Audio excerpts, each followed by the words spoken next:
So bring it in, bring it in. That is it. You guys in 27 actually are the marshals here for this one coming up, so make sure you don't go too far away. We are done with that practice. We got to get our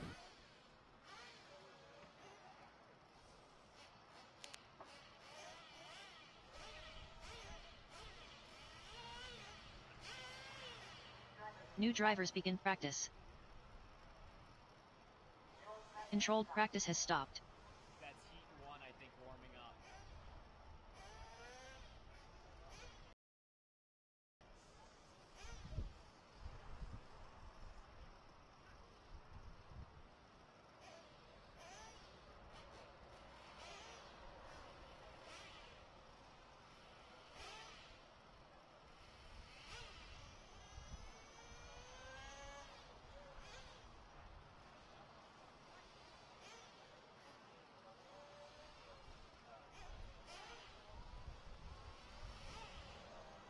Yeah, guys, I've been asked by the staff To kind of watch where you put your cigarette butts in your trash and try to keep your area somewhat clean out there in Pitland.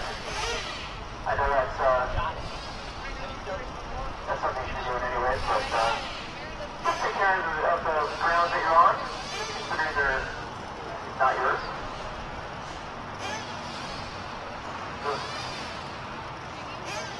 There should be no smoking or anything like that in pit lane or anywhere near the track anyways.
When it comes to true champions by design, Team Associated radio-controlled cars have everyone beat, hands down.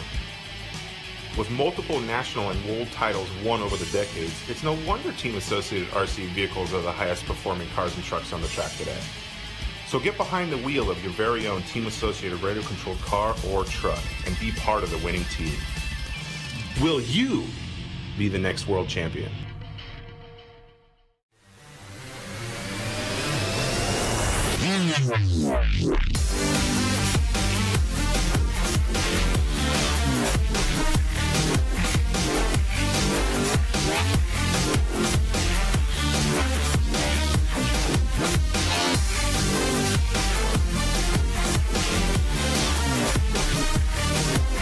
This is the ProTech RC LS5. It's a 5-port long-stroke .21 Nitro engine, perfect for buggies and great for truck. It features everything you'd expect, like an easy-to-tune, heat-resistant carburetor, turbo plug, large cooling head, and explosive power, all at a price point that blows away the competition. When you need unbelievable torque and gallon-after-gallon reliability, head on over to A-Main Hobbies and pick up the ProTech LS5.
We're about 3 minutes away, guys. 3 minutes away. 3 minutes away. We're going to let you go in about 1.5 minutes. So we need our marshals out there from race number 27. Get those vests on. We don't want to assess any penalties at all this weekend. No penalties.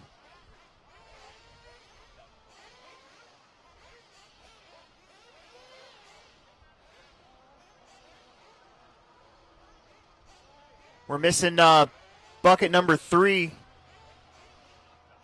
And I think bucket number 5.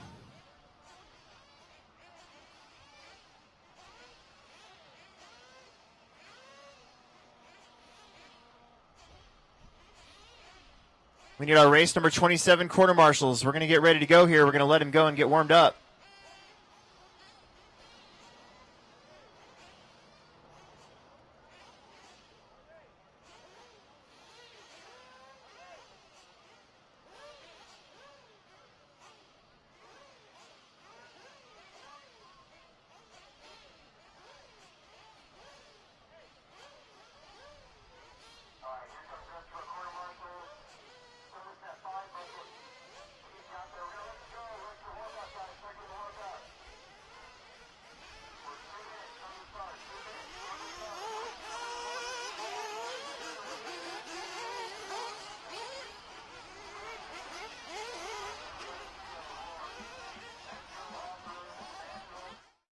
Welcome, everybody, to the A-Main Performance Hobbies broadcast studio here at the State Line RC Raceway in Fremont, Indiana, as we get ready for the first round of qualifying at the 2017 Roar Fuel Off-Road Nationals. I'm Aaron Waldron, joined here by my new co-anchor, Mike Garrison, as we get ready for round number 1 of qualifying. Mike, the story so far this week has been Mother Nature. Indeed, it has. I tell you what, it's played a big part in it. We obviously we saw a little bit of rain yesterday and kind of cut things short, made seating practice a little bit tricky for some guys. Had some guys not so happy they didn't get their time on the track. And then, of course, this morning we saw enough rain that the LiveRC trailer, we had to pump our way out of a small pond this morning. So it wasn't small. That's true, it wasn't. So it's good to see some cars back on the track. I got to be honest, I didn't think they'd be on the track so soon. I didn't either, but the State Line RC track crew here has done an incredible job getting this track back ready for racing action. And before we saw the rain hit yesterday in the first round of seating practices, which is what they used to determine the starting order here for round number 1 of qualifying, Ty Tessman got shut out of the final, at least out of the wins last year, and Buggy and Truck was top seed in both classes. We're going to see if he can back it up here with a TQ run in the first round of Buggy qualifying, and we're ready to hit the track here in Indiana.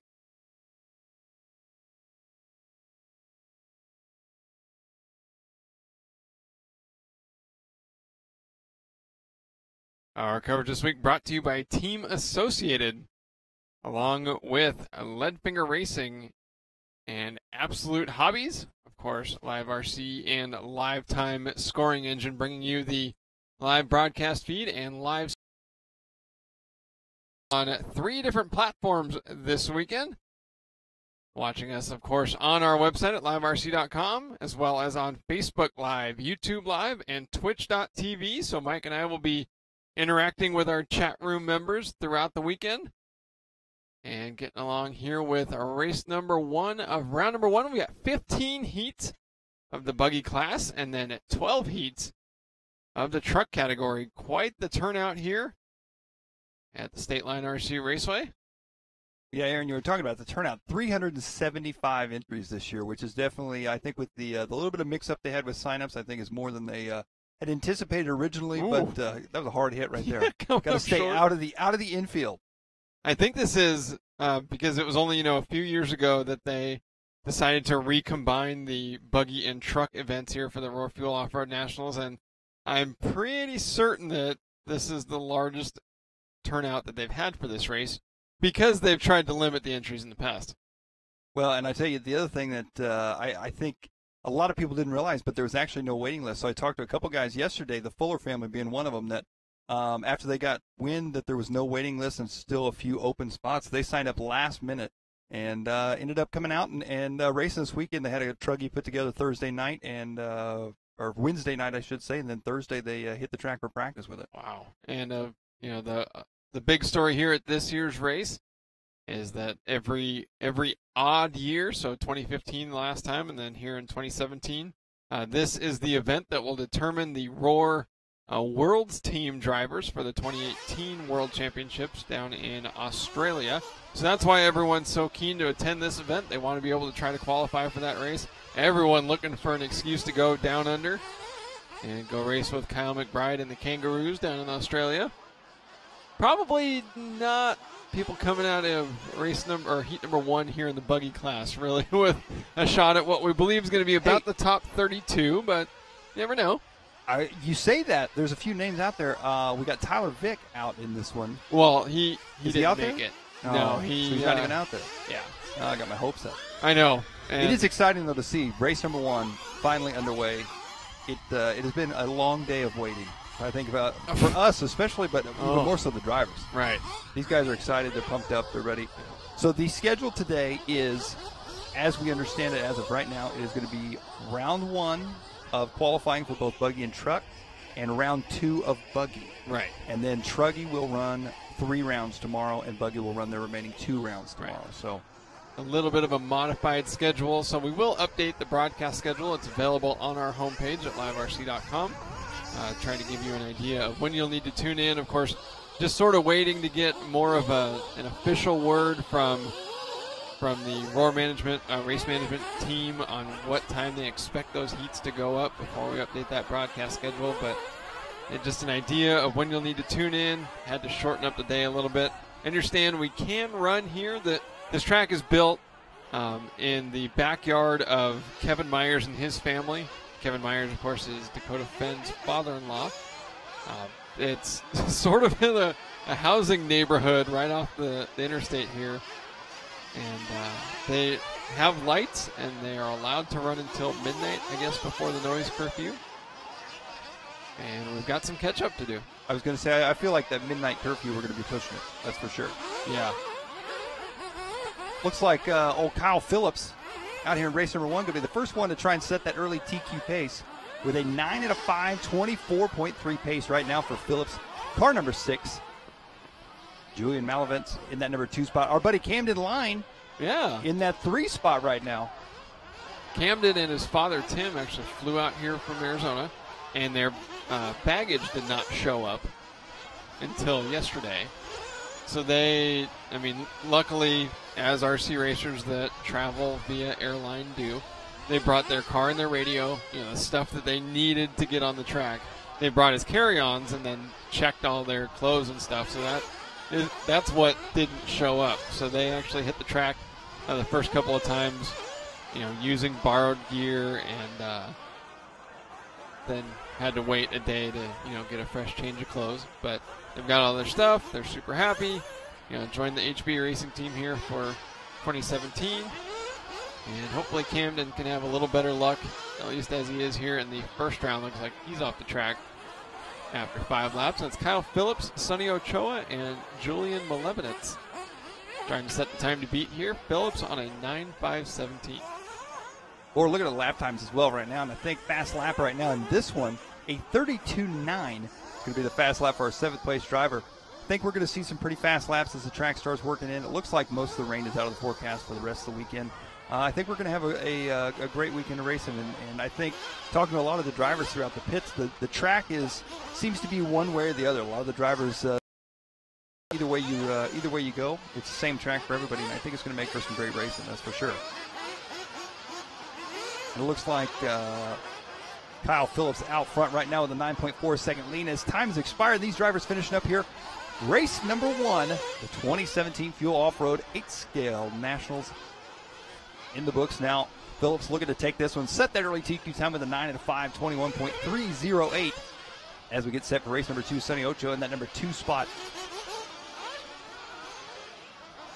All these drivers finishing up right now. Once again, if you guys are just tuning in on LiveRC, we want to welcome you to the official coverage of the 2017 Roar Fuel Off-Road Nationals here from State Line Raceway in Fremont, Indiana. Literally just a few feet, it seems like, away from the Michigan border. Race number 1 finally getting on the track after a rain delay today. A little bit of an adjusted schedule. Hey, you think the geography there is why they call it State Line? Good point. Good point. That's a great point. Yeah, you hear State Line a lot, though. I mean, it's literally feet away. So I heard this. Right. You've probably heard of like a tri-state area. Yeah. You know that there are 20 tri-state areas in the United States? Really? Yeah. So that's really not that unique then? No. Oh. No. I learned something new. You hang out with Aaron Waldron, you're going to learn something new. None of it will be useful. That doesn't matter. You're still going to learn something new. Yeah. Well, checking out our YouTube chat room here, Fuel Racing, watching from Ukraine. Thank you so much, Fuel Racing, as well as Miguel Rosique in our LiveRC chat room. Petrolhead in the YouTube chat room, also watching from the Netherlands. Checking out our LiveRC chat room. Oh, Tyler Vick joining in. Says, last I suck. Yeah. Tyler Vick, man, we wish you were here. We wish we saw you on the track out there this weekend. Tyler Vick in contention for DFL in this race by virtue of not making it.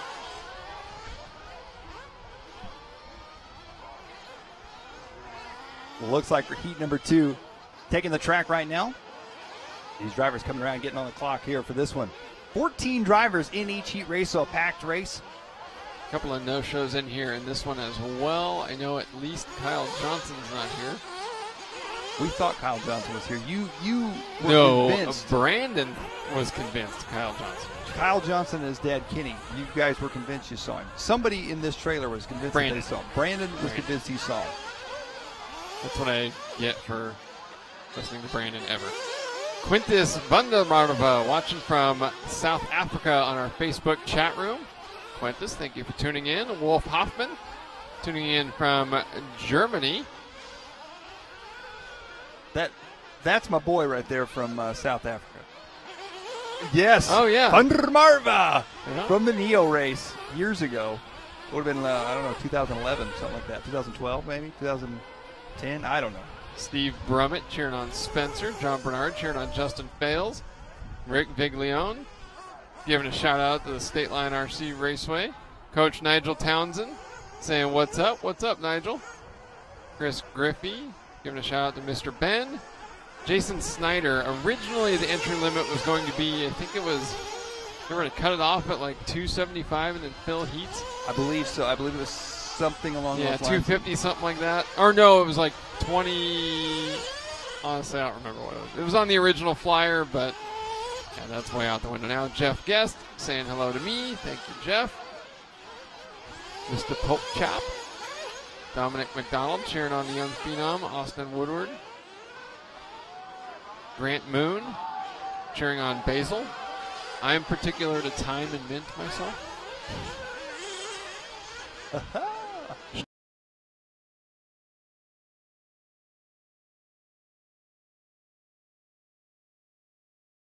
Camera crew for the week.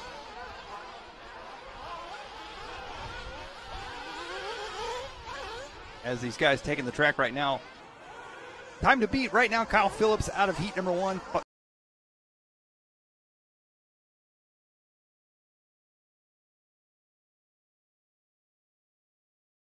By our first and only round of seating practice, which counted yesterday with the rain coming in for round 2. They did not count round 2, although majority of the buggy races in round 2 of seating practice got ran. They waited for the rain to pass, and then they finished up with the final ones for some open practice. The Truggy guys did not get a second seating practice yesterday. So Truggy guys missing out a little bit, but once again, round 1 of seating practice is what decided these qualifying heat races. This looks like Darren Bloomfield's car, but of course the Brit not racing in the U.S. Nationals here. This is Scott Belcastro, I think, who we're following along with in the light blue, white, and dark blue. But it's Aaron Gomez, the young man making his way out here from California. Apparently had a little bit of trouble getting a rental car situated because he's not 25. I never thought about that. Yeah, I hadn't either. Well, I told him too. I said, no, I think Enterprise does that, but they charge you an extra fee. He's like, well, yeah, that wouldn't have been good either. Either way, he's in trouble. Yeah. He could have hitched a ride on an Amish wagon. There are a few of those here. There are a few. That is true. I almost ran over one in the Kia Hamstermobile. But you do got the Hamstermobile this weekend. Aaron Gomez right now 9 at a 5:07. Right now blowing that earlier TQ time out of Kyle Phillips out of the water. Kyle's time of 5:24.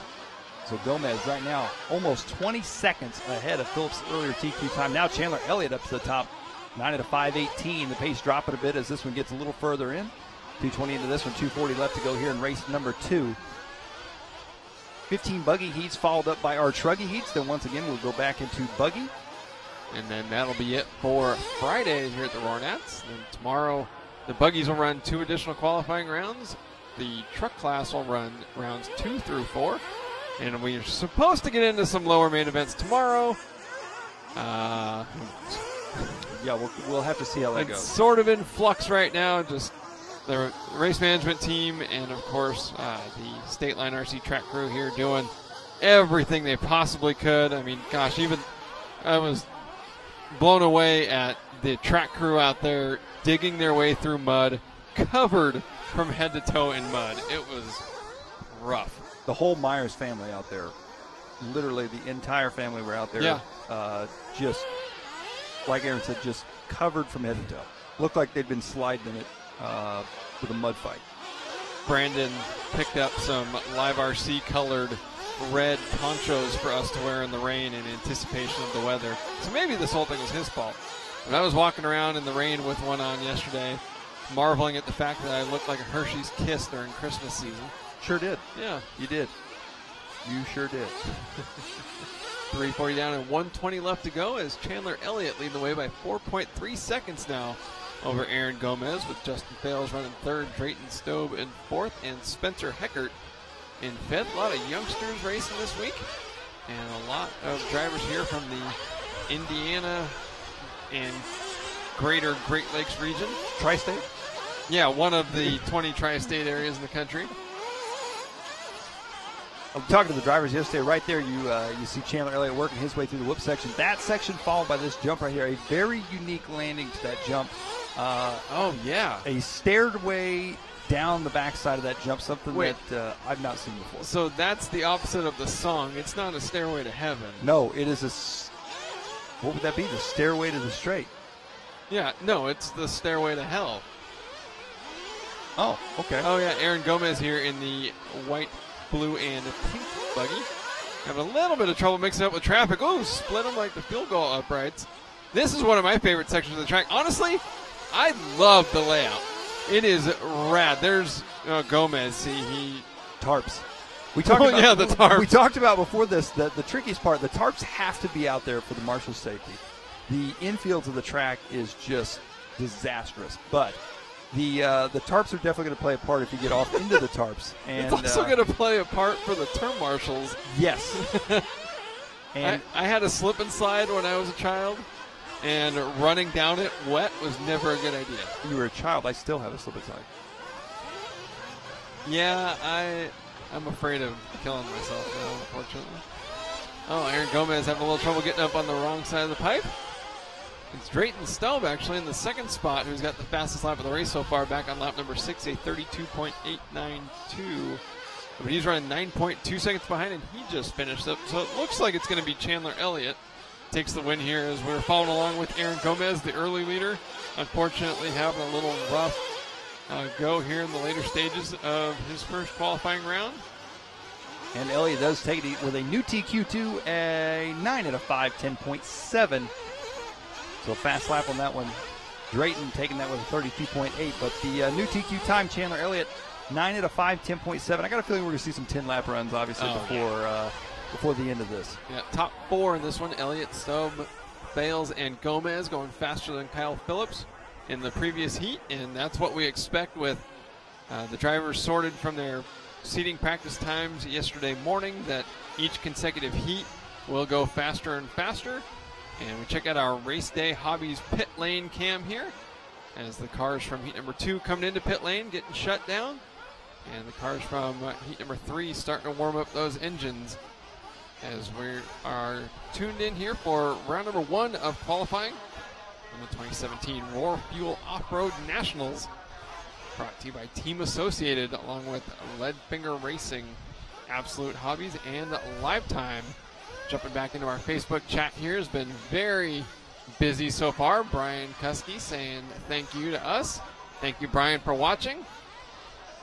Corey Lavoski cheering on Jackson. Elliott Boots, European champion, watching the Nationals online here.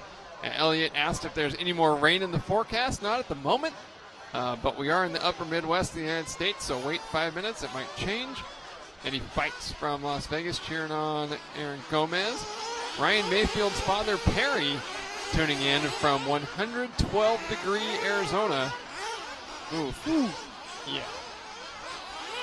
That's one thing we've got nice this weekend. The temperature's not too bad. Well, no, but the humidity doesn't help. Liam Costello asking if I race RC cars back home. You know, Liam, I actually haven't raced in about 3 years. I started back in 1994 when I was about 8 years old. And I raced very seriously for a long time, and you know, I've been very fortunate to make this industry my living now for going on over a decade.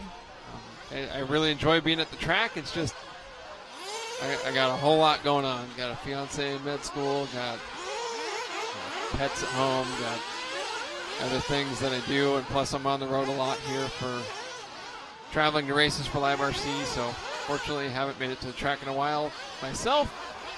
But when I do make it to a track, I make sure to walk up on the driver's stand and steal a radio from somebody. Ryan Ramsey, a fellow Mana. Nice to meet you online here, Ryan. Paul Lemieux joined in.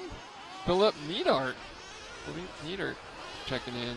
Quintus Bundemarva, part of the Beard Brothers. I met Warren and Quintus Bundemarva at the Worlds in Italy in 2014. And we ended up at an establishment that served adult beverages. And their father, and I still have this in video form on my phone, was trying to tell all of us that the secret to feeling better the next morning was to follow up your beer with a shot of olive oil. Does it work? I didn't for him. He was the only one that tried.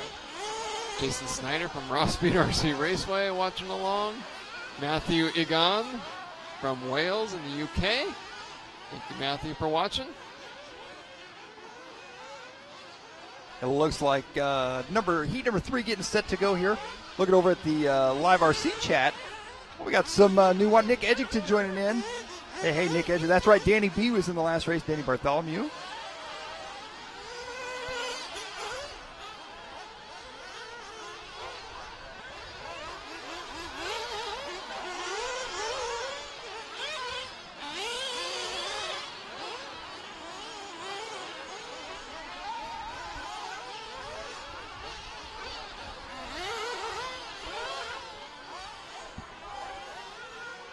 As the race getting underway here, everybody coming around for lap number 1. TQ time now, Chandler Elliott, 9 at a 5:10.7. That's going to be the time to beat. We'll see if any of these drivers can do that. Got Henry Shack out there, Jimmy Stevens, Wes Lawrence. Wes Lawrence of Next Level RC in Illinois. Rodney Windling out there, Jonathan Greenwood, Craig Amos, Sam Anderson. Everybody coming in for lap number 1 right now. Looks like Jimmy Stevens on lap number 1, coming around on a 9 at a 5:09 pace, 1 lap into this one. He's only 1 second ahead of TQ early on. So it's going to be close. Nobody may be able to top Chandler Elliott's time out of this race. We'll wait and see. A minute 30 down. 3:30 left to go for these drivers right now. Jonathan Greenwood coming around as well. 37.3 for his first lap. Fast lap times. Aaron, what were the fast lap times out of season practice from yesterday? Do you recall? Please hold. Holding for some fact checking here in the background. Now looks like Rodney Windling now taking over that top spot. His pace now at 8 at a 5:03. So off that TQ time here for round number 1, heat 3. It's Windling out front. Craig Amo in the number 2 spot. Sam Anderson in the 3 spot. Wes Lawrence in that number 4 spot. Robert Spalding in the 5. Greenwood, Pounder, Stevens, Matisik, Shack, Spencer, Burton, Duquay, and Guthrie out there. Looks like Ralph and Megan not out there here in this one. 2:20 down, 2:40 left to go. Samuel Anderson now. Anderson taking over that top spot. 8 at a 5:11.9 his pace. The fastest drivers in the bowl seating round of practice yesterday in the buggy class. Tessman with a 32.7. That's the fastest I see. Looks like Tessman, Tebow, Lutz, and Mayfield were all at 32.7 for single fastest lap yesterday in the buggy class. So heat 3, we're quite a ways down behind that. These drivers doing 38.2s, so I want to say in the last heat, we may have saw 33. I could be wrong. I thought I was wrong once. Yeah? Turned out I was wrong. Well, there you go. Sam Anderson still out front here in this one, 8 at a 506.2. Windling in that number 2 spot. Now Wes Lawrence driving the JQ Racing buggy up into the number 3 spot. Yeah.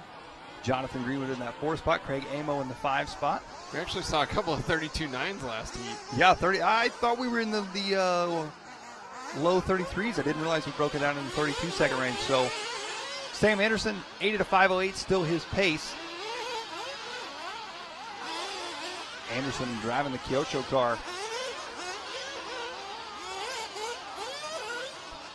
We're following along here with round number 1 of qualifying from the 2017 Roar Fuel Off-Road Nationals, thanks to Team Associated, along with Leadfinger Racing and Absolute Hobbies.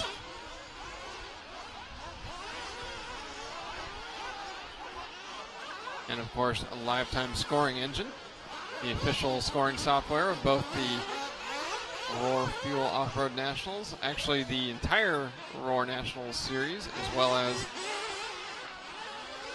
dare I say, most racing events around the world anymore, and also bring you the live scoring feed on LiveRC.com. So if you're tuning in on Facebook Live or YouTube Live or Twitch.tv, we appreciate you following along. We hope you enjoy the show and that you'll join us throughout the weekend here, but you can see the official scoring feed as well if you go to Roar, that's ROAR, .liverc.com, our official broadcast window.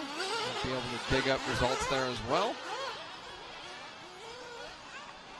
It's like no one in this heat looking to go even into the top 11 of the times that have been turned in so far. Samuel Anderson on an 8.506 would be the 12th fastest driver in the first 3 heats. Oh, and Rodney coming around that last time by. Rodney with a 47.1, dropped to the number 5 spot. So Greenwood now up at the number 2 spot. Wes Lawrence still in that 3 spot. Spalding and now Windling working his way back up. Lawrence comes around the 42.3. A very tricky track out there for these guys, that's for sure. It's one of those tracks that one little mistake and could go terribly wrong, that's for sure. Especially on this front side, we saw a lot of different lines. I think there's going to be some interesting lines forming for the mains on Sunday after this track gets beat up a little bit, especially on that front section. Even as it is, there are so many cool different lines on this track. The front side, there's 3 different ways that the cars have been trying to go through there. They're either trying to just, double, tabletop, double, like it was, I believe, intended. Some of the drivers are going double, double, single, and then in the buggy class particularly, some of the drivers are trying to triple double and, cut out one of the jumps. You'll see some of the faster drivers doing that probably as the round goes on, unless it's gotten too chewed up through the rain. But just a lot of cool spots on the track. Heading into another one here after this double apex to the right. A really tough whoop section with a kink in it. Very difficult to not go too fast through there. And then this double here is giving people trouble yesterday. A deceivingly large jump and then landing right into a turn. We don't even know what to call this. It's like a berm into this rolling hill that goes diagonally across the lane. Wait till you see a truck. They just go in there, bury the truck into the berm, and then punch it and try to wheelie over the, maybe we should call it like the wave. The wave. There you go. That's perfect. The wave. I like it because it's there's a lot of tracks that build berms on the track, but not always can those berms be used, and a lot of times they just look cool. But this one is actually right in the middle of the lane, and guys are slamming into it like it's intended to be used. I agree. I like it. Checking out our YouTube chat room again here. Tony Hinoyosa saying thank you for the stream. Thank you, Tony. We appreciate you watching. Dave Berry, I think, watching from Prague, which is amazing. Kyle Go watching from Michigan, cheering on Spencer. Miguel Rosique tuning in from Spain. And Joe Duffy. Joe Duffy! Giving you a heart emoji. Man, Joe Duffy, one of my local track racers. I think he was actually hoping to make it out this weekend to do a little racing himself. Maybe we'll see him next year at the Roar Nats. Interesting. Fuel Racing tuning in from Ukraine. Mason in our LiveRC chat room thinks that the wave is a sewage tube. Well, I know that they have the drain tubes in there. I'm not sure that's one of them. Chris R. watching from Toronto, Canada. Noah Pitzer cheering on the track crew because they absolutely deserve it. Draco Serapins tuning in from Ontario, giving Dork Club's Richard Pounder and Craig Camo Ammo a shout out. Oh dear. How about me and my car said I thought you guys were calling that section the Dragon's Back. We're actually, the Dragon's Back is actually the double in the center with the stair-step landing. Yeah, which we may just call the Stairway to Hell. Which, you know, I think a lot of drivers would probably agree with you. There's some drivers that are really struggling with that section. Let's see here. Wow, there's a lot going on in our chat room.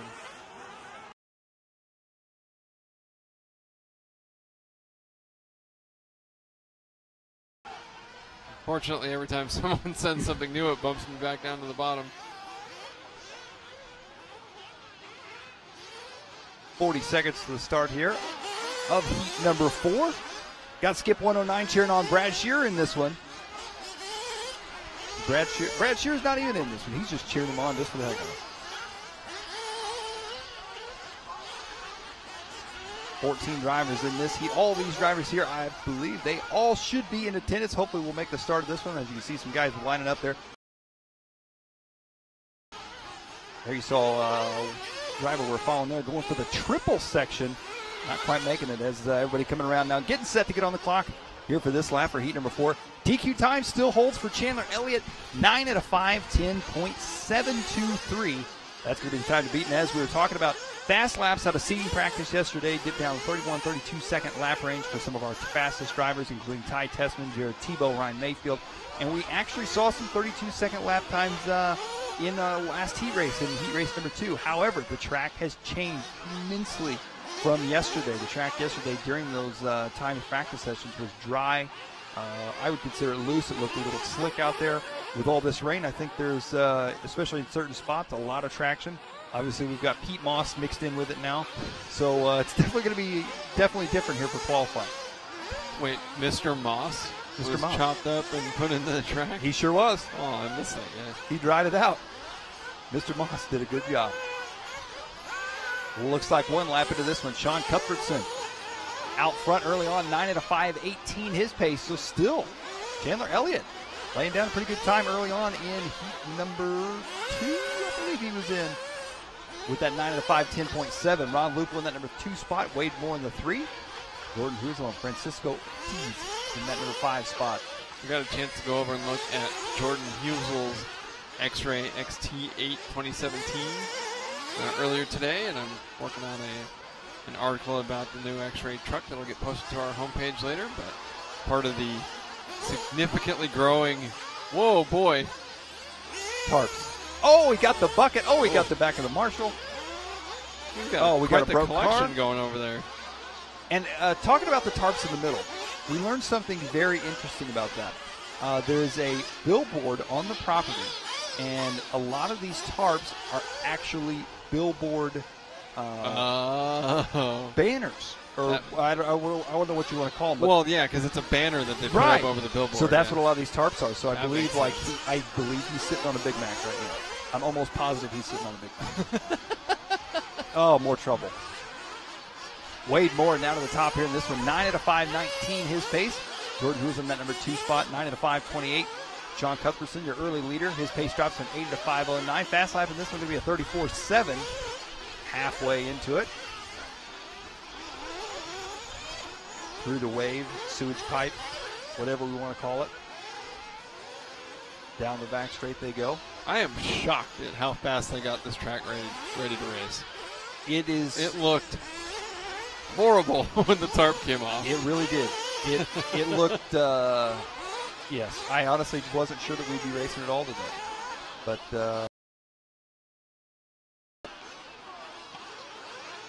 Wade Moore out front with a 34.7, his fastest lap, and that is the only 34-second lap of the race so far. He's on a 9.520 pace, would be the second fastest run of this first 4 heats of round number 1, but it's still almost 10 seconds slower than what Chandler Elliott did. So Elliott put down a good one early in the round. We'll see how long that holds up. And it seems like in these early heats, the leaders seem to always have a 9-second lead. Have you noticed that so far? Wade Moore right now with a 9-second lead over Jordan, who's on the number 2 spot. That's a bizarre trend. Cuthbert sitting in that 3 spot, Lupo in the 4, Raisin in the 5. Jeremy Morrow in that number 7 spot. Jeremy Morrow, another one of our local racers from back around the Kansas City area, out of Topeka, Kansas, I believe. Great racer, great the whole Morrow family, great people. Always fun to race with. I've had some really epic battles with him out on the track. And is that when you look, like you catch a glimpse of something? Topeka? That's right, exactly. Oh. Topeka. Topeka at something. I get it. Well, he is just, he's on it. I make dad jokes and yet have no children yet. 30 seconds left to go. Wade Moore looks to be in control of this one with a 10.5-second lead now, so there goes that 9-second gap. Jordan Huzo in that number 2 spot, Sean Cuthbertson in that number 3 spot still. Their pace 9 at a 5:18, so still 8 seconds off that TQ at Chandler Elliott. A little bit of trouble there. I believe that is our leader that we're following. I believe that is Wade Moore. I believe out of the Arizona area. Wade running the TLR buggy, working his way up and over the catapult there through the switchbacks. Over the wave. Onto the short back straight. You see the car just finally hooks up and goes straight before it's time to shut her down for that right-hand 90 at the end of it. More coming by. Nope. You might be following someone else entirely. 34.8 for Moore's last lap. 9:5:18 the pace. So he did pick up a little bit. Had been on a 5:20 for a while. And that 9-second lead now extending to 15 seconds. So ruining our pattern here of 9-second leads for these drivers. Maybe the pattern should be 9 or more. That could really go wrong. Wade Moore finished up. Looks like he is going to take that one. 9 to 5:17. Going to be his pace. Rough lap for Jordan on that last one. 46.5 dropped his pace to a 9 at a 5:44. Ron Lupel jumping up in the number 3 spot with an 8 at a 5:06. In the top 2, Wade Moore and Jordan Husel, the only ones going to the provisional top 10 so far. If you're watching on LiveRC.com, check in the live time scoring screen section, and you can see the EQP button in the top right corner. You can click on that, and that gives you the estimated qualifying position column that will tell you as the drivers are running where their pace would put them among the drivers that have already completed their 5-minute qualifying runs for round number 1. One of the many cool features available to both tracks and viewers, thanks to the live time scoring engine. Yeah, it looks like jumping over here to our chat.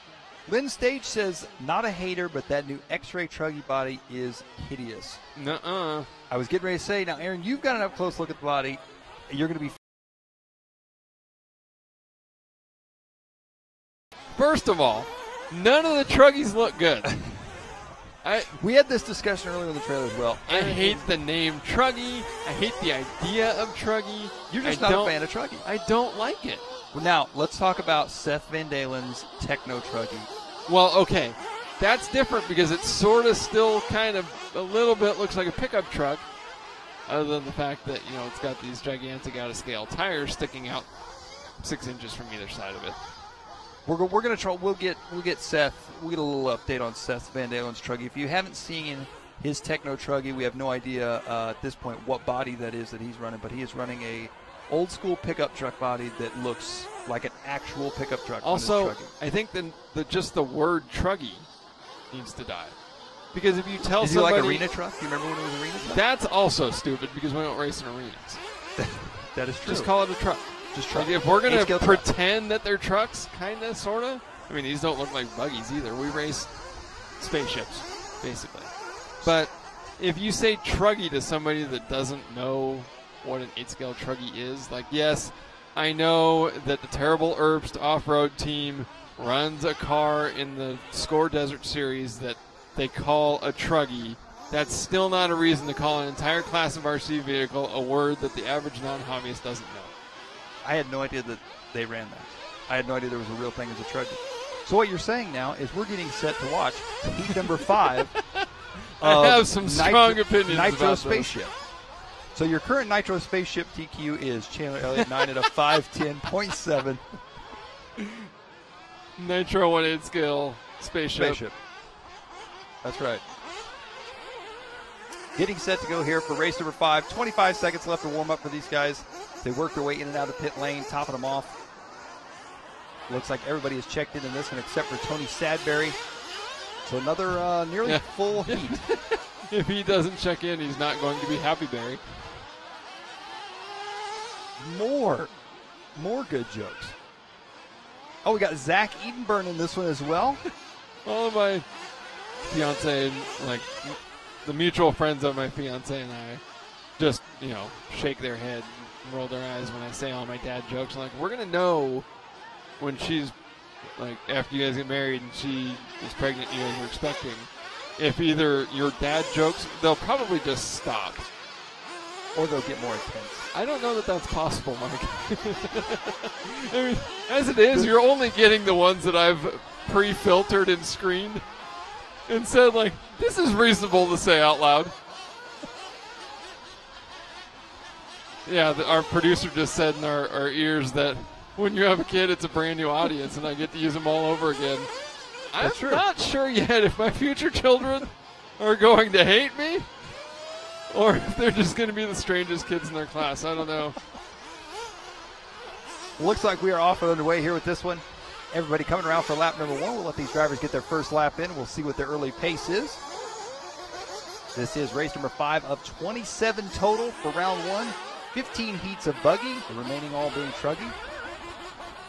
As they start working their way around, Alexander Vaughn coming around early with a 34.7, going to put himself on top of the field here for lap number 1. Looks like Sean McPike in that number 2 spot. John Moore going to be in 3. Brian Burbank in the number 4 spot. Brian, another one. Local racer. I've raced with them many a times. Good to see him out here this weekend. I believe he is out here with Soar Seeki's Chris Morant.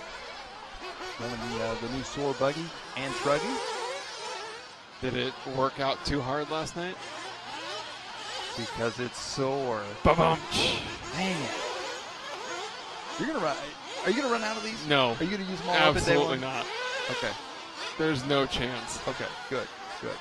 Looks like on the track right now, looks like we're following Zach Edenburn. Zach Edenburn, the youngster out of Iowa. Getting ready to, I think this will be maybe his senior year of high school, getting ready to graduate high school. And he's getting all sorts of tangled up right now. Zach actually made a Walmart run with me yesterday. Yeah? Yeah. He was the cart pusher, the official cart.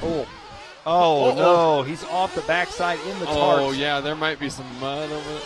Oh, okay. He came out. Oh, man. Yeah, there you go. He's going to give it back. Nope, No, he's not. Nope, yep, well, he is. yeah, I'm not convinced that was on purpose. But See, there was a mix of emotions right there for Zach. Oh, Zach is really, he's having troubles right now. He's now the president of the Out of the Track Club because that's the first one I've seen exit, and he did it twice in like 3 corners.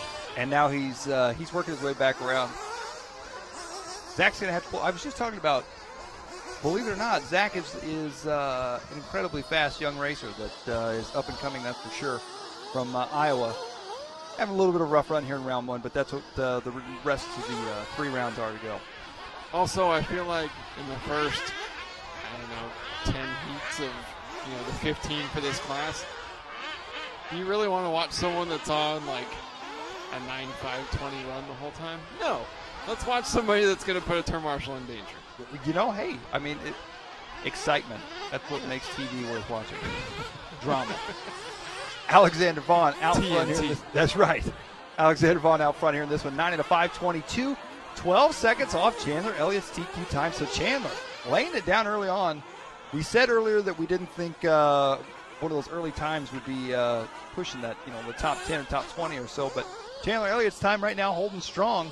5 races into this one. Tony Sadberry in the number 2 spot. Sean McPike in the number 3 spot. Frank Prestigiacomo in that number 4. And John Moore rounding out your top 5 right now with 1 minute left to go here for heat number 5 of buggy. As you can see, some of our track crew walking in and off the track. A lot of people rain boots. I can tell you Walmart is sold out of rain boots and ponchos just in this race.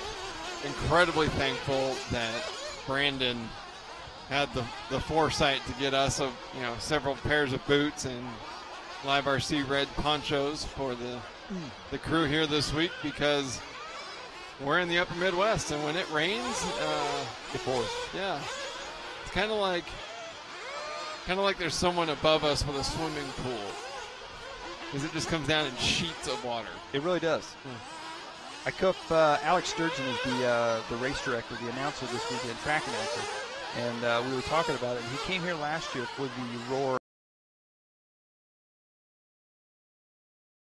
scenario with the rain, and so now we're all pointing our finger that it's got to be Alex. And the reason the rain follows him is he is the, I don't know if you want to call him the manager, the main man at Hobbytown USA Hobbyplex, and runs the races there. Well, of course, that's an indoor 8-scale track, so the rain can't get to him there. So as soon as he steps outside, it's on him. Well, and the rain didn't get to us at this race last year because we were at Thornhill Racing Circuit, which is now the largest covered off-road track in the country. That is true. Or in the world, I think. That is true. The largest race covered Nitro track. Back on the track is this one winding up. Alexander Vaughn. Oh, look at this. Frank Prestiacomo jumping up into that top spot here. We'll see if he finishes on top. Tony Sadberry in that number 2 spot right now. Both are on a 9 at the 5:32 and a 9:5:35. Vaughn on 9:5:36. Some more trouble there for our driver we're following. And that section right there, boy, if you come up short on that big double, it sends you end over the bars down through the stairway. If you clear it and you got your wheels turned at all, we've seen guys just flipping and flying every which way. So definitely a tricky section here on this track as everybody works their way around here. Looks like Tony Sadberry now all the way to the top. The Tony. He might be Happy Berry. He's going to be a Happy Berry after this one. Tony Sadberry coming around looking for a 9.534. Alexander Vaughn had a rough time finishing up a 41 and then a 43 for his final 2 laps. And he's going to be 8.2 seconds behind Tony Not So Sadberry with the 8th fastest time so far. 9.533 for the win. Alexander Vaughn second, 9.542. The only 2 drivers going 9 laps here. Sadberry now 8th and Vaughn 11th. In the provisional qualifying orders, we're going to take a short commercial break here from our Race Day Hobbies pit lane cam. Wow, did you see that young man stepping up on a railing to reach up over the wall there to get that buggy? That was awesome. We're going to take a quick break and come back for race number 6 here at the Nationals. In the world of radio-controlled cars, only one company has dominated racing for more than 50 years. Team Associated radio-controlled cars and trucks are true champions by design. Together, we have won multiple national championship races and claimed more than 27 world championship titles. No other RC car company even comes close. So be part of the winning team and get behind the wheel of a Team Associated car or truck. Will you be the next world champion?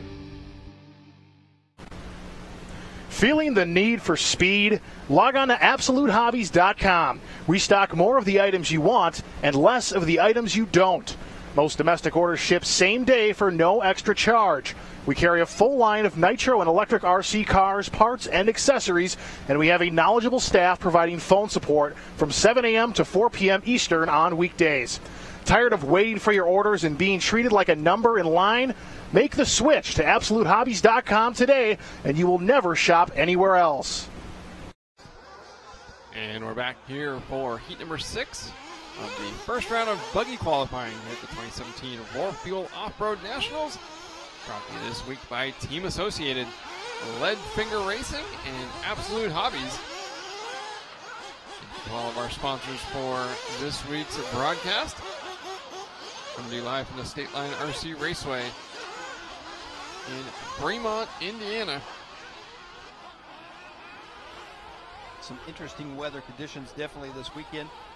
It is made for an exciting weekend, and we are just getting started racing round 1 of qualifying on the track right now. This is heat number 6. You can see these drivers coming in the pit right now. And the theme of last year's IFMAR World Championship was real off-road racing, and I think... and we had to take a drink every time someone said real off-road. Yeah? I was very well hydrated because we realized extremely early on that the drinking game was only possible with water. Well, see, but where I was going with that is, if you look at the track now, this right here is what I consider some real off-road racing. You've got some loose dirt, you've got some big jumps, it's rough, it's bumpy. There are alternate lines through sections. Lines. I think this is kind of what we used to see in 8-scale racing, and it's good to see it kind of come back. And frankly, a lot of that, people are talking about real off-road, and you're thinking back to even the early 2000s, but the 90s or the 80s, like the game has changed. Like, we're not going to go back to step pins when we have, tires like the whole shot and, the double Ds and tires that work very well on loose tracks with small pins like that. 2001 is not coming back. But this layout, on the other hand, and the surface, it's back. Yeah, I'm really enjoying this track. You say that, though, but the cab forward bodies, they came, and now, look, they're I'm not going to say they're on their way out, but the latest bodies coming out from a lot of these companies going back to the old school bodies. So 2001 might be coming back. No. They went to cab forward. I think a lot of what people saw wasn't so much that it was necessarily the downforce that was changing how the car handled, so much as the visual perspective of the body. And so the manufacturers are figuring out how to give people a similar sort of feel without making the cars quite so hideous. I don't know. All I'm saying is, if Kanai wins the Worlds next year in Australia, I'm calling you out, and I'm saying 2000 is back. Well, okay. Fine. Fair. Fair enough? Okay. Yeah. All right. On the track here with this one, heat number 6 for our buggy class. Minute 30 into it. Mason Perillo going to be out front, 9 at a 5:09. 1.8. Drops him all the way to the number 10 spot. Alex Watsky out front, 9 to 5:18 his pace, so 8 seconds off that TQ time right now of Chandler Elliott. Brian Boyle in the number 2 spot. Gareth Hubin in the 3 spot. Mike Marshall out of St. Louis, Missouri in the number 4 spot. And Michael Manella in that 5 spot right now. Fast lap early on, a 34.3 by Mason Perillo, your early leader on lap number 1. Again, we saw some fast laps early. The earlier heats, we saw some 32-second lap range. But I think when we get up towards our A-main grouping of drivers after seating practice, we're going to see some super fast laps here. Alex Watsky going to be out front, 9 at a 5:17, halfway into this one, as he works his way around his fast lap of 34.8 there on that last time by Brian Boyle. Going to be 1.1 seconds back. Now Alex and Brian, back and forth they go. Michael Manella in the number 3 spot. Heat number 6 on the track once again. 15 buggy heats. 12 truggy heats following that. We'll go back into our first 15 buggy heats, and that'll be a day of qualifying here from State Line Raceway with the rain delays and the adjusted schedule. Buggy and truggy will first round of buggy and truggy will take place for qualifying, and then the second round of buggy will take place, and then we'll stop after race number 15 and resume tomorrow for the round 2 of truggy, followed up by round 3 and 4 of both buggy and truggy to finish out qualifying here for the 2017 Roar Nitro Off-Road Nationals. I'm just excited we're racing. It's great to see, that's for sure. Especially after 2 days of practice. Come on, man. Rainy practice. Talk about practice. Alex Watsky out front right now with a 5.3 second lead. 9 at 5:16 his pace. Fast lap of the race still Mason Perillo. Perillo now dropping that number 14 spot. He may be off the track in this one. We'll see as he comes back around here.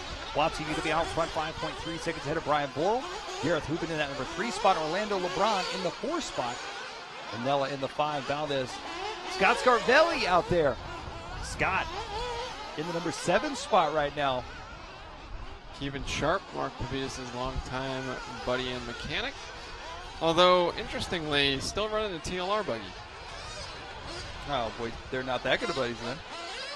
That's just kind of blew me away, because right when Mark switched from Kyosho to TLR, Kevin followed him right away. Don't know. Coming back around to the front side. And they were following Keegan back there in the orange buggy. He works his way through the whoop section. Alec Watsky out front, 9 to 5:14. He's 4 seconds off that TQ time, so we're getting closer and closer to somebody topping. Oh, I tell you what, the drivers are excited to get out on the track, and it's showing. And necessarily playing the nicest with these right now. Want to go fast, Dad? That's right. Bobby Moore from RC Trackmasters in this heat, making his way up here from, I believe, Florida still. Did an incredible job. Oh, there's our J Concepts track cam showing the Stairway to Hell. Bobby Moore did a wonderful job at the Alabama Manufacturer Shootout after someone noticed that a hose had broken in the middle of the night and flooded their indoor track. And so Bobby and his crew hit the track with a half-ton of kitty litter, which I've been meaning to go ask them where they stumbled across 1,000 pounds of kitty litter, like, I don't know, 6 a.m. on a Saturday morning. I just want to know, first of all, who would think that fast to go get kitty litter? Like what? Well, I mean, they've got peat moss at the ready here. Well, that's you know, kitty true. litter soaks up water. That would have not been my choice. I'm not sure. I just wouldn't have thought, hey, kitty litter. Now, You know, the next question is, what did they do with all the kitty? Did they just leave it in the arena? Gosh, I don't know. They have to pull that out of there? Right, so my With fiance a and I horse have to a cat arena. this hysterical little 7-pound all-white monster at home. And when I go clean her litter box, I'd say 6 times out of 10, she latches onto the back of my leg because she doesn't want me touching it. She knows you're going to take it to your local RC track. Like, I'm trying to give you fresh sand to poop in. She doesn't want it. I guess not. No. It's like I just finished trying to evenly distribute this about the house. You vacuumed all that up and then you put new stuff in the box? Come on. Well, looks like we are finished up with race number 6. Checking out our chat rooms again. Javier Malave Velez cheering on Orlando LeBron in that last heat. Kenny Johnson wishing disaster upon us, asking if that was a tornado in the background. I'm pretty sure it's always there. YB Slow asking if this is in slow motion. No, it's just not carpet on road. Lee Bond asking where the AstroTurf is. Jeff Guest and Eddie Fikes both reminiscing about the Hemet days. Let's see what we got going on in YouTube land. Kilo Stick Games, knowledgeable staff. Yeah, Mike and I have been around the block a little bit. Will Brenton. I think he was making fun of it. Might have been. There's Who an knows? LOL. Yeah, whatever. He's making fun of Online sarcasm. Will Brenton saying the track looks awesome. I agree. Lisa Allman cheering on the Tilt Yard Racers. Chris Wheeler, just when you think Aaron has run out of those dad jokes, boom, he hits you with another. Oh, Chris, I've got a lot of them. Randy Deppen, oh no. Kitty litter gate. Kitty litter gate. Len Stage pointing out Bobby Moore's from North Carolina. Knew it was somewhere down that area. 8 scale needs to be more true off-road, no more sugar tracks, says K2RC. Yeah, I'd say so. Jeremy Fella is pointing out this looks like some old school 8 scale terrain. Oh, yes, we were just talking about Pointing that. out that the Drake might do pretty darn well. Len Stage says Drake ought to do well, but he's cheering on Lutz. Corey Drockenberg is saying hi. Corey Drockenberg of the Come Drive With Us documentary series. And Burmy Guy RC and K Gombe.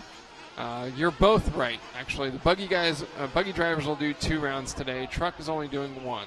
And then tomorrow, buggy will do 2 again, and truck will do 3 rounds. That's how it's going to balance out today. Mason saying if you need to maintain your P90X workout program, just volunteer to marshal the Stairway to Hell. I don't know how many races you've watched on LiveRC, Mason, but I don't think there are a whole lot of RC racers doing P90X. P90X? What's that? Workout program. Right. No. No, but I will say there are a lot more RC racers that are getting into fitness and riding bikes and stuff. I mean, that whole stigma. Ask Kevin Gann about that. That's true, yeah. We're talking about Ask RC Kevin racers Gann. trying to be healthy, and TLR team manager Kevin Gann out on his road bike a couple days ago, smashed into a golf cart that cut him off. And they said he at least sprained the AC joint in his shoulder. And he said that if that's the case, then they'll have to do surgery.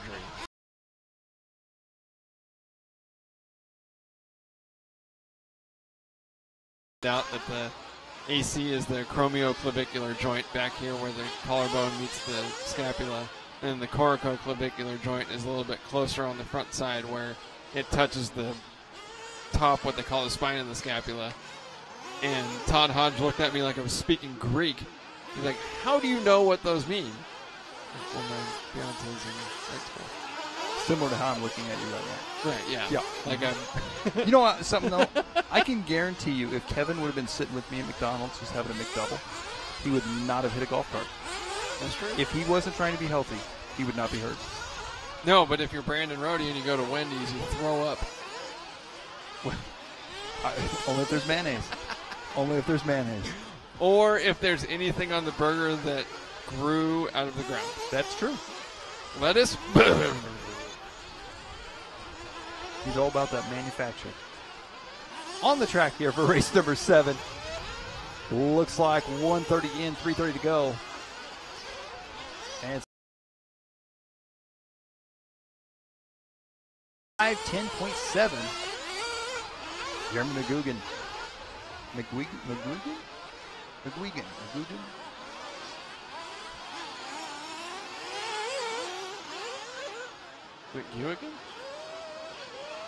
Wow, this one even has use some. It's got Aaron's stuff. So Jeremy, I say that though, Jermaine Leggett taking over the top spot, 9 out of 5, 25.4. Going to be his early pace right now. I'm going to pit lane. I'll be back. He's going to pit lane. He's going to find out. Chandler Elliott's TQ time, 9 out of 5, 10.7. That's going to be the time to beat. These drivers still 15 seconds off of that time right now as Aaron works his way to pit lane. Try spot. Ophir Komarian in that number 4 spot. Cody Sainer in that 5 spot. There he is. Now Kyle Trask.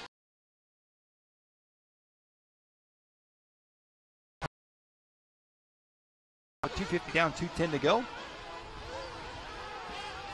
And as you can see, looking there, you can see the highway so close to the track, literally right off the interstate here for State Line Raceway. Less than half a mile from the Michigan State border. Very cool facility. Oh, tough hit right there. I don't know if that was our leader. And indeed it was. That was Kyle Prass, so your leader going upside down as he works his way back into the whip section now.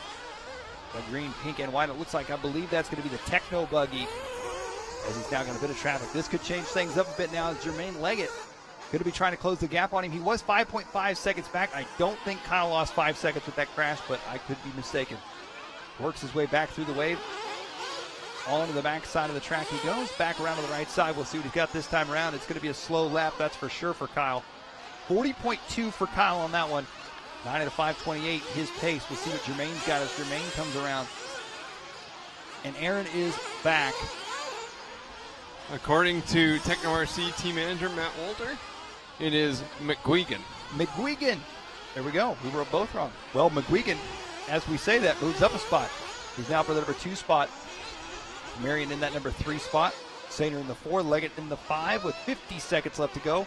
Still nobody knocking Chandler Elliott off that top spot here in round 1. Funny though that I say that because the other mechanic that was pitting for him had no idea. So his we'll pit take guy that had one no with a grain idea? of salt, yeah. Okay. It's just Jeremy. Just Jeremy MC. Jeremy Mack. Jeremy Mack. Jeremy Mack. We're going with that. I like it. Kyle Prasky out front by 7.2 seconds, so not quite the 9-second lead that we thought. We got 20 seconds to go there. Yeah, that's true. And looking to set only the 8th fastest time as Chandler Elliott's 9.510 lives to see another race. Now held up halfway through this first round of buggy qualifying. Prasky, Sainer, McGuigan, Komarian, and Leggett. Ophir Komarian actually from New York took care of me at the Barnstormers Novorossi Challenge last year. And I went to the Big Apple State and checked out the racing action there. And when they say Barnstormers, literally the pit area is a barn with a storm, and the driver stand is made of tetanus.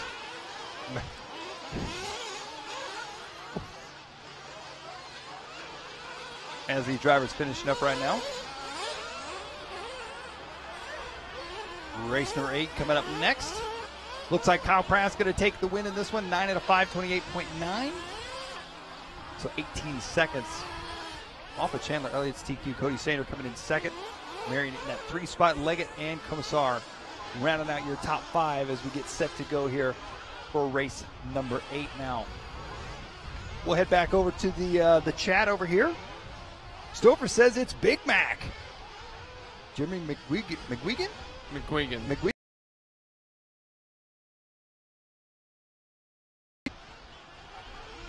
Furby says all the tracks in Indiana are the same way. I love it. State Line is an amazing facility. Can't wait for the King of Kings race at the end of July.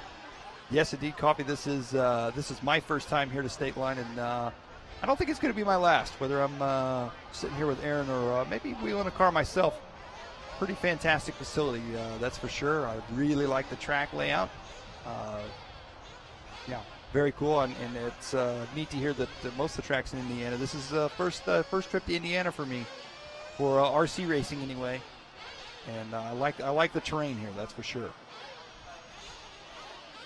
Let's see. Team Kirkman says Chandler's TQ is pretty solid. It is. That was a solid run from the young man. Better than a liquid run. That would be like hot wings Thursday night. Let's not go there. Billy Tompkins from High Tech, watching online now. So is Albert Gordado, a fast former factory racer, and Dustin Evans, former Reedy Race and Roar National Champion, watching on Facebook. Ian Litley saying an onboard camera would be good. I agree. Maybe we can get somebody to do that for some practice laps. Who knows? Chad Rowland, go get him McGuigan, a.k.a. Big Mac. So apparently this Big Mac thing has... We didn't make that up, did we? No. And had a lot of people saying that. Chris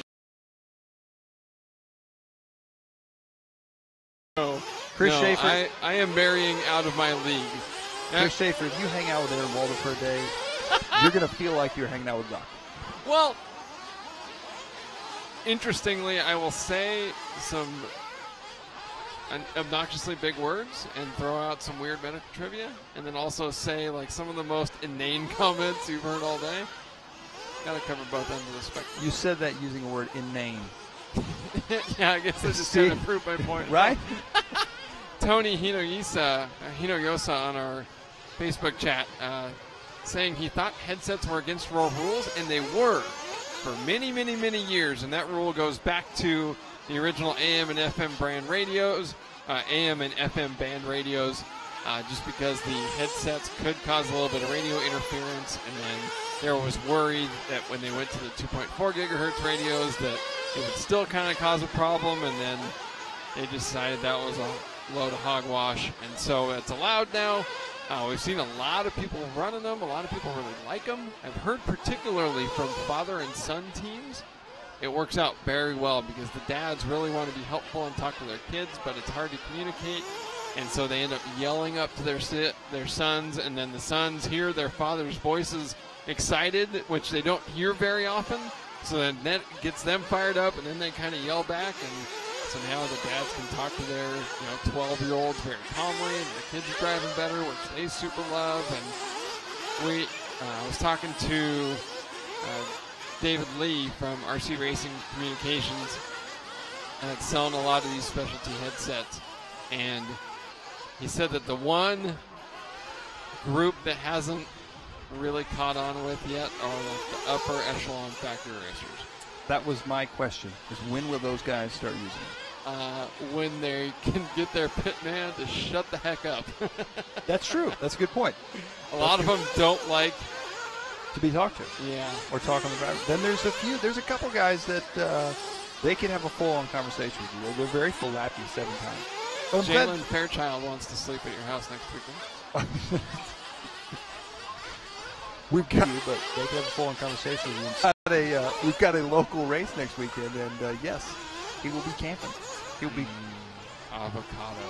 And as I say that, yeah, we're a minute 15 into this one. Mark Souza, one of the Canadians racing here this weekend. Out front already with a 34.0 on lap number 1, and second lap at 32.9. Quite a bit faster. Oh, a tough wreck right there. No turn marshal on that bucket. Oh, there he's back. You know, we were talking about that TQ time of Chandler Elliott, 9 to 5:10, all the way up to race number 8. Nobody's beat that time. I feel like this could be the race. We've got some heavy hitters in this one.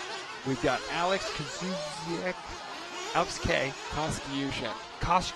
Okay, Alex K is good. Team Associated J Concepts driver Alex K. He's been laying it down in the in 10 skill here lately, and now he's out here for the 8 skill Nats. He's got the skill. Obviously, 8 skill is a little different than the 10 skill he's been doing and doing so well at, but I expect him to put down a pretty good time here in this one as well. David Fast out there as well. Mark Souza out there. Brandon Rose out there. Rick Inler, Ron Mori. Edwin Hartman of DOD, Dutch Oven Designs out there. Chris Allison, we were talking about Thornhill earlier. Steve Colbert, Pablo Tejada of PTRC. Seth Rippey, Ralph Reynolds. All on the track here in this one. Ryan Erdu, no, it's going to be Mark Souza out front. 9 out of 5:17, so they are still 7 seconds off that TQ time. Alex K works his way up to the number 2 spot. He had a rough start here in this one, and it looks like we're following Alex K right now as he works his way around in that red and yellow Associated buggy. Coming into the whoop section, a tricky section, and it looks like he's got that Associated car working good. Working his way back around right now, Alex K. Fast lap on the track, a 32.9 for Mark. Out front here in this one, dips down the 32-second lap range. So we're getting up there in the faster lap times. Mark now in a 9 out of 5:14, 4 seconds off. And interestingly enough, Souza leading this one still over 4 seconds slower than what Chandler Elliott did. So with a minute 30 left to go, I don't think anyone's going to bump Elliott out of the top spot. It's going to take some very fast laps and some consistent laps. I think that's going to be the major thing. Mark had looks like, a 40.2 on lap 3. Had he not had that one, he would have been right there with it. Yeah. Koskiushek's last lap, 32.926, a personal best for him. And Alex obviously had a little bit of rough luck going in the seeding practice round, and not the best run here going in round number 1. Kind of expected some bigger things out of Alex. We'll have to see if he's able to regroup, particularly in the truck class, but also here in buggy, because he's one of those drivers that certainly wants to make the top 32, get himself a spot for the Worlds. Yeah, and that's the other thing about this race this weekend is obviously the Roar Nationals is always an important race in America. However, on a Worlds qualifying year, it seems like the intensity is turned up just a little bit more. Oh, yeah. And, unfortunately, not everybody, arguably the most prestigious that qualifies is able to go to the World. Right. I mean, that's a big expense. But just the fact that they know they earned a spot, everybody wants that. So, a lot of these guys, I'm sure, know in the back of their mind, hey, even if I qualify in the top 30 or 32, I may not be able to make it to Australia, but I still want to be recognized for making that spot. Unfortunately, yeah, the first time I qualified for the Worlds was in 05, and the 06 Worlds were in Indonesia. And there was a lot of talk about there being potentially some violence going on in the area. So there were only like a handful of U.S. drivers that decided to go at the last minute. And I was not one of them. And then it turned out, of course, it was fine. Everyone had a lot of fun. Mark Pavitas ended up winning. So that was super cool. Would have been really neat to go. But it just didn't work out. And then 2 years later, actually a race that you and I were both at. Did you go to the 07 Nationals? Yeah. Yeah. Yeah. Yeah, qualified for Worlds there in St. Louis, and then ended up letting a ton of people into the 08 Worlds too in Charlotte. But the 08 Worlds I could forget about because I lost 2 engines and a transmitter at that race. I didn't lose a transmitter. I did lose it. I did lose an engine, 2 servos. That was a rainy race. I don't want to talk about it. It's only going to make me mad. Mark Souza taking the win here, 9.515 as he nipped Alex Koskushek at the last second there. So Souza with the third fastest time and Koskushek with the fourth fastest time so far. Still nobody eclipsing Chandler Elliott's 9.5.10. In fact, no one's really been close. Alex Watsky got within 4 seconds. You're watching the first round of qualifying in the 2017 Roar Fuel Off-Road Nationals. Thanks to Team Associated, Reedy led Finger Racing in Absolute Hobbies. Checking out our Race Day Hobbies pit lane cam. When we talk about those headsets there, we see several of our pit guys here coming up for this next one with got the headsets on. Looks like coming up in this next, we got Braden Jansen, Mike Sontag, Austin Wick, Kraken Coons, Eric Fletcher, Bart Collins, Brennan Schimmel, Donald Elliott Jr., Gary Stute, Kevin Morales, Shane Ogden, Cole Ogden's dad, Dwayne Karlowski, Michael Valentine Jr., and Cody Watson. Yeah, it's in our Facebook chat room here. Jose Alvarado saying, LOL, I lost everything in Vegas.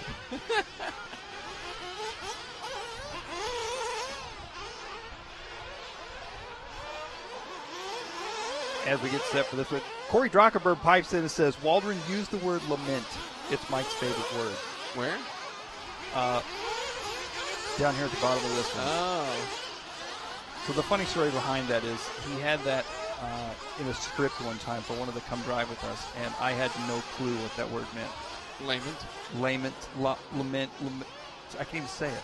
So you lamented having to use the word lament. See, I already forgot what it means, so maybe. I don't know. So I will never live that down.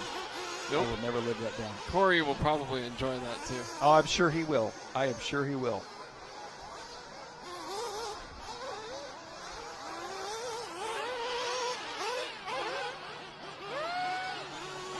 As for Buggy Heat Race number 9, Chandler Elliott still sitting on top here in this one with his TQ time of a 9 at a 5:10.723. We'll see if any of these drivers have what it takes to top that time. 25 seconds left to warm up. As you can see, the drivers coming in, topping them off, getting set to head back out. Everybody in this one is checked in. Full 14-car field to get set to go here for Buggy Heat number 9. 15 Buggy Heats head into our Truggy Racing.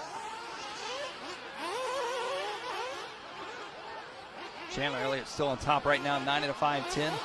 Oh, Jeff Guest saying, did you see someone land and the rear end of the car kick up a little bit? I've seen.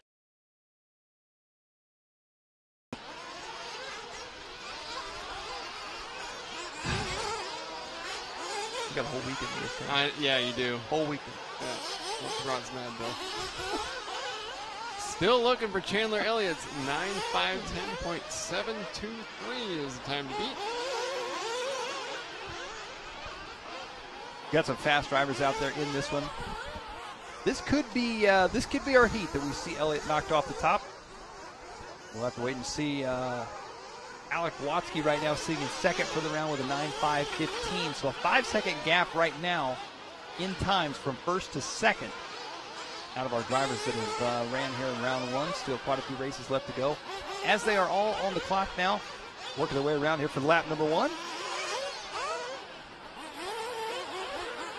Shane Ogden coming around 34 flat on his first lap. Mike Sontag 34.1.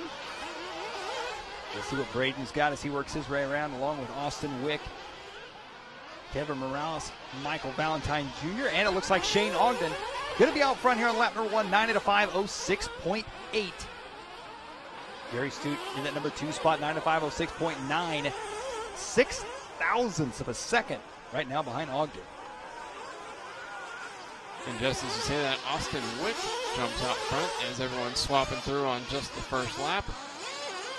Have to wait a little bit to see if this is the race. 140 left to go. Big rig going down the road. What highway is that back there? It's a good question. Please hold. Please hold. Austin Wick right now is on a 9 at a 5:09. 2 minutes in. Man, I tell you what. I found in qualifying, if you're even with TQ time at the very start of the race, it's very difficult to hold that pace if not improve that pace, unless you just had some really off laps to start out. So if they're that close right off the start, I got to believe that TQ is going to be safe. And just I say that, Gary Stute comes around taking over the lead with a 9 out of 5.13. They drop off that TQ time by 3 seconds. So we'll see if somebody can prove me wrong here in this one. Braden Jansen up at the number 2 spot. 9 out of 5.26 his pace. Ogden drops to third, 9 out of 5.29. Halfway into this one now. Karlovsky, I feel like that was in a movie or something. Could have been. Could have been. Or like Rocky and Bullwinkle. Rocky and Bullwinkle. So, looks like, no one's going to be really even close to Chandler Elliott's time again. Gary Stute leading the way with just 2:10 left to go, slipping all the way to a 9.5.22. So it's Stute, Karlovsky, Jansen, Elliott Jr., and Shane Ogden. Looking at the lap times in this one have dropped off a bit from what we've seen in the past couple. So now the question is, are we looking at the track changing? Is that what's dropping these lap times, or are we just looking at a little difference in drivers? Yes. Yes, okay.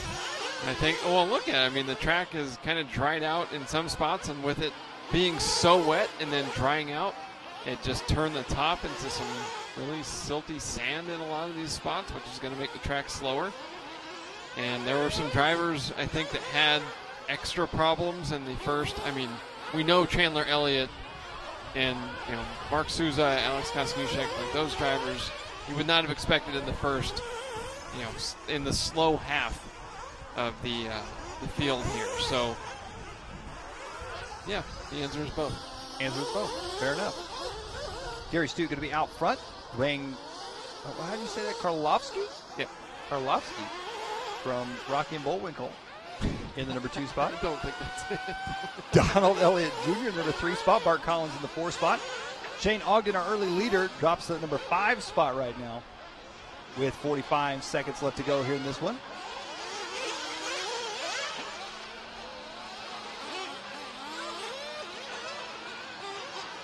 Gary Stute out front. Fast lap of the race now, a 33.9 your leader. So they'll get a little bit faster. They may have heard us talking just a bit. 33.9 for Gary. Looks like a 33.9 as well for Shane. Oh, Shane having a rough run here in this one. He was out front early on and dropped himself back to the 9th place spot right now. 9 out of 5.31 his pace. The last driver in this one on a 9-lap run. Everybody else on an 8 or less. Oh, it looks like Eric Fletcher, the Techno RC. I believe he is the Midwest and Canadian team manager. Hey. Eric Fletcher looks like he may be out. Oh, he's back on the track now, so may have just had a little incident. Looks like the most popular use of the name Karlovsky is actually a dance troupe. A dance troupe? That's where you've heard it. Don't ask me. Your days as a professional dancer.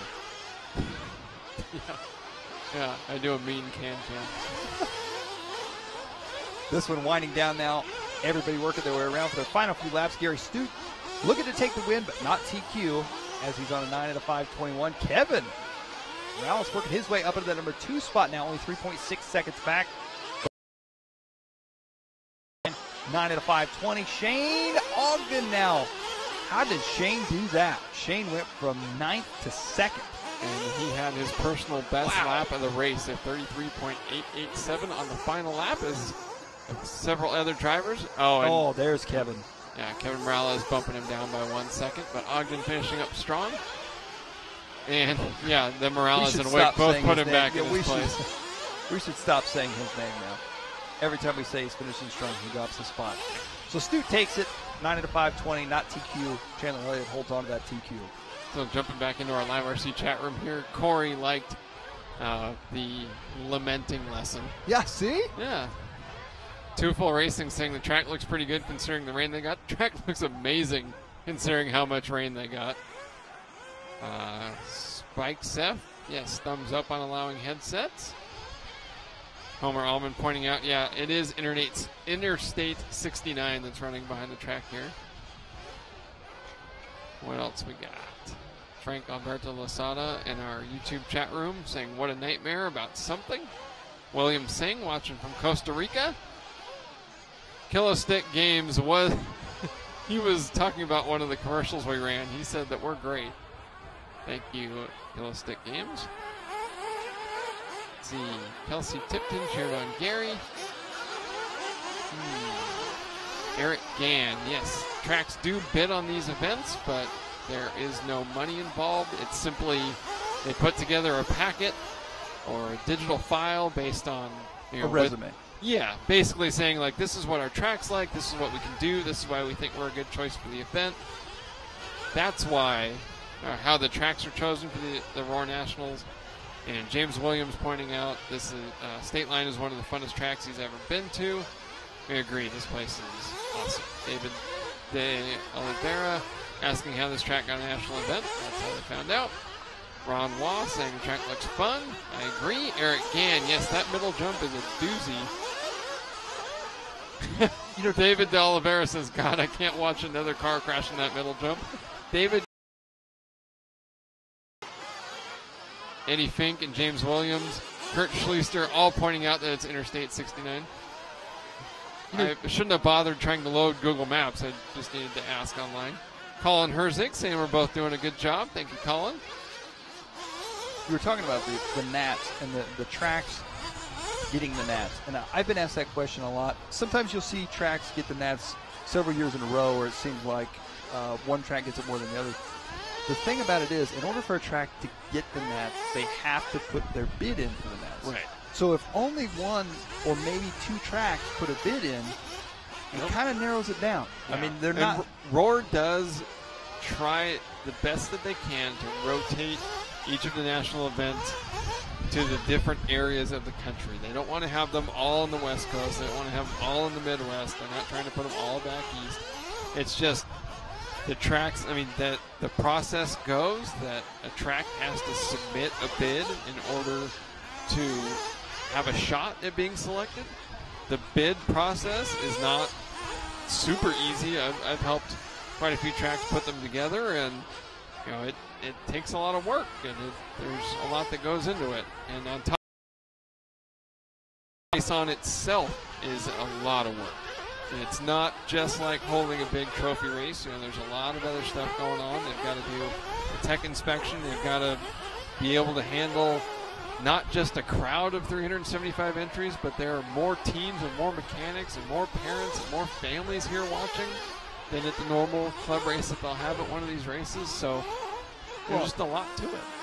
I mean, look at all the campers that are here. Not to mention, a rain like we've had so far this week. Had it been a local trophy race or something like that, they could have postponed the race. Pack it up, go home. Exactly. Sorry. That's not really an option this weekend. Right. I mean, they had to do some crazy amounts of work to get this thing back in shape. Tony Detroit City Moore in our Facebook chat room, cheering on the X-Ray team and also giving LiveRC a shout out. Thank you very much.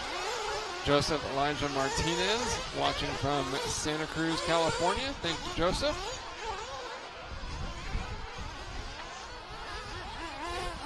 One minute into this one, Galen McCreary out front. Anthony Schumacher running second, Mason Fuller third, Adam Johnson fourth, and George Barrage running fifth. I think Anthony Schumacher usually goes by AJ. In fact, I know he does. And his father's name is Tony, so they are certainly both Anthony's, I would believe. Here we go in this red and yellow buggy. Not quite sure who that is, but it's Galen McCreary heading out front by just 0.8 of a second. So he's working on his first couple of laps here. 1:45 into this one with 3:15 left to go.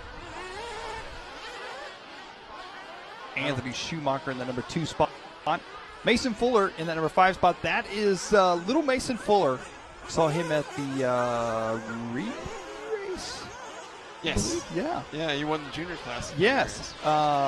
Mason and his dad are the ones. They actually said they read our LiveRC article about the things to watch for, and one of them being that there was no waiting list, and they were the ones we were talking about earlier. Oh, yeah. Put together a truggy and a buggy last minute just to come out. Well, and one of our contributors on the LiveRC homepage, Tyler Hooks, put together an interview with Mason Fuller and his younger brother, Caden. Yes. And I haven't laughed that hard at an article that's been posted on our site in a very long time. Very good kids, both very fast.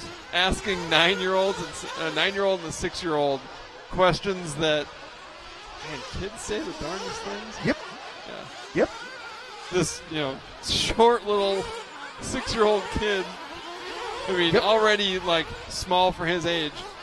And he tells a worldwide web publication that he wants to be an NBA star. Yep. I Love lost it. Love it. Galen McCreary out front here in this one, 9 out of 5, 10. Adam Johnson, 9 out of 5, 21. So Galen McCreary right now driving that TLR buggy. 10.8 is his time. 10.7 is Chandler Elliott's TQ time. So he's 1/10 of a second off that TQ time right now with 1:45 left to go. Adam Johnson up at the number 2 spot. 9 out of 5, 20. His pace, Schumacher, Barrage, Fuller, and Wheel. Ooh, 1:30 left to go, and Galen McCreary. Oh, never mind. Comes around the 38. I was just getting ready to say that Galen McCreary is close to a TQ run, and before I even finish the sentence, he comes by with a 38.8082. Sorry, McCreary. It's all Aaron's fault. Adam Johnson up to that number 2 spot right now. George Barrage in the 3 spot. Mason Fuller in the 4 spot. Michael Wheels, Anthony Schumacher, Carlos Sikora, Aaron Kaufman, Joe Laws, Ian Riley. Ian out there running the number 10 spot. A carpet oval racer, I believe, joining us. Who? Ian Riley. I believe he is primarily a carpet oval racer of the BRL series, if I'm not mistaken. Barry Ritchie in the number 11 spot. Jeff Keaton in that 12 spot. Logan Windley and R.J. Hart rounding out your field with 40 seconds to go. Adam Johnson now out front. Galen McCreary, another rough lap on that one. A 39.6 drops him back to the number 4 spot. It's Johnson back to the front now. 9 of the 5, 18 his pace. 8 seconds off that TQ time at Chandler Elliott. 20 seconds left to go.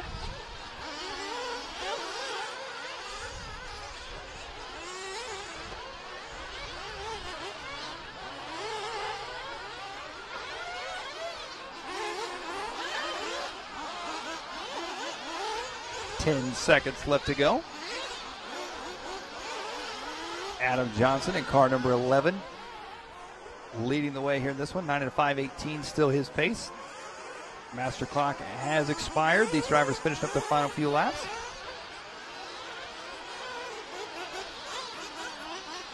And looking at the track here, Aaron, I would say it is definitely drying out significantly from what it was in heat race number 1 and 2.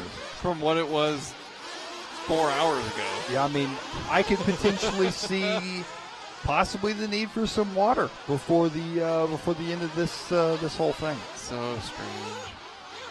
Midwest, welcome to it. Don't like the weather? Go home. Yeah.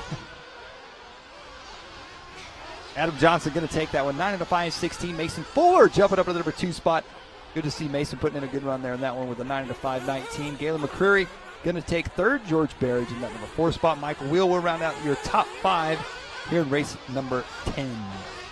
We have in our Twitch.tv chat room a user named Supercross Pig who says the track fan. He does think this chat room looks awesome.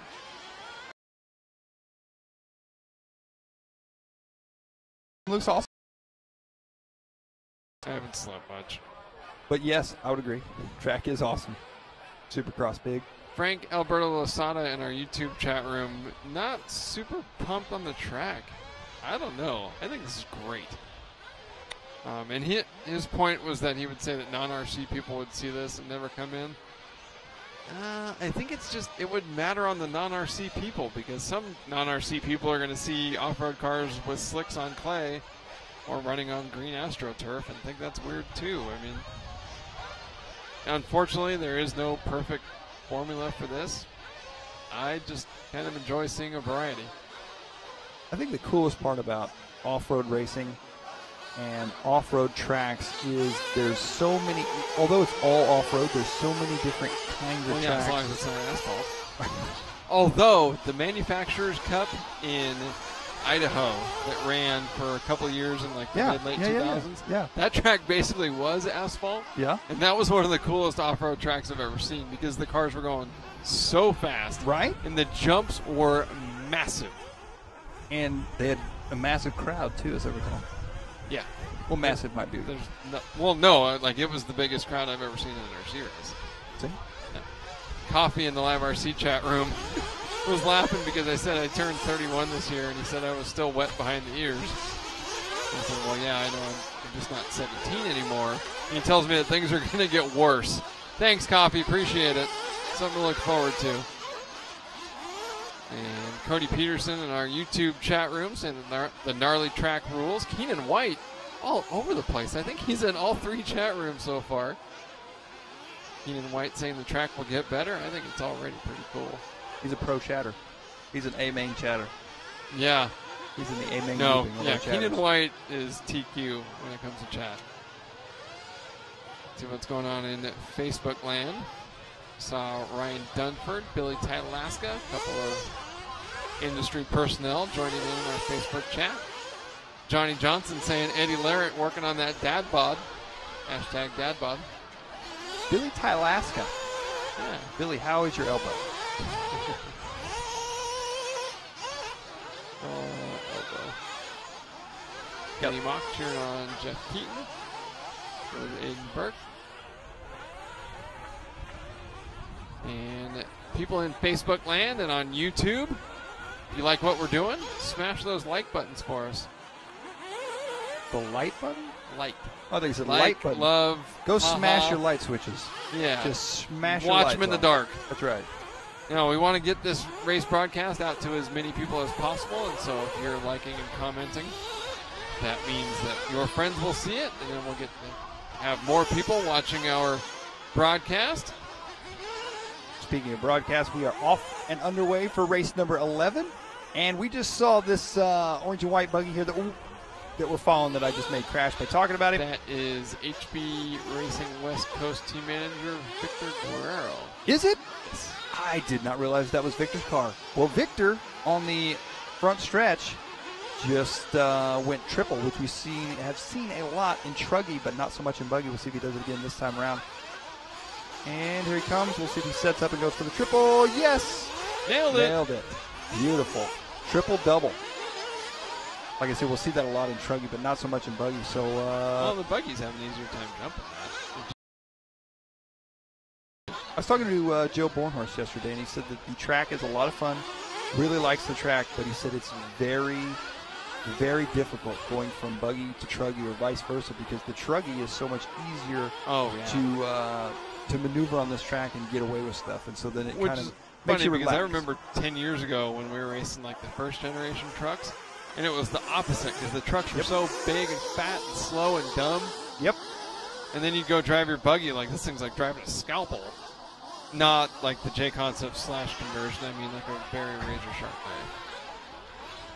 knife. Back then, the buggies might have drove like a Traxxas slash conversion. Interestingly enough, too, the buggies back then were not very good either. CJ Jellin taking over that top spot. 9 out of 501. This could be the one right here. CJ may be the one to knock Chandler Elliott off that top spot. Paul Ciccarello's right there as well. Just as you say that, John, 3 minutes left to go. We do, and now Paul moving up to the number 1 spot, 9 out of 507. He's 3 seconds off 3 seconds ahead of Elliott's TQ time right now. Jellin dropping off that TQ time. There's our boy Tyler Hooks, our LiveRC contributor in that number 4 spot. Now jumping back up to the number 3 spot. Mason Epley in the number 2 spot. So Tyler came into the trailer the other day and he asked if we needed anything.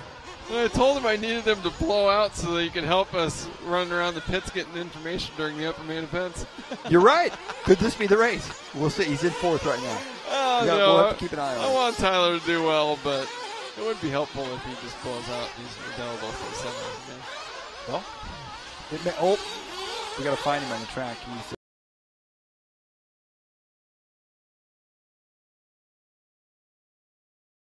car. 9 out of 507 is pace. Now look at this. Your top 4 drivers ahead of TQ time with 3 minutes down, 2 to go. Epley, Guerrero, Hooks, and Jellin. And here is Tyler Hooks working his way through traffic through the center double in that black, pink, and white TLR buggy. Over the wave and down the back straightaway. I got to say, Tyler played pretty nice right there with traffic. He did. Very patient. Yeah. Whoa! Oh! Lawn dart. Comes up short of the big triple. Oh, and more trouble for cars in front of him right there. Now, here's where it gets tricky when you're in Tyler's position because you don't want to slow down any, but at the same time, you almost have to keep yourself from getting tangled with these other drivers. He's doing really well, though. I'm really proud of Tyler right now. Hook's playing it very, very safe. Throwing us a little wheel whip there. Mason Epley out front.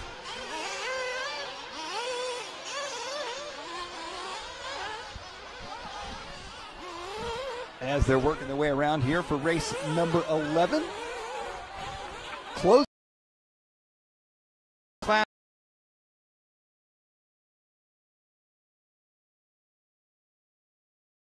.6.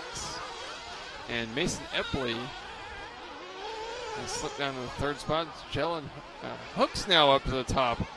9.508 the pace.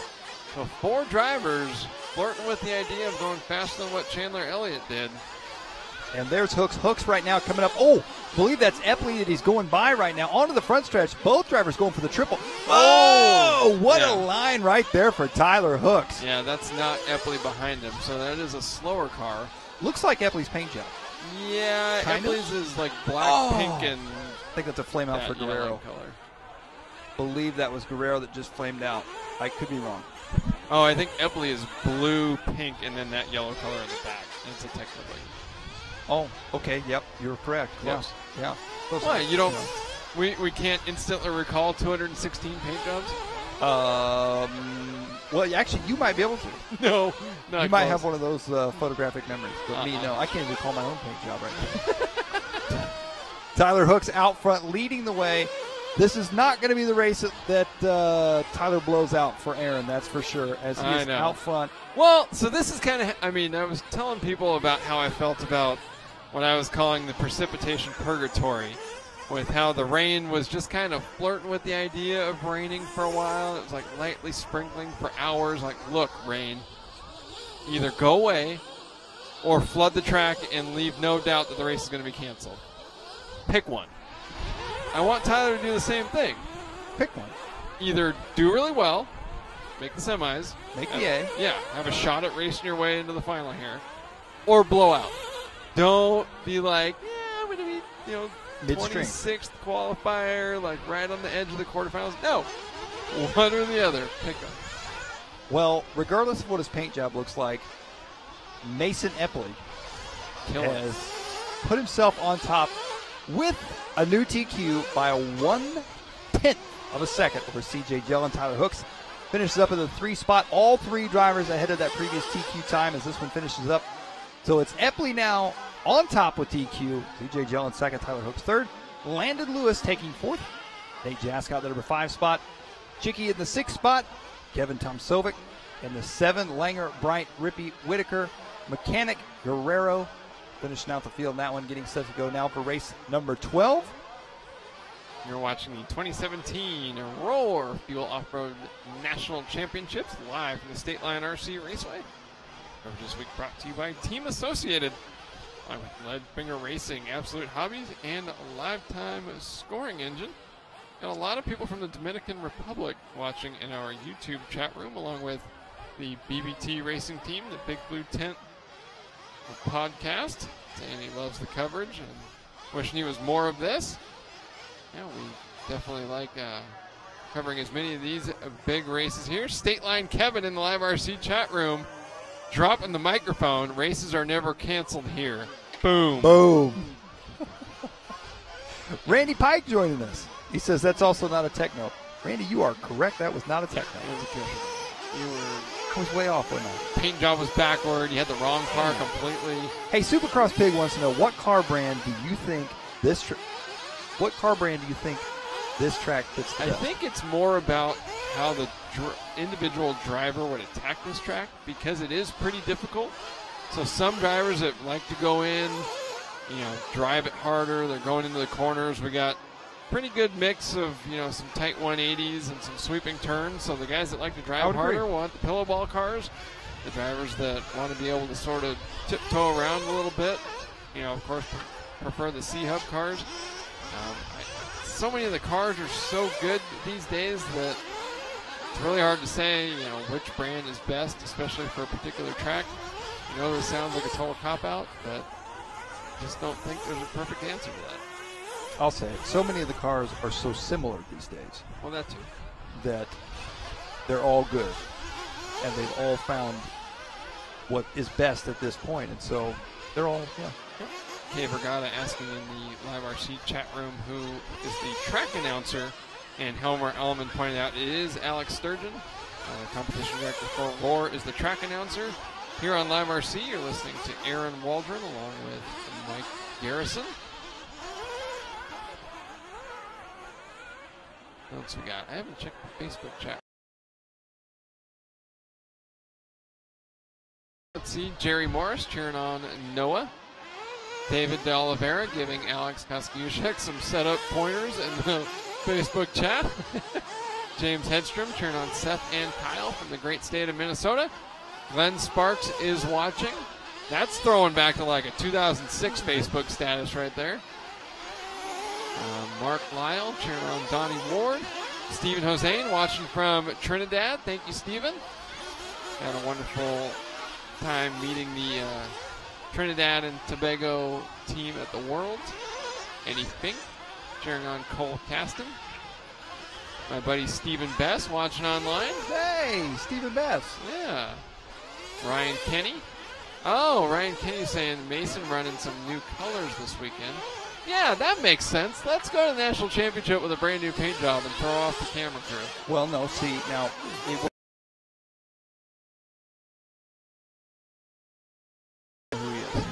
What better way to fly under the radar with a bad run? Sean Smith asking what the rain situation's like. We might be clear for the rest of the weekend. And, oh yeah, we got a race going. We sure do. As these guys are getting going, coming around, we're following right now Techno RC's Billy Fisher. Billy Fisher, great. Oh, just I say that, he tumbles in the front straight. Great to see Billy out there. Ooh, more trouble for Billy. I'm just going to pit next to Billy when he was running the TLR cars several years ago at the Short Course Showdown. We had a Mad Skills motocross. If you've never played the game, it's an app. I stopped. Yeah, it's terribly addicting. But we had some pretty epic races going, and after seeing him here this weekend, I feel like I need to light that back up because that was some pretty intense times in my life that I spent a lot of time buried in my phone playing Mad Skills just to beat Billy. Remind me about this during our next race break because I'm going to go off on a serious roll here, but yeah, I got some. Well, you'll appreciate too, and this might control how we spend the remaining nights in the hotel. Anyway, fantastic. Noah Dickerson out front after 2 laps on a 9.501, so we're getting close to a 10-lap run. Might not happen here in this heat. Dickerson, Caston, and Van Dalen on a 501 and then 2 503s respectively after just 2 minutes. Noah Dickerson, that number 14 car, recently making the change from Mugen last year, jumping to the X-Ray team this year. Yep. Seems to be really working out well for him. Seth Van Dalen now taking over the top spot. Seth Van Dalen, we talked about his Truggy a little bit earlier. He's running that pretty unique body on his truck.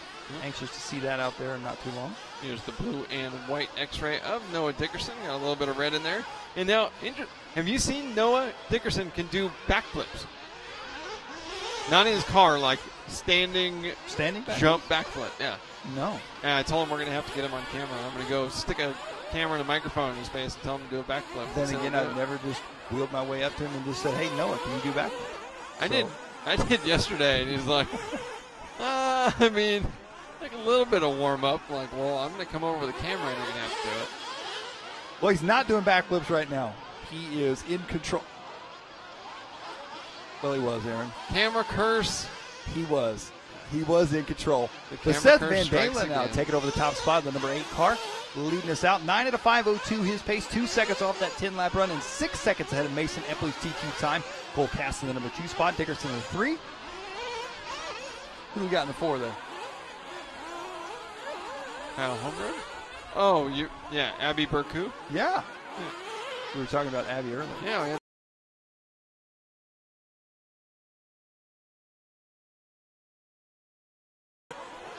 Did you just forget to say his name and so you wanted me to do it? Yep.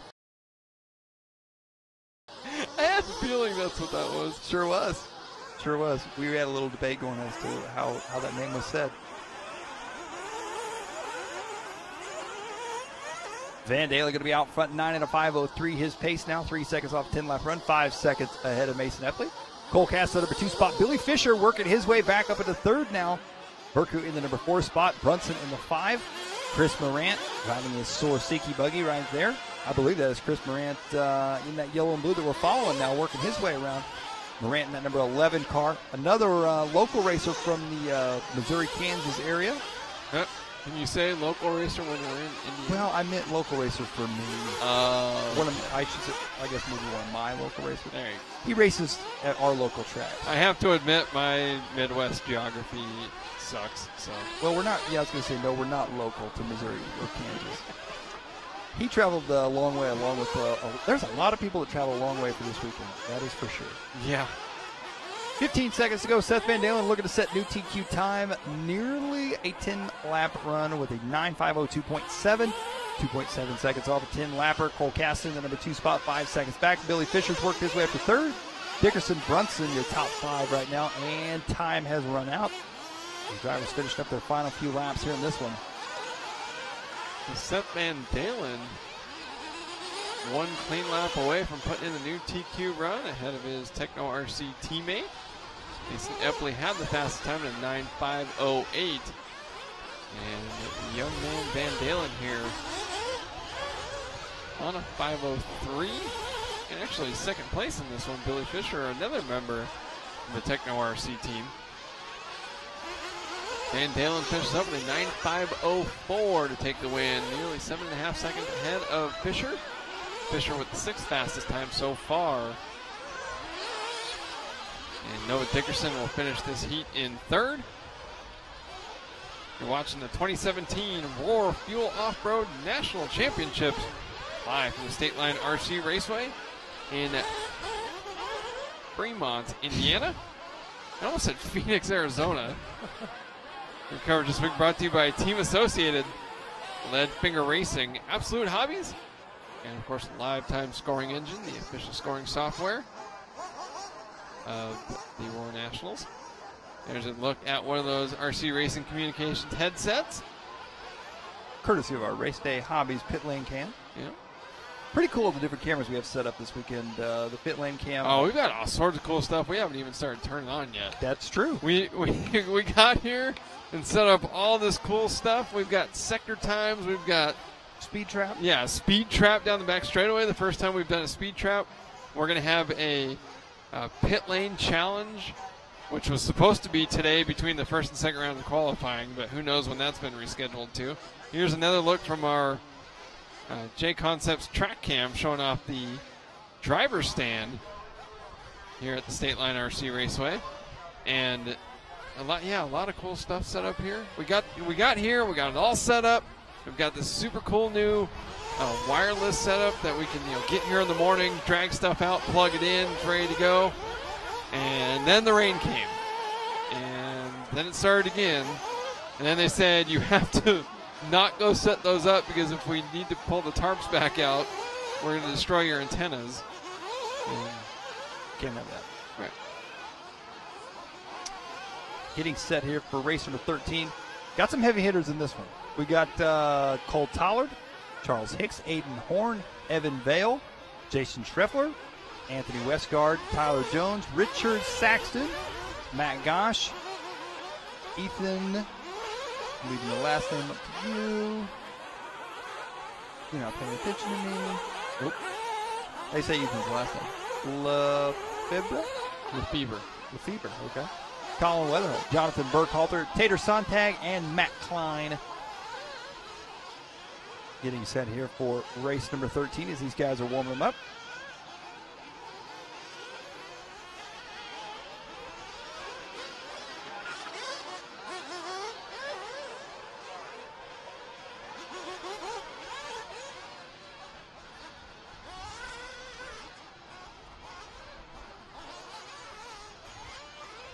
As this race getting set to go here, 45 seconds left on the warm-up clock. Looking at our chat room here, looks like C.A. Moon says, can you show the wave, please? Yeah, C.A. Moon's been really enjoying that wave section, so here's a good look at it. There it is. What reminded me of it is kind of like a J Concepts track cam showing up. Look at that. Asking ye shall receive.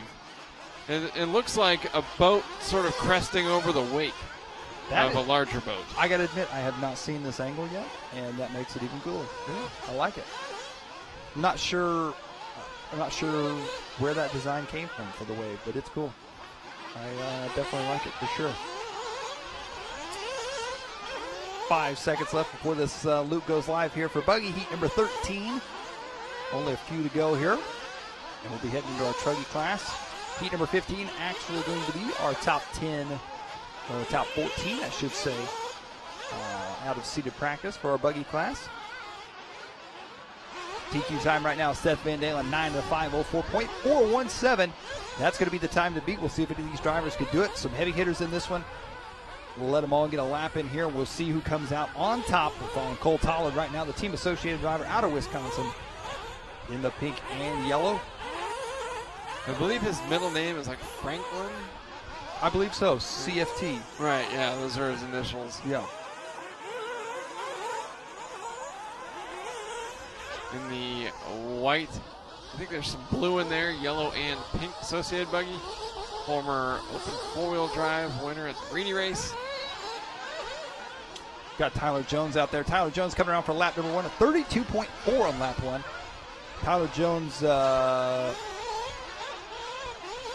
is back to TLR, if I'm not mistaken. Yes. Did a little swap TLR to AE, now back to TLR. And it looks like the TLR is working for him right now as he is out front on our first 10-lap run of the day. 10 at a 5:24.8 for Tyler Jones, 1 lap into this one. Jason Schreffler in the number 2 spot. Aiden Horn. Now Aiden Horn jumping up to the number 2 spot. The Horn brothers out there. Oh, no. Tough luck right there for Tyler Jones as he gets tangled up with another driver, puts him on his lid. That's going to drop Jones back in the field. Now it's going to be Matt Gosh out front leading the way. Matt Gosh, the associated driver out of St. Louis. Whoa! Gosh, oh, well, he hasn't gone by for a full lap, and his first lap was a 1 minute. So Gosh will not be having a good run. No, he will not. So Tyler Jones back out front now. Jonathan Burkhalter out of St. Louis as well, the team associated driver. Going to be moving. Burkhalter is going to take over the lead. Burkhalter on a 9 at a 5 flat .3, and he's got it. Burkhalter, now your leader. Horn in the number 2 spot. Tollard in the 3. Westgard in the 4. Vale and Weatherholt now rounding out your top 6. Yeah, please, if you're watching online, stay tuned, of course, throughout round number 1 of qualifying here. Coming up after race number 15, we'll be hitting the driver's stand for a raw speed race report, our first of the weekend, with the top 3 qualifiers here of round number 1 of buggy qualifying coming up shortly. Raw Speed Inc., our race report sponsor for the weekend. We'll have a lot of cool stuff in the pit area. And of course, the driver's stand, talking to the drivers, talking to the mechanics, going to look at some new products coming up throughout the weekend.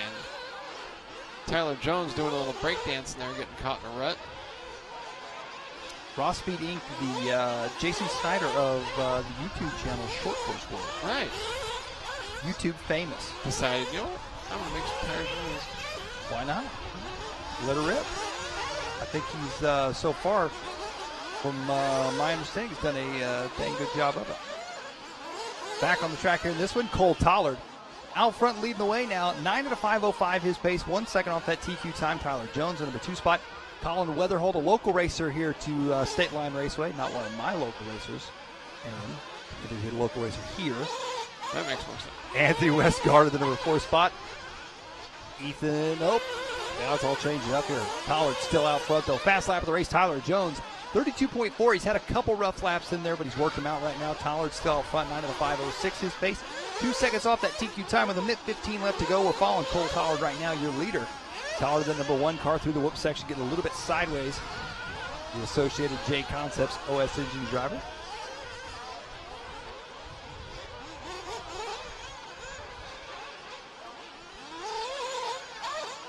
Tyler Jones sitting in second, Anthony Westgard in third.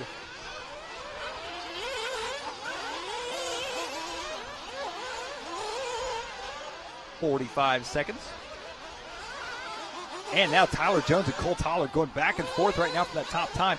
Tyler Jones in the number 7 car, Cole Tollard in the number 1 car. There you see Tollard working his way through the center section, down the stairway to hell.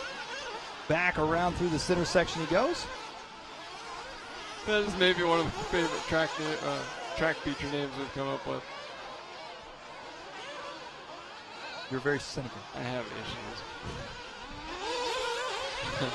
I need therapy. Many years of therapy. Tollard coming around on the front stretch right now. Oh, Tollard getting a little bit sideways. All sorts of trouble in the whoop section now, just ahead of Cole Tollard. He's coming up on lap traffic. He's 1 second off that TQ time. Time is going to expire. It's all going to come down to these final few laps here as he's working his way around. Can Tollard pick up the pace on this one? He's going to need a fast lap. He is 1 second. We'll see if he's got Tyler Jones in number 2 spot. Anthony Westgard in that 3 spot. Westgard is finished up now with a 9.509. There's Cole Tollard, 9.505. Tyler Jones now. It's all coming down to Tyler Jones. He may steal it from him. No, not quite close enough. Cole Tollard going to take it 9 at a 5.05.9. So Tollard going to take the win here in heat number 13. Not enough to top Seth Van Dalen's TQ time. Still a great run for Cole. Tyler Jones will take second. Anthony Westgard third. Richard the King Saxton taking fourth. Team Associated. Jason Schreffler taking fifth. Weatherholt, Bark, Burkhalter, Vale, Hicks, Klein, Horn, Sontag, and Gosh. As race number 13 finishing up now, we'll head over and take a look here at our chat. Looks like our YouTube.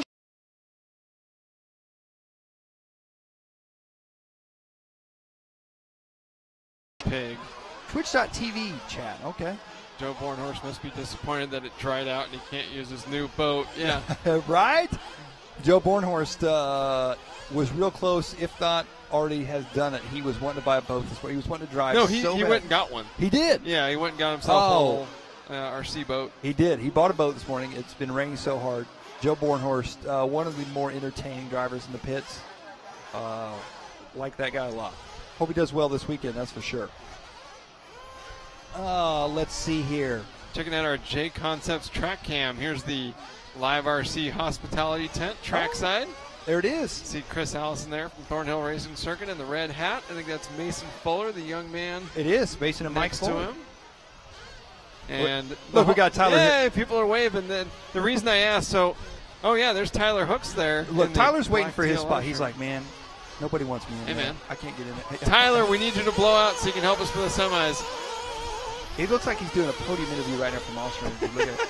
Yeah, I just want to thank Monster Energy. The reason why I asked our producer for that shot is you can see the wind there blowing the tent around. So Darlene Myers, the wife of the track owner here, Kevin, posted a picture to her personal Facebook page and tagged LiveRC in it. And she's saying that it was surreal sitting in the LiveRC.com tent in their backyard. Someone pinched me. Crazy stuff. Yeah, so we've got a monitor in there with a lifetime scoring screen so that people standing around the track can go sit in the tent and listen to Mike and I babble about whatever useless drivel comes out of our mouths. Useless dribble? Drivel. Drivel. D-R-I-V-E-L. Here we go again. The words. The words. It's going to be like Toastmasters vocab. I know, right? Yeah. Yeah, drivel is like unintelligible speech. Okay. Pretty much what we've been doing for the last 13 and a half feet. Perfect. Yeah. I'm good with that. But yeah, it's really cool, being part of this traveling circus of, the RC racing community that goes to all these different places. And, I've been really fortunate now to be part of the LiveRC team for 3 years. And so it's really cool for me to be able to go to all these different tracks around the country and a lot of places around the world and meet people that say that, they've seen me for 3 years now on the computer, and now they finally get to, meet me in person. And then they figure out that the camera actually makes me look better. It's a lot less stressful being in here than it is out there racing. I have no stress this weekend. Yeah. Yeah. If If my car's not working, I don't care because I'm not racing. As long as this microphone works, that's all that matters. And if it doesn't, I got a mechanic for that. Yeah, we've got a whole crew of mechanics. Yeah. Hey, fix this. Looks like we're getting set to go. Off and underway here for race number 14 of our buggy. Coming up next, after seating practice. This is the B heat too, so the second fastest group after one round of seating practice, and that's why we're starting to see some of these pros in here. Tanner Steves from the X-Ray team, Austin Horn, one of these young Midwesterners, Joe Bornhorst, incredibly fast Techno RC racer, one of my dark horses, frankly, to pick up a win here this weekend. Blake Pickett, I think he's from down south, Austin Pavone. Mark Pavitas, former world champion in the 8-scale class, as well as a former world national champion. Mikey Page, everyone's flopping around, so I can't keep track anymore. Interestingly enough, Mark Pavitas, like I said, former national champion, former world champion.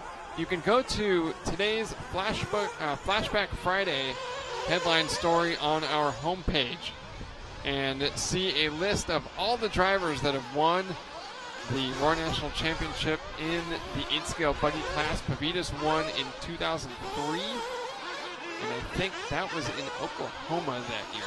Action RC. Yep. Yeah, Jay's Action RC. Back on the track here in this one, Tanner Stees early on out front on a 10 to 5:28. Tanner Denny, 10.5.32. Those are the only two drivers right now on a 10-lap run. Austin Woodyard on a 9 and a 5 flat, followed by Mikey Page on a 9.5.01, and Blake Pickett rounding out your top 5 at 9.5.02. Oh, just we say that Tanner Denny. You know, another trouble. The trivia from this Flashback Friday article, and you'll probably hear me say this a couple times throughout the held was in 1997. From 1997 to 2008, no one won this race twice. Really?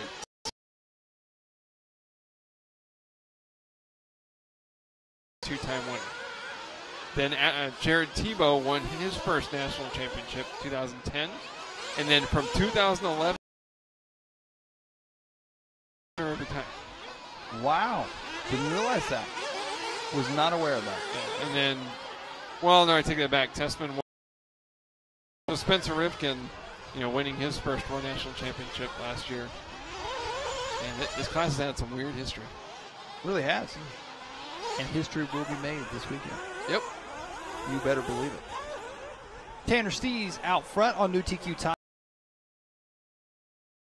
Griffin Hanna in the 4.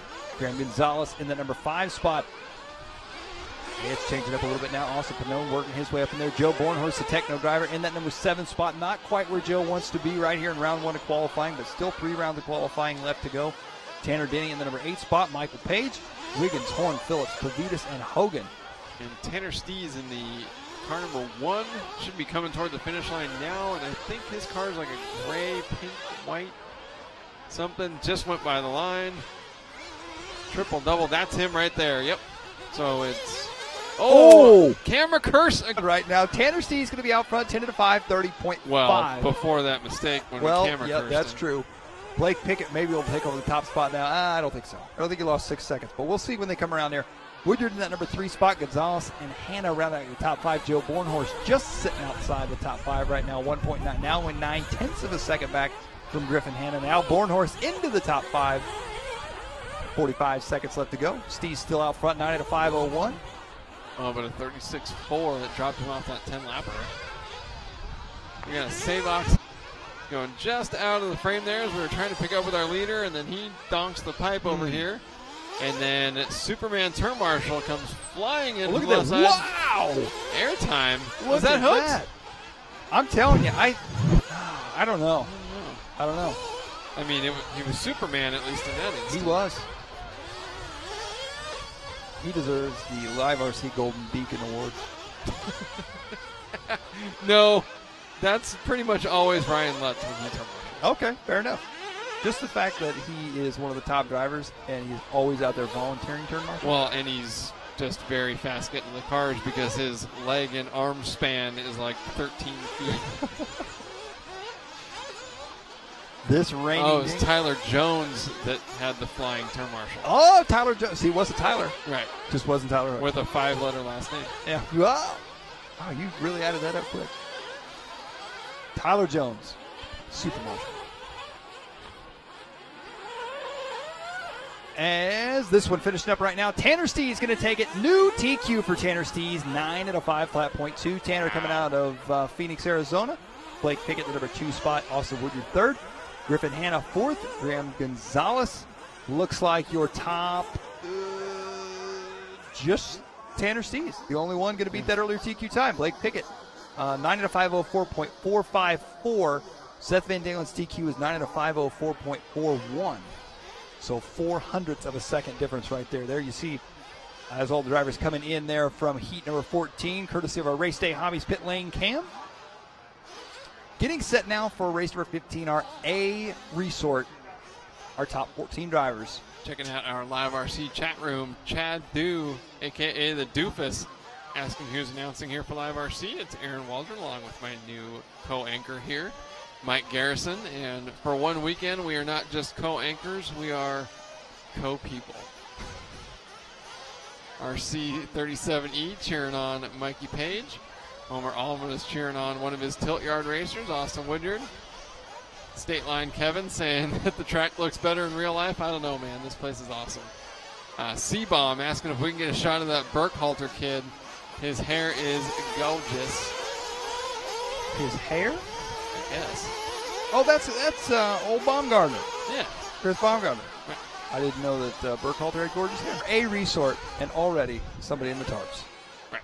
Let's get that out of the... Oh, Rivkin. Spencer Rivkin doing a little 360. That was a McTwisty right there. Stylish.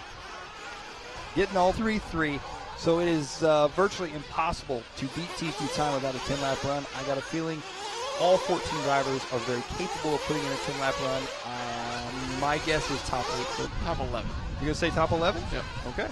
Price is right. RC style right here. Oh, so it's got to be the closest without going over? Yeah, let's do it. 1. Yeah. No, I think it's going to be more than 8.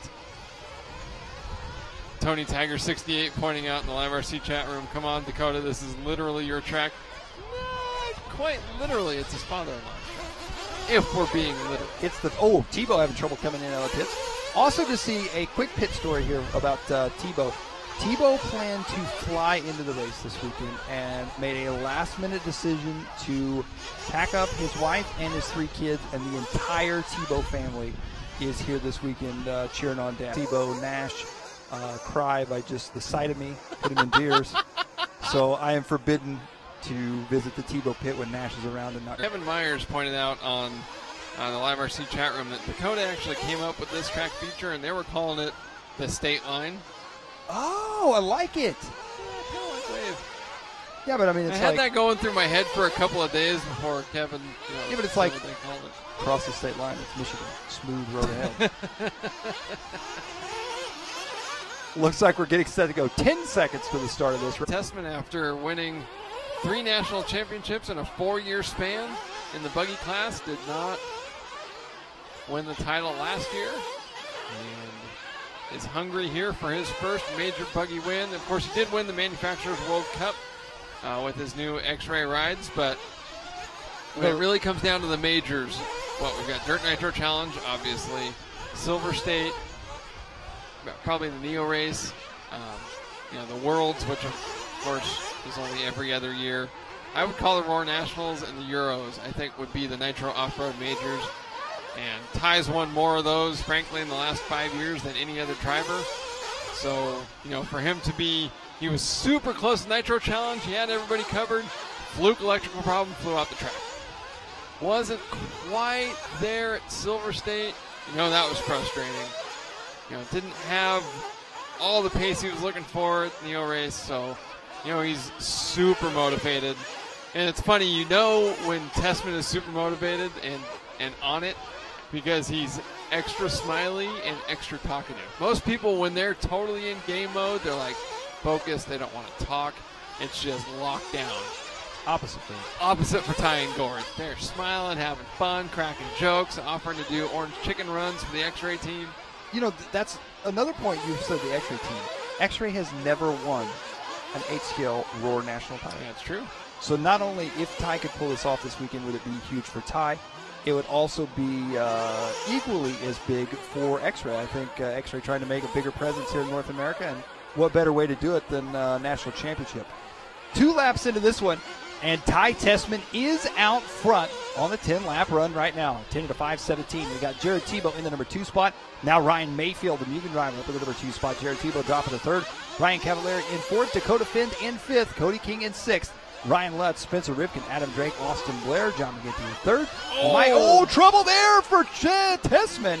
Came up short on the triple and then was out of shape for the second, or the last double there in that section as he turned those 3 jumps into just 2 and reached up and bit him there. He did have a 2.4 second cushion on Jared Tebow, so we'll have to see as they shake out this time by the line. But Tebow, Mayfield, Cavallari, Fend, all within about a second of each other in second and fifth last time by the line. This could shake up everything. Tessman here may be fighting back from a bit of a deficit. I think he's going to. I think that was a pretty rough crash right there Yeah. for Tessman, and that Marshall on that bucket's facing that way. So it took a minute to get by.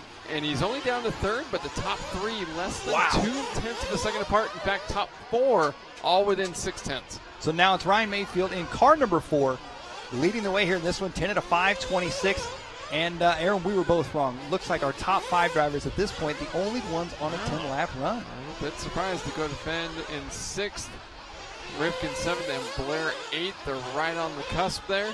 Here's Ryan Mayfield trying to get around the HB Racing buggy of Cody King. We've got 1:45 left to go. Mayfield, of course, absolutely dynamite at the Nitro Challenge. Oh, trouble for Mayfield. Camera curse strikes again in the same section. Oh, Mayfield flamed out. Mayfield flaming out on that Wow. one. And you know what? I got to say, Cody King was showing him no love on that one. He was showing him no space. Yeah, but he didn't really need to there. It wasn't like he was It's a tough call. I mean, blasting the door open, but he followed him for a long time. that was weird. Mayfield had to check up on that section. I think Mayfield would have gone for the triple, but he checked up on the double. It resulted in a crash and flame out. Just taking over the lead now. So now it's going to be Jared Tebow that moves out front. Got a Savox instant replay here. Okay, so here they come. Cody was already out of shape and just tried to punch it to get over the double. Cody was lined up to go for the triple there. Yeah. Mayfield came up short on the double, then rode the nose wheelie all the way to the tabletop, and then boom. That's the weird thing. It's The not like flame his out. car even it's like flamed out when he landed there. So Jared Tebow, the family man, he's got the entire family here with him this weekend. And what better way to kick off the weekend right now for Jared Tebow than to be out front on new TQ time. Look at, wow! Tebow barely made it. He literally drove underneath that car going upside down right there. So Jared Tebow, a lucky save right there. Tebow out front here in this one, 10 at a 5:26. Ty Tessman's worked his way back up to the number 2 spot now, 2.6 seconds back. Ryan Lutz in number 3 spot. Austin Blair in 4th. Cavallari in 5th. King, Truey, Fend, Rivkin, Drake, Ogden, Mayfield, Weatherholt, and McGinty the 3rd. Jared Tebow, your Kyosho driver, leading the way here in this one right now. Jared Tebow, obviously the previous Roar National Champion, has been off the top step of the Roar National Championship podium for several years now. However, he's looking to get back on that top step, and this could be his year. This is definitely Tebow's kind of track. There you see nice and smooth going triple-double. The track's starting to loosen up a bit. Fast lap on the track right now, though, going to be the X-Ray of Ty Tessman with a 31.632 on lap number 2. Jared Tebow's fast lap, ironically, also comes on lap number 2 with a 31.9. Time has expired. These drivers finishing up now. Ryan Lutz has worked his way up to the number 3 spot now. Ryan Lutz, the Techno RC driver, working his way up into 3rd. Time expiring as they're coming around now. Here comes Jared Tebow back around to the front side. Tebow goes double, single that time around. Jared Tebow finishes up with a 10 at a 5:25.9. We'll see what Tessman and Lutz has got as they cross the line here. I think Tebow's going to get it. Here comes Tessman. Tessman with a 10.528, and Ryan Lutz finishing up. So Jared Tebow, your round 1 TQ here at State Line Raceway for Nitro Buggy. Jared Tebow taking it 10 at a 5:25. Ty Tessman will take 2nd for the round. Ryan Lutz 3rd. Only 3 drivers ahead of Tanner Stees, putting in a top 5 run in round 1 of qualifying here at State Line for the 2017 Roar 8-Scale Fuel Off-Road Nationals. What a race right there. I know Jared Tebow's got to be ecstatic. Ty Tessman obviously had the speed, had a little bit of a bobble there, a mix-up. Mayfield was obviously up there as well. Got knocked out with a flame out. We'll see them coming back in round 2. I think going to make for some more exciting racing in round 2 for sure. What a race right there. Let's head over to our chats here, our LiveRC chat. Let's see. Doofus says, hi, Aaron. It's actually Sarah. Sarah Ernst. How are you, Sarah? say hello to your dad. Hope he is doing well, wherever in the world he may be. The legendary Scotty Ernst. Let's see, Tony Tiger 68 says Dakota fastest lap of the day. I did not look at Dakota's fast lap. Paul Winna J Concepts joining us. Bummed for Ryan Mayfield. Definitely a bummer for sure. Several people look like they're bummed out there for this one. 3-guy K Gumbe. 3 guys did 10 laps. Yes, me and Aaron were both wrong. I called 8. Aaron called 11. Turned out it was only 3. Supercross Pig joining in on our Twitch TV. Says Tessman sure does like his Panda Express. Yes, he does. And I would imagine he's probably going to get him a little bit before round 2. Good run there for all those drivers. Jared Tebow once again taking your round 1 TQ. We now work our way into our Truggy division here for race number 16. Race 16 through 27 is Truggy. With the rain we've had today, a little bit of an altered schedule. If you're just joining us, I want to thank everybody for tuning in to LiveRC, the live broadcast this weekend, brought to you by Absolute Hobbies, Team Associated Leadfinger Racing, and of course Live Time. Getting set to go here on the track, race number 16, Heat 1 of Truggy. We got Edwin Hartman, Orlando LeBron, Mike Marshall, Megan Guthrie, Robert Spalding, Justin Valdez.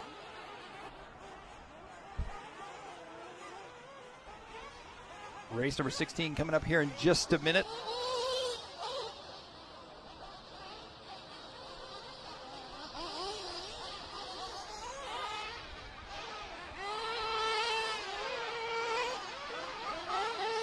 Truggy's taking the track now. We saw some pretty fast laps being laid down in our buggy class.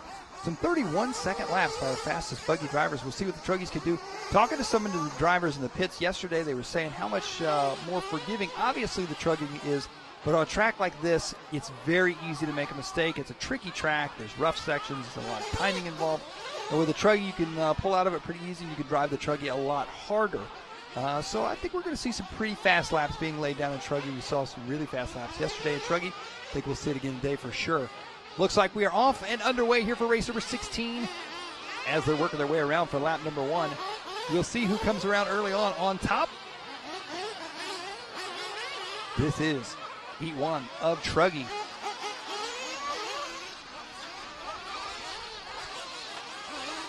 As they're working their way around right now, looks like Michael Page coming around in the number 9 truck. Coming around for lap number 1, a 33 flat. And there we're looking at Michael Page right now, the Team Associated driver. Out of Illinois in that purple, orange, and yellow signature. Mikey Page paint scheme. Over the wave he goes onto the backside now. Coming around, Michael Page going to be out front leading the way on this one.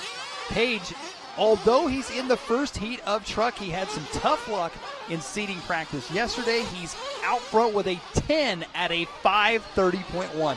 We saw only 3 drivers in the buggy class go 10 laps, and here in Heat 1 of Truggy, Michael Page is already on a 10-lap pace. In the number 2 spot, Justin Valdez on an 8 at a 5:22. Edwin Hartman on a 7:5:27. So Mikey Page right now in a league of his own here in this one, working his way through traffic. And unfortunately, yesterday with the rain, Truggy was cut short. They got 1 seating round and did not get to run at all yesterday for a second seating round. Buggy was able to run, partially run before the rain, and then the remaining rounds were run after the rain. The second round of seating did not count yesterday. However, they still got that track time. Truggy, however, they did not get that second round track time. So Michael Page's round 1 for Truggy obviously did not go so well as he finds himself here in heat number 1, but he's looking already to set a 10-lap run. 10 at a 5:28 right now for Mikey Page. Justin Valdez in that number 2 spot. Sean Pike in the number 3 spot. Edwin Hartman of Dutch Oven Designs, the DOD, Mr. Stickers, working his way up into 3rd now. He's on 8 at a 5:13 pace. Sean McPike dropping to 4th now. Mike Marshall up in the 5th, halfway into this one. As you can see, Page working his way around through the stairway there. Coming back around into the switchback section, up into the catapult. Fast lap of the race right now, 32.5 for your leader, Michael Page. Fast lap at our buggy class. Oh, look at that, Michael Page. Drifting his way into that corner right there, reminding me a little bit of Ryan Lutz. Oh, and Page getting a little loose there. A little bit of a sketchy lap here for Page. Page goes double, single, double, taking the safe line. Here in Truggy, we're going to see more and more of those drivers going for the triple section.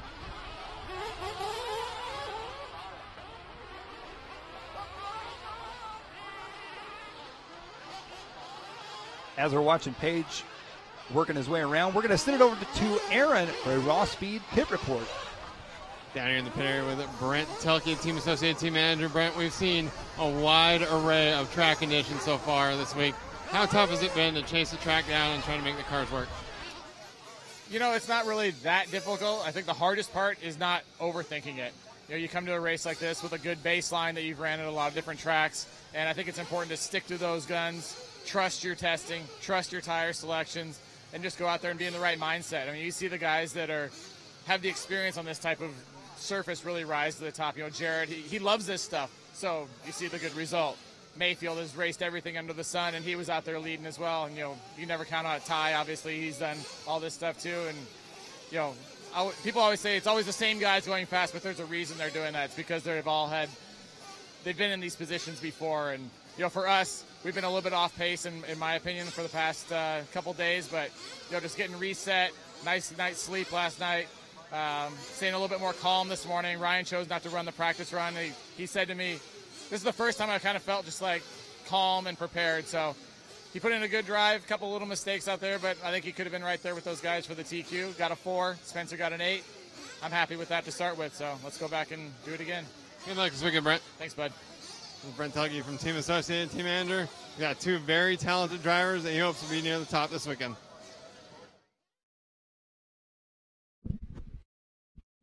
All right, thank you very much, Aaron. We are back racing here in this one. Michael Page still out front on that 10 at a 5:29 pace.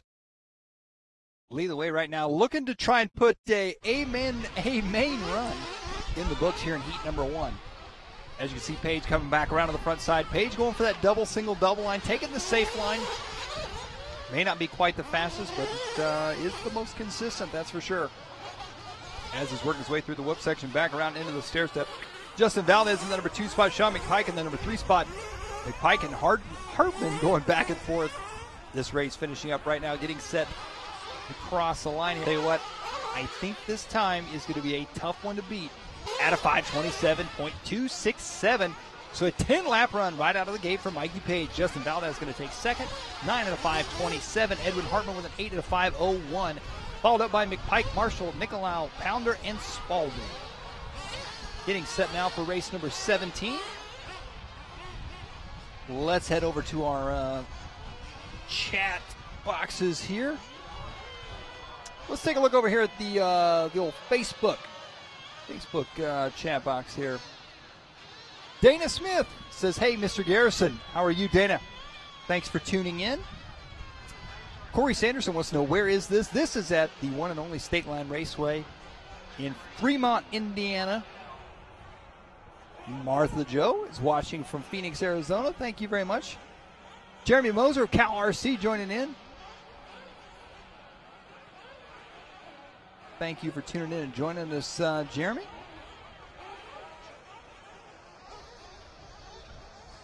And as we get set to race number 17, let's send it back down to Aaron for another Raw Speed Race Report. 2010 double champion Jared Tebow kicked off this 2017 Roar Fuel Off-Road Nationals with a 2Q around the buggy class. Crazy track conditions all day long, and it's got to feel good to start off on a good note. Yeah, it felt great, you know. Been running pretty good this year, but haven't quite, been where I wanted to, and, kind of feel refreshed and a little bit better focused, and have the whole family out here, which is cool. And, yeah, my car's been great. Kind of struggle with my engine wanted to be I need it really crisp right on the bottom, just because this track, you don't pull full throttle very much. So got the motor tuned a little bit better, and man, it was a great run. Track is awesome. It's good to have a Roar National on more of like an off-road track than we've had the past few years. I'm loving it. That was an awesome run. It's pretty sketchy out there right now. A lot of added bumps compared to yesterday. But yeah, car felt good. Engine was good. Crew has been saying all day long, this looks like a Tebow track. Yeah, for sure. It's technical and it's slow. That's kind of the stuff that I like. I struggle when it's really fast and you have to drive like full throttle a lot. So yeah, this is definitely my style. It kind of feels like Neo Buggy out there where, you know, you can't overdrive and you have to be like pretty mentally strong driving to, you know, keep yourself from pushing too hard. And yeah, I'm enjoying it out there. It's a really fun track. Joe Pillars, your mechanic, gave you a big high five and a hug as you came out the driver's stand. He was pumped too. It's awesome to see you guys working together. Yeah, he works, you know, hard just like me, and we both want to do good. And, you know, we're both not happy with the results we've been getting for the past few years. And, you know, it's not from a lack of effort. So, yeah, he was happy too. You know, I finally drove like how I should be driving, and so it was cool. Congratulations, Jed. Thanks. And finishing up second here is Smoking Fast and Seating Practice. Had a good run going. Unfortunately, a couple of mistakes dropped you in the second spot. Ty Tessman. Yeah, it was a good run. It started off fast. Just had a couple stupid mistakes and bobbles, and I think if you let your guard down, the track kind of jumps up and bites you, so that's what happened. But my car was good. It's just got to not make mistakes. I know I have the speed, so it's a gnarly track, but it's cool. And as Jared was saying, he kind of likes the the slower tracks that have the more bumps and ruts, and where we've seen you really excel at the faster, crazier tracks where everyone else says they're kind of hanging on, it seems, when you're your most comfortable. So this track, you feel like maybe a little bit out of your comfort zone? When we came for the warm-up, I had a little bit of getting used to, but it feels like I don't feel like I'm driving hard. I was actually quite surprised when I was the top seed, because I don't feel like I'm driving any different. I'm just kind of cruising around, but it's fast, so I'm really happy with how my stuff's working. Just try to not make mistakes the next one. Congratulations, Ty. Thank you. And then Ryan Lutz. I picked him as one of my dark horses here this weekend. You're already making me look good, third in round number one. Yeah, I'm pleased with that for sure. Your car looked good. The track just seems to be like it's still changing a lot, and you got to kind of chase it around a bit. Absolutely. My biggest question going into that run was tires. Like, when am I going to run? And I had super soft impacts on it at first, and I kept feeling them and watching other cars. I'm like, this doesn't feel right for me, like how I drive. And I switched a used set of soft grids that I had mounted and ran the other day. I'm glad I did. It made it a little easier to drive, I think, than it would have been. And I was able to put in a relatively clean run and take a third. So I'm happy. It seems to be what we've been hearing from a lot of people. Even though the track's not very fast, there's so many difficult obstacles that it's just about trying to make the car easy to drive. It's kind of like an old Psycho Nitro or an old Silver State where it just got blown out, and it's going to get very tough. It's going to get tougher, and I like that. It's already tough, and the track's brand new. Thanks, Ryan. You're welcome. Thanks. Top three here from this first round of Buggy, and now we got to get back out to the trucks on the track. And thank you very much, Aaron. We're back to racing here in this one. Race number 17. Justin Fales going to be on top with a 10 and a 5:31 pace. Another 10-lap run right out of the gate here in this one. Have Aaron join us back in the booth after he gets back from our Raw Speed Race Report. Always good to hear from our top finishers in the early rounds of qualifying. There's Jared Tebow taking the win, Ty Tessman and Ryan Lutz finishing up second and third. A fantastic run for all those drivers. It's Justin Fales out front. Brad Shearer in the number 2 spot. Kevin Van Leer in that 3 spot here in this one. Calvin Jackson Rhodes in the number 4 spot. Ralph Reynolds rounding out your top 5 halfway into this one. Justin Fales in the number 13 truck leading the way. Brad Shearer 4.7 seconds back from him right now in this. TQ time, Mikey Page 10 and a 5:27. Justin Fales' pace has now dropped to a 9 and a 5 flat .2. Trying to work his way back up in there. Oh, wow. Roar official just about getting hit with a truck there as he's volunteer turn marching, it looks like. So Fales in that number 13 truck leading the way. Brad Shearer in the number 2 spot. Kevin Van Leer in third.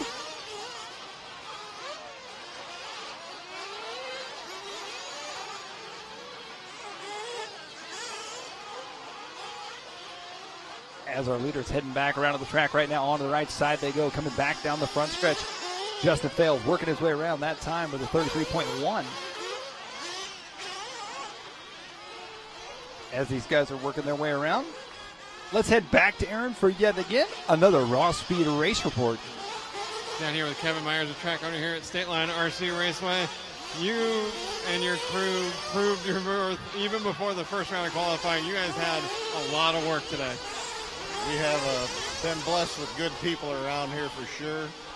I could never do it without them, and I can't thank them enough. What does it mean to you to bring one of the biggest races in North America to your home track, to your backyard, and have the whole RC racing circus here? Well, we opened about 14 years ago, and it's been a long time coming. We've had people always wanting to get a big race like this here, and it happened. What do you think we'll see, as the track starts to develop? We've talked to a lot of the racers that this is different than what we've had the Nationals on the last few years. There are bumps on the track. The obstacles are really cool. It's not some big, fast speedway race. And how do you think the track's going to develop, and how's that going to change the racing as the week goes on? It's not going to get any easier. This is off-road. Do you have any big predictions for the Sunday finals? I have a favorite, but I'm not sure who's going to win. Thank you so much, Kevin. Thank you. That's Kevin Myers here, the owner of State Line RC Raceway. I think we probably know who his favorite is.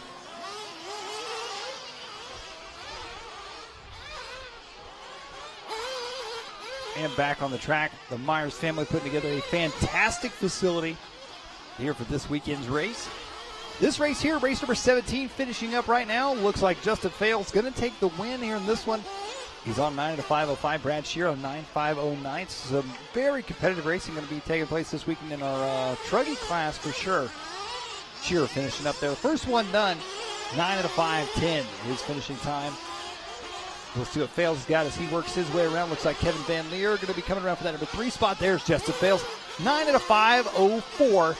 4 seconds off a 10-lap run. Brad Shear going to take second. Kevin Van Leer third. Calvin Jackson Rhodes fourth. Ralph Reynolds, Ken Spencer. Rounding out your top 6 here in this one. Race number 18 coming up next.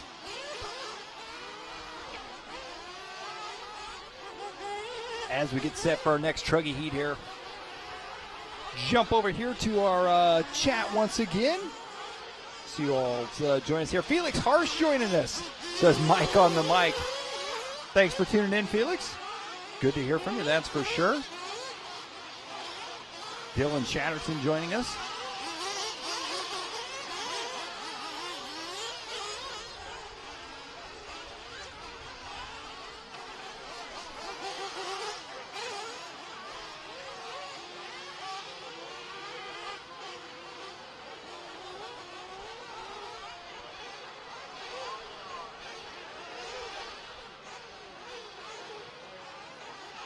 Race number 17 finishing up right now. Race number 18 coming up next. Looking at our chat right now, look, buggy race. Jeremy Mosier of CalRC said, looked like the pipe shut Mayfield's car off. I would definitely agree with that. I got a feeling maybe possibly a nail from the pipe, something in that pipe. Got up in there, the hole, where the starter box goes up in there, probably tapped the flywheel and shut her down. As we get set for this next one coming up here, TQ time right now in Truggy. Michael Page, the team associated driver out of Illinois, taking that early spot, 10 at a 5:27.267. We only saw 3 drivers in buggy, and that was in our final buggy heat, our top 14 drivers. Take that 10-lap run. Michael Page already does that in heat number 1 at Truggy. So Michael Page laying it down early on. Justin Fales sitting second right now in qualifying for Truggy with a 9.504. Brad Shear with a 9.510 in third. Coming up in this one, we got Jonathan Greenwood, George Barrett, Jim Raul Vasquez, Monty Houston, Brian Leptisic, Aaron Arnett, Craig Amo, Rick Inler, David Scott, and Sebastian Bassett. Taking a look here at our race day hobbies pit lane cam. Truggies working their way out onto the track.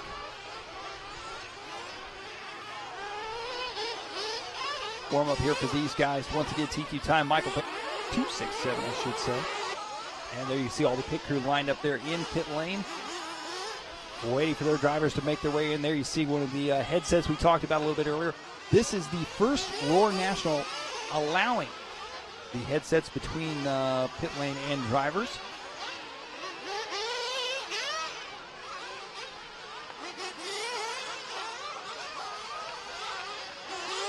Looks like everybody's checked in here in this one with 1 minute to the start, except for Jordan, who's the only one not checked in here in this one.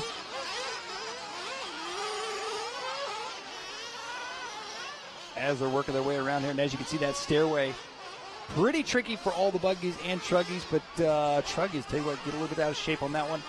live here. Eric Albano joining us. Road sensation, the Yokomo driver, joining in the chat. And Aaron is back in studio with us now, just in time to talk to Eric Albano. How was your pit walk? It's cool. Yeah? Good? A lot of fresh water, and I still had 3/4 of one left. Way to go. Hydrated. Well, looks like this race is off and underway now.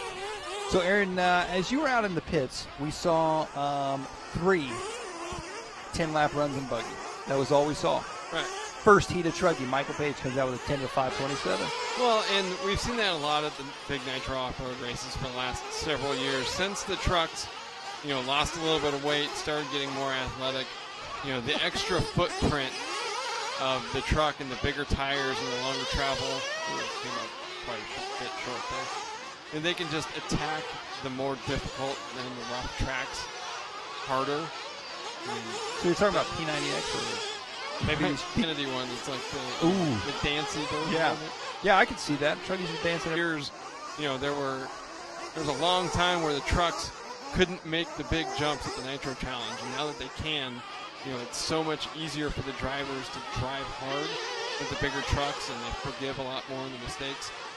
And they're just faster around the track, which goes against pretty much every typical school of thought. I mean, like in off-road or an electric off-road, you never see stadium truck go faster than two-wheel. It's true. But on the same token, a 10-lap run, regardless, pretty impressive. Yeah, I agree, especially this early. Yeah, makes for me sure. wonder what the TQ run is going to be. It's going to be fast. That's for sure. Although, I mean, Mikey Page is, he's a potential TQ run right. himself. Well, I mean, like he's definitely got a shot if making the top 10, top 15. So that time's going to stick for a while. Yeah, much like the Chandler Elliott's time in buggy that lived for right like half the round. Back to the race here. This one, Monty Houston on top. Monty of Houston's Engine Services out of Texas, leading the way here in this one. He's from Washington. Washington. Oh, he was out of Texas. No?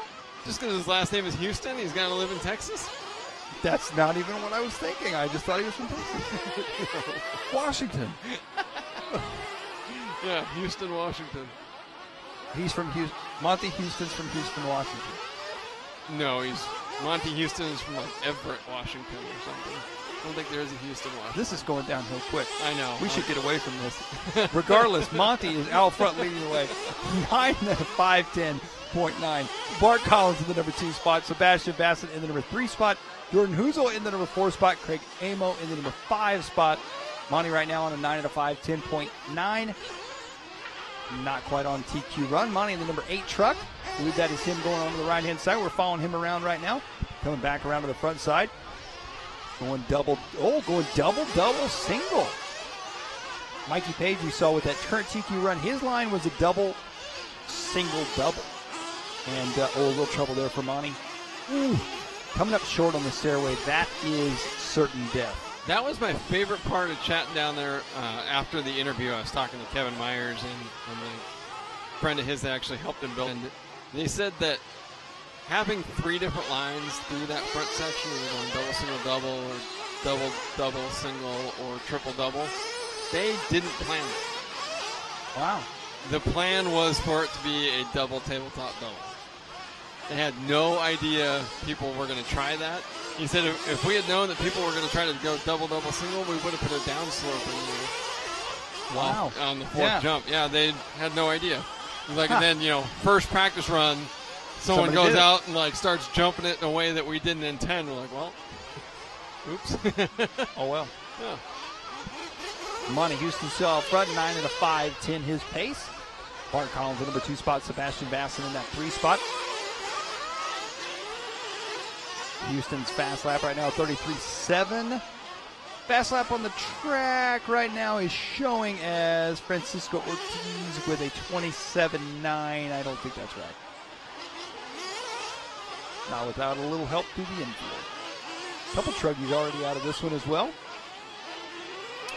So looking at the different angles of the wave is becoming quite the angry ocean.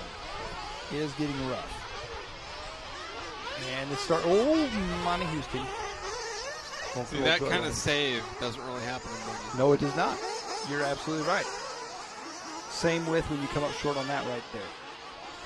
When the buggies come up short on that, they're done. Come up short with Truggy, you're decent. Oh, no. Trouble in the middle of it. Oh, good move right there. I thought Truggy flaming out there. Houston down the backstretch he goes. This race finishing up right now. Back around to the front side, he goes double, and Houston going to finish up. Takes the win here in heat number 18. Not TQ, but the win for the heat. 9 and a 5-11. Bart Collins going to be coming up for second. Sebastian Batson rounding out your top three. Mikey Page still holding on to the time to beat it at 10:5:27. And you're watching the 2017 Roar Fuel Off-Road National Championships presented by LiveRC. Live thanks to Team Associated, Lead Finger Racing, Absolute Hobbies, and Lifetime Scoring Engine. Checking out our Facebook chat room. Patty Circleoff watching from Mobile, Alabama. Thank you, Patty. Luke Manso was cheering on Monty Houston. Vasco Souza from Maxima MX Europe had tuned in. Dylan Hartshorn saying hi to Mike Garrison. Hey, where are you seeing that at? Oh, we're looking over here. Come on, man. Come on, man. Danette Sylvie said she spotted Mike Ballantyne. Martha Jo Roos. Good racing. Brett Shea. And David Jeffrey pointing out, glad the track dried out. Yeah, they did an amazing job. Richard Kahuna Jimenez. Howdy from Killeen, Texas. Thank you, Richard, for watching. Chris Schaefer from Lead Finger Racing, one of our sponsors this weekend. Giving Mike Garrison a shout out. He's looking forward to a great weekend. Hey, Chris Schaefer, thank you for sponsoring our broadcast this weekend. These broadcasts, for all of you LiveRC viewers out there, would not be possible if it weren't for all the great sponsors that make it possible. I agree. Ashley Pattison from the UK tuning in. Thank you, Ashley. Let's see. Yes, Jeremy Moser pointing out, Daniel Cox, yes, there is no sportsman class at this race. Everyone runs together. In our YouTube chat, got some people speaking Spanish. That's all you, buddy. Frente se apagó. There's Eric Jones from Hobbytown, KC. Eric Jones, a on-road racer from Kansas City. Eric Jones? Who? Eric Jones? Who? Mike Jones? Don't mind me. Felix Harsh pointing out that Calhoun is a fast kid. James Calhoun coming up next. E1 Diablo in our LiveRC chat room asking, still going to run 4 rounds of qualifying? Yes, but the program has changed. So tonight we're going to run all of round number 1 for both buggy and truck, and then we're going to run round 2 of buggy and then stop. And then tomorrow morning we'll restart with round 2 of truck and then run all of round 3 and round 4. So tonight, buggy will run twice, truck will run once, and then tomorrow, buggy will run twice and truck will run 3 times. Felix Harsh said Mike on the mic. That is pretty funny. Mike on the mic. Yeah. James Arluck is cheering on someone vaping. Sweet vape, bro. Dylan Chatterton in the YouTube chat room saying hola is the only Spanish he knows. I don't even know that. ¿Dónde está el baño? Where's the bathroom? Of all the Spanish sentences that you could know, that was the most important? Well, because the other after one Buffalo is Wild Wings last night, yes, Quiero for you, that una was the most important. Quiero una cerveza más. I want another beer. I want another beer. Where's the bathroom? What else do you need to know, Mike? We're racing. Race number 19 on the track. Heat number 4 at Truggy. We are back at it. We'll see who comes out on top here for lap number 1. Michael Page right now is your current TQ, 10 at a 5:27.2. In this race, about Wes Lawrence, James Calhoun, Brian Whiteman, Larry Commissar, David Lee, Nick Katuna, Dale Allen, Seth Rippey, Pascal Morin. And now it's all changed up. Brian Burbank coming around for lap number 136.6. Wes Lawrence, 36 flat. Scott Scarvelli, my man, Scott Scarvelli in that number 3 spot early on. Scott, a good friend of mine. As they come around here for lap number 1, looks like it's going to be James Calhoun out front early on. 9:05.05, his early pace. 5 seconds off that 10-lap run. Nick Katuna in that number 2 spot. Good to see Nick out here as well. Brian Whiteman in the number 3 spot. RJ Hart in the 4th spot. Brandon Hogan in that 5 spot.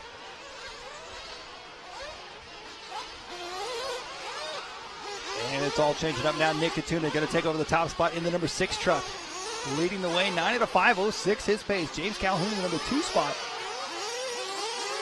RJ Hart in that 3 spot. So Katuna coming around with a slow lap on that one. A 41.8 for Nick Katuna on that time by James Calhoun in the number 2 truck now taking over the lead. Larry Commissar in that number 2 spot. RJ Hart in the 3 spot. Wes Lawrence up into 4th, the JQ Racing driver. Owner of Next Level RC Raceway. Seth Rippey in the number 5 spot. Hogan, Morin, Lee, Katuna, Burbank, Scarvelli, Whiteman, Allen, and Sontag. Good running order here in this one.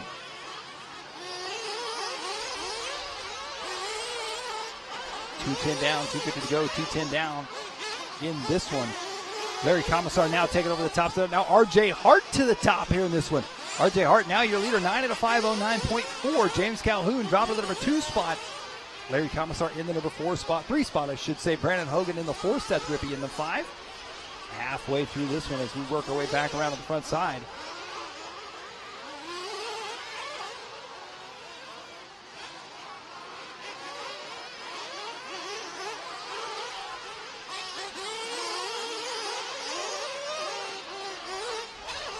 Year later, James Calhoun working his way around right now. 9:05.08. Hit rougher with the Truggies out there. The Truggies taking their toll on the track.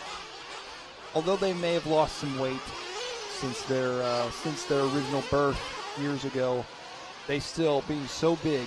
Could you have made that any weirder? Was that weird? Did I get weird? They have lost weight since their birth? Yeah, that's weird, dude. I didn't know that was weird.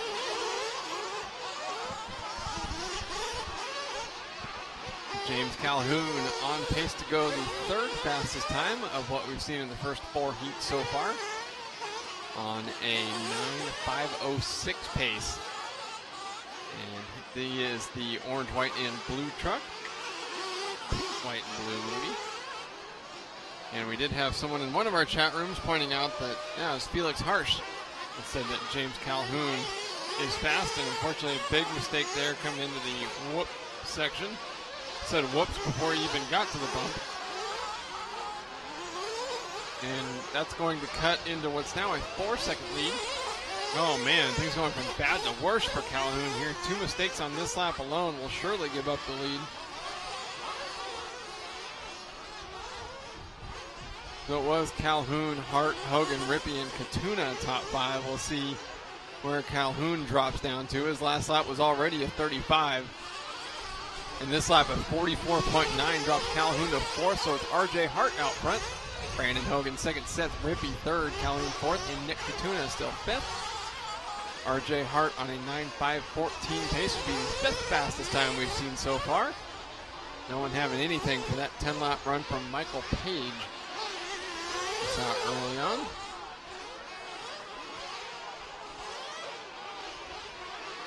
Less than 10 seconds to go, so a late couple of mistakes there from James Calhoun, unfortunately knocking him down the charts a little bit. He did just move up to the 3rd spot, less than 0.2 of a second ahead of Seth Rippey. Calhoun recovered from that rough lap with a 33.3. This is leader RJ Hart in the yellow, greenish yellow, white and pink. And into the whoop section. Taking it nice and easy along the left side of the lane through both sections. Pushing a little wide there after the stairway to hell. Over the big gap jump. That's been a deceptively difficult jump through the wave. Down the back straightaway, coming by to finish up lap number 9 of a 9-lap run. 9:5:12. Wow, fastest lap of the race, at least his personal best on the final lap. 33.670 as RJ Hart takes the win here in heat number 4 of 12. The 8-scale truck class. Brandon Hogan will finish second. James Calhoun third, and Seth Rippey fourth. Nick Katuna fifth, David Lee sixth, Brian Burbank seventh, and Larry Commissar eighth. Top 8 go 9 laps. So RJ Hart top 10, Brandon Hogan sixth, James Calhoun seventh, and down to that heat here at the 2017 Roar Fuel Off-Road National Championships. Brought to you by Team Associated, Leadfinger Racing, Absolute Hobbies, and a Lifetime Scoring Engine.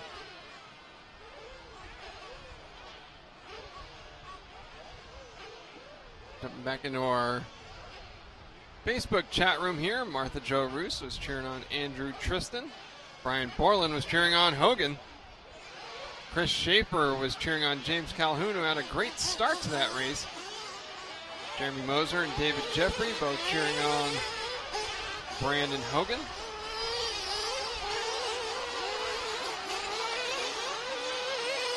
Eric Jones giving Mike a shout out for the That's not any weirder than my losing.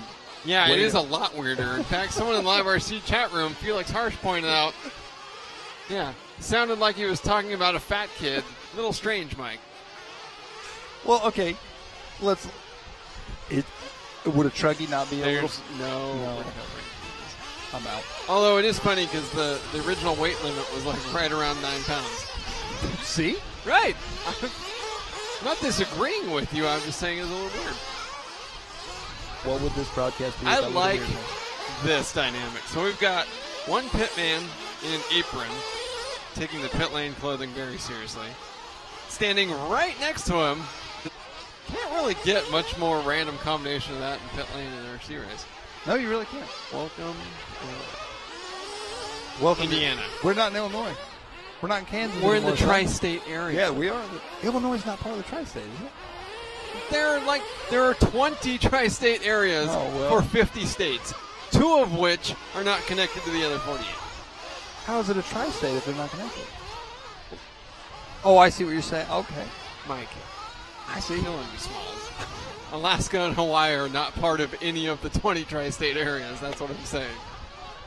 I thought you were trying to say that Alaska and Hawaii were both tri-states.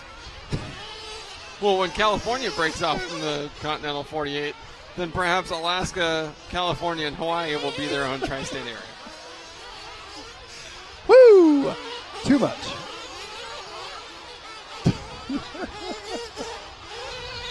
Too much. It's been a long day. Guess what?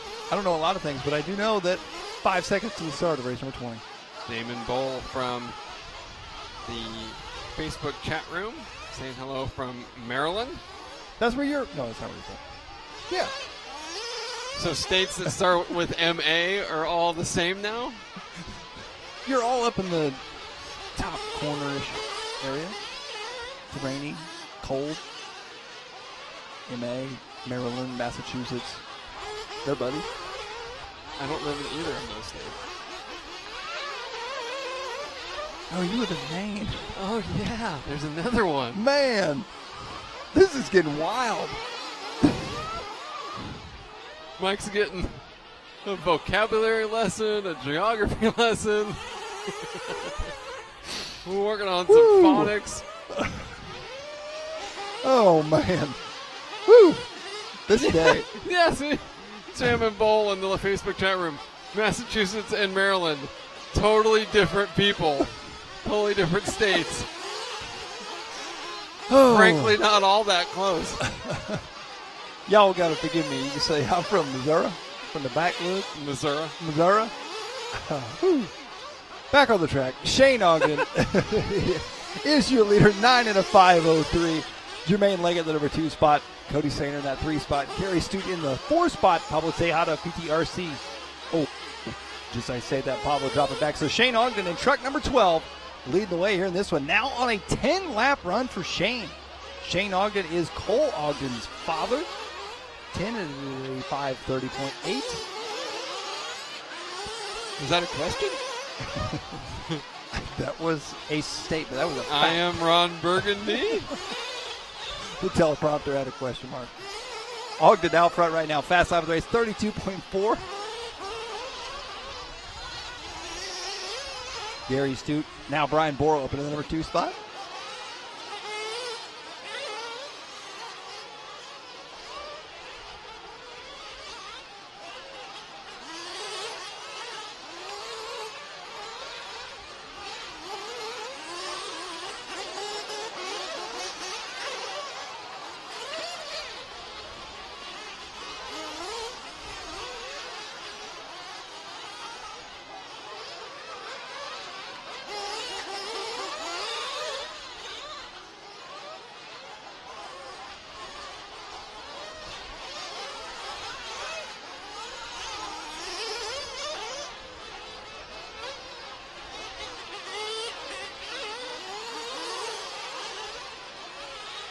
Shane Ogden out front leading the way, 9 at a 5:01. 1 second off that 10-lap run. A good run for Ogden right now. Owen Karlowski in that number 2 spot. Jermaine Leggett, number 3 spot. And looking at your leader working his way back around. Coming through the whoop section now. A little different angle here from the driver's side of the track. And there you can see that stairway working his way down through that section. A super gnarly section. Into the switchbacks he goes. Into the catapult up and over. And into the wave. Another view of the wave. That berm on the inside of, oh, Shane on the left side. Ogden out front right now with an 8.7 second lead on Owen, the number 2 spot. Brian Borland, the number 3 spot. Cody Sainer in fourth. Jermaine Leggett rounding out your top 5 with a minute 20 left to go here in this one. Michael Page's TQ set in heat number 1 of Truggy. Race number 16 is still safe right now. 10 at a 5:27.267. Shane Ogden's pace right now, 9 at a 5:01.3, 1.3 seconds off a 10-lap run. Karlowski in the number 2 spot. 13 seconds off that 10-lap run. 9 seconds back from your leader right now. Shane Ogden looking for a second overall as it sits right now. Oh, and Ogden, what a save right there for Ogden as he worked his way into the whoop section. Got up on 2 wheels. Pin it to win it.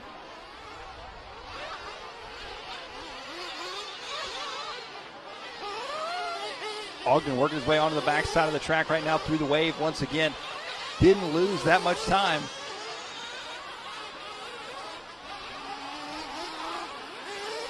Coming back around to the front side now. Ogden 33.8 that time by. A little sideways, loses traction, and what a save right there. Back onto the track right now. Oh, and Ogden trying to work his way through traffic right now. Playing it safe. Oh, gets caught up in a bit of traffic. They work it out through the wave. They go back onto the back straight now. Owen Karlowski in that number 2 spot. Cody Sainer in the 3 spot. Pablo Tejada in that number 4 spot. Time has expired. Shane Ogden, it caught him right at the line. 9 at a 5:04. Looks like he's going to take the win in this heat. Not going to reset TQ time, but he will take the win. Owen Karlowski going to take that number 2 spot. Cody Sainer going to take 3rd, it looks like. Followed up by Tejada, Leggett, Dragon Boral, Price, Luckadoo. Rounding out your top 10 here in this one. Getting set now for race number 21. And let's head over to the chat here for just a second. Felix Harsh says, I have one. You have one? Yeah. A dad joke? If you're not going to be good, a little Luckadoo. Yes. Got laughter in the studio. Woo, good one. Over on the LiveRC chat, Felix Harsh, he knows me pretty well. He says, Mike, you got your tea, bro. Felix, I do not. I have no iced tea in front of me whatsoever, and I think that is the issue. Without my iced tea. You'd rather have some iced tea in front of you, iced tea in front of me than a frontal lobotomy? What? You've never heard that? No. I'd rather have a bottle in front of me than a frontal lobotomy. What are you talking about? You've never heard that? No. Oh. I don't even understand. That makes it better. I am so lost right now. Why are we doing this to me? Why are we doing this to me right now? Frankly, it's entertaining.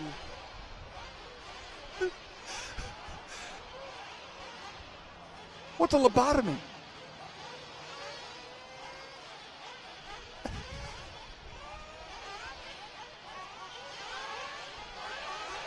Dude, you're like 30. I am 29. I am 29. I have 1 year to learn these things. And by golly, if we keep doing this, I'm going to know a lot by the end of this season. So, back in before medicine started advancing, the way that they would treat violent criminals and angry people and crazy people with they'd literally go in and cut off a part of someone's brain, especially off the frontal lobe, because they thought that would they had figured out the part of the brain that lobotomy, controlled anger and aggression. And so they would cut off the front lobe of the brain. So the lobotomy. And it's not that it actually stopped people from being angry. It literally just destroyed their ability to function like human beings. So you're asking me if I want iced tea or if I want the top front of my brain chopped off? Now the joke's not funny. No, the joke's extra funny because we're trying to. So there's a saying. I would rather have a bottle in front of me than a frontal lobotomy. Oh, I get a bottle lobotomy. Okay. So I tried to make a joke about you having an iced tea in front of you, and now we just spent 5 minutes talking about. Look. Evo 420 Turbo is on my level. Must be some really tiny people in those trucks. I'm with him. I don't really have a response to that. I'm with him. And yeah, Felix, the difference is I think he was joking. He might not have been. I'm pretty sure he was joking. I'm trying to save myself. We got 35 seconds to the start of race number 21. Michael Page is still your current CT, 10 to 527.2. Felix Harsh says, good Lord, someone go get Mike some iced tea. Felix, I've lived in the Northeast for 1 year. I don't know that you can really blame this on Northeastern humor just yet. I can. Yeah, that's what it is.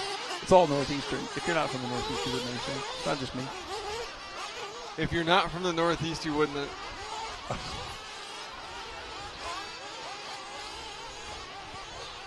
There's some serious communication breakdown going on in the LiveRC studio right now. Oh, man. Oh. All right, let's get back to this. We got 10 seconds of warm-up left. These guys are getting ready to go. Michael Page is your current TQ of Truggy. Race 21 is on the track. We're racing. We're running. Everybody getting on the clock right now. Triken Kuhn's going to be the first one on the clock. Got Brendan Schimmel out there.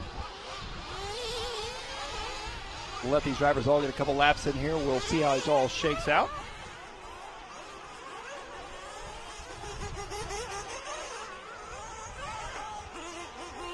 Time to beat right now. 10 to 5, 27.267 from Michael Page. And we'll see if any of these drivers can top that time. Wow. Lap number 1, Seth Cuthbertson with a 29.8. I don't know if that could be right. That is 4 seconds faster. I don't know. We'll see how this shakes down. Sean Cuthbertson showing right now on an 11-lap run, 11 at a 5:27.9 with a 29-second lap. I got a feeling he flamed out, might have got carried across the loop because he's not coming back around. So that's going to change it up for sure. And yes, he is buried in the field now. It has worked itself out. It looks like Barry Ritchie now working his way up towards the front. 1:45 down, 3:15 left to go here in race number 20. Just tuning into the LiveRC broadcast here, the 2017 Roar Nitro Off-Road Nationals here at State Line Raceway in Fremont, Indiana.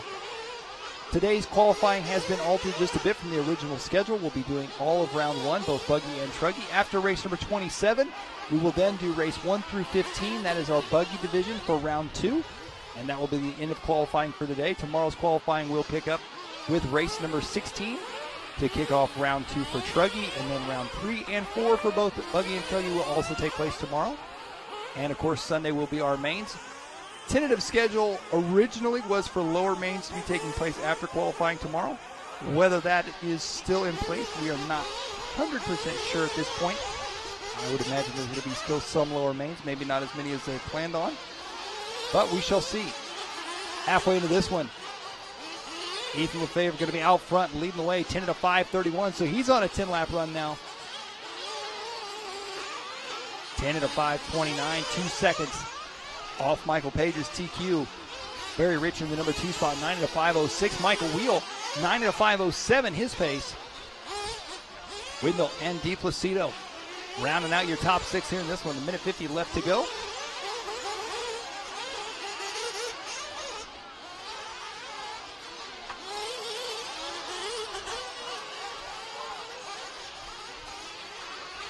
Your leader going to be straight. Nation. Ethan Lefebvre going to be out front, leading the way in truck number 8. Barry Richard in truck number 6, the number 2 spot. Matt Windle in that number 3 spot now.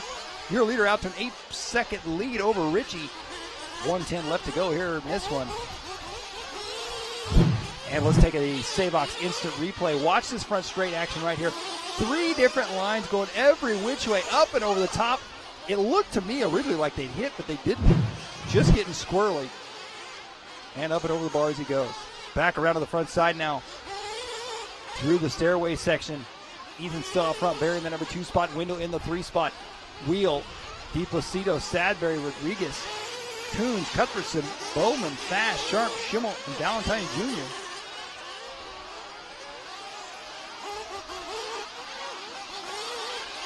.30 seconds left in this one. Your leader trying to work his way through traffic. Didn't work his way through traffic into the whoop section. Onto it. 5 seconds remain on the master clock as he comes around here. It's going to be close. Coming back around to the front side now. Back around. He's going to get the 10-lap run. So he's guaranteed the 10-lap run now. He is on his final lap as he works his way back around into the whoop section. He's got some traffic ahead of him. And as you can see, the Truggies, catastrophe there. Oh, puts it on the pipe. Right now, the pressure get to in this final lap here. Looking for the 10-lap run. He's set for a 10.533 pace. Regardless, he's only going to be the second driver to put in a 10-lap run here in Truggy. Ooh, pushing that outside pipe, using every inch of the track. Jumping into the infield. Ethan is done with the win, 10 at a 5:34. Not quite enough to take TQ, however, it puts him second as of right now. Matt Windle will take second. Barry Ritchie third. Michael Wheel fourth. And Tony Sadberry rounding out your top 5 here in the as we get set now for race number 22. Head back over to our chat here. Let's see what's happening in the chat. Other than everybody making fun of me, that's for sure. Tony Tiger 68 says, you guys haven't lived until you've been on the driver's stand and the wind from a storm takes the canopy right off and it rolls into the highway. The King of Kings race in 2011. Wow. Yeah, Tony, I got to say that haven't been around there to have that happen. That's for sure. I've seen a lot of things at RC races, but never seen one blow out into the highway. But this track is definitely close enough. If that thing took off, I could see that. He also says Mike Wheel is wily.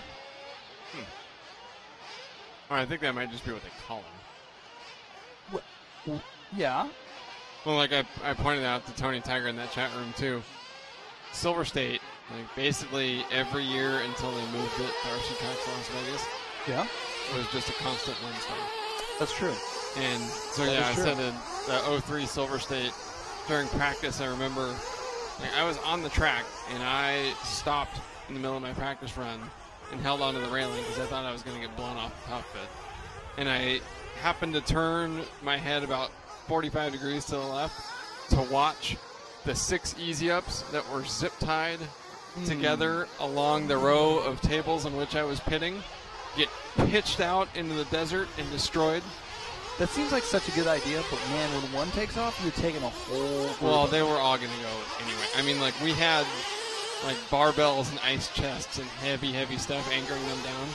And Mike Truey happened to be sitting there because we were both running for Team USC at the time. He reached out and, like, tried to grab one of the easy ups as it was blowing away, and it pulled him out of his chair. If Truey couldn't hold it down, it would. Right. So he said at that point, like, he just crawled under his table and just tried to wait it out. It's like it said it felt like an earthquake drill back in grade school in California. Like, nope. I think that was the year that like some people lost their transmitter bags and bodies because they just vanished. I think the wind blew them out into the desert. Yeah.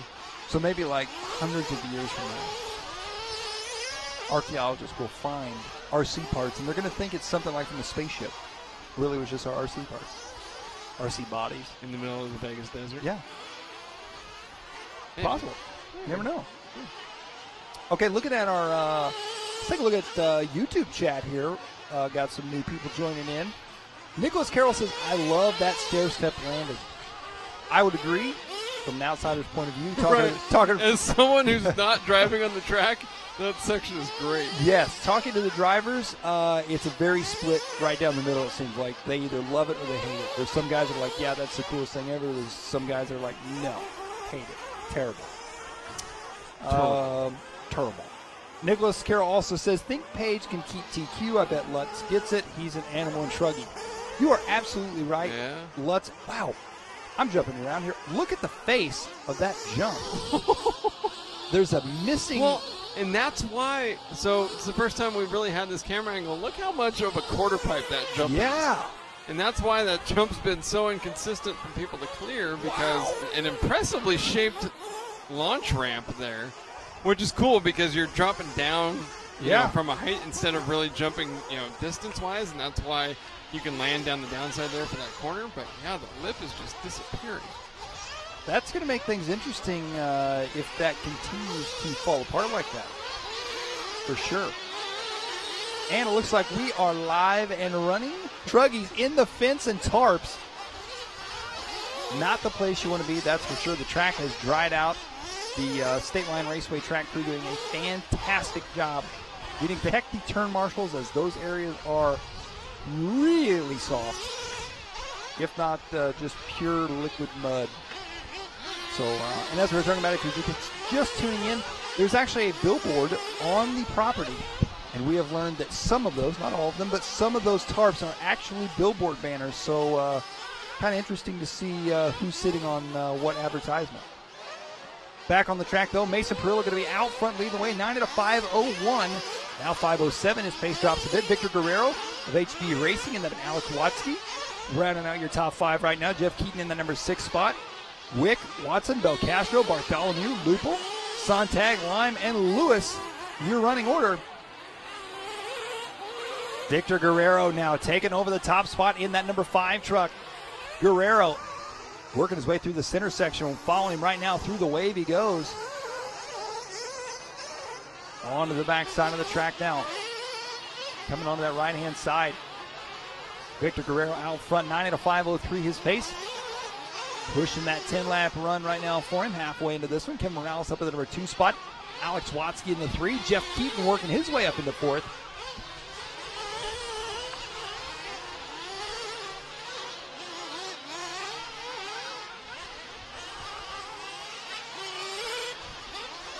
.210 left to go. 2:10.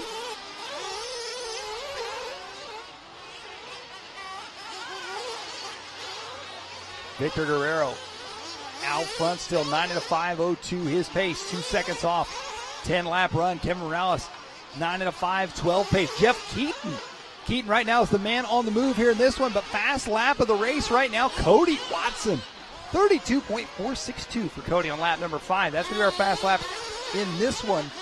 Victor Guerrero's personal best going to be a 32.602. Kevin Morales now going to be 5 seconds out of the lead. Jeff Keaton, 0.6 of a second. Minute 20 left to go here in this one. Guerrero out front. Morales the number 2 spot. Keaton in the 3. Watson and Watsky rounding out your top 5.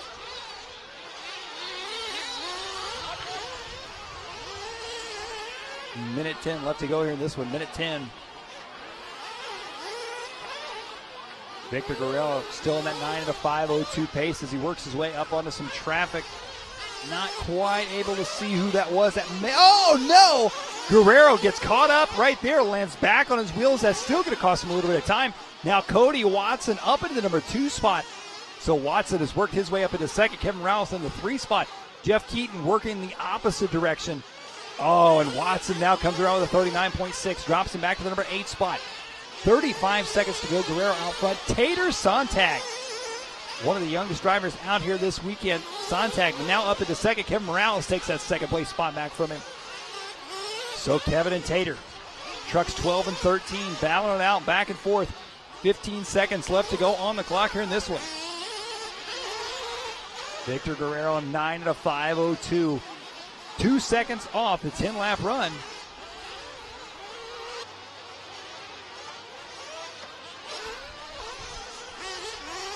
And that is time. Victor Guerrero taking this one 9 at a 5:01. Missed that 10-lapper by 1.6 seconds. There's Austin Witt coming around. Cody Watson coming around. Here comes Kevin and Tater. Tater comes around with a 32-1. Puts him at a 9 at a 5:10. Here comes Kevin. Tater going to take that number 2 spot. So nobody able to take TQ yet. Michael Page still on top of the 10 at a 5:27. Guerrero, 9 at a 5:01, takes the heat win, followed by Tater Sontag. Kevin Morales, Austin Wick, Danny Bartholomew, Cody Watson, Jeff Keaton, Mason Perillo, Alex Watsky, Camden Lime, Marlo Bright, Ron Lupel, Scott Belcastro, and Landon Lewis. 23 coming up next. We head back to our chat.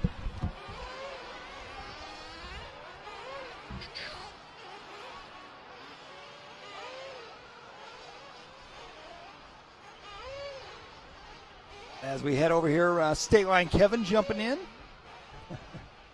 Say, somebody stepped on the jump and we pulled the tarp, leading to the little notch in the jump. Obviously, joking on that, of course. The track holding up extremely well with all the weather conditions we've gotten. And pretty exciting to see us out here racing, that's for sure. Let's see what we got here in our YouTube chat. Adam Craig, we need tracks like this in Australia. So Adam Craig watching from Australia. Adam, I have no idea what time it is in Australia right now, but I can imagine it is probably a lot later or earlier, or not sure how you want to look at that, in the morning than it is here. Appreciate you tuning in. JD Blair tuning in says, I can only imagine how crazy this track will be by Sunday. JD, I am totally with you 110% on that.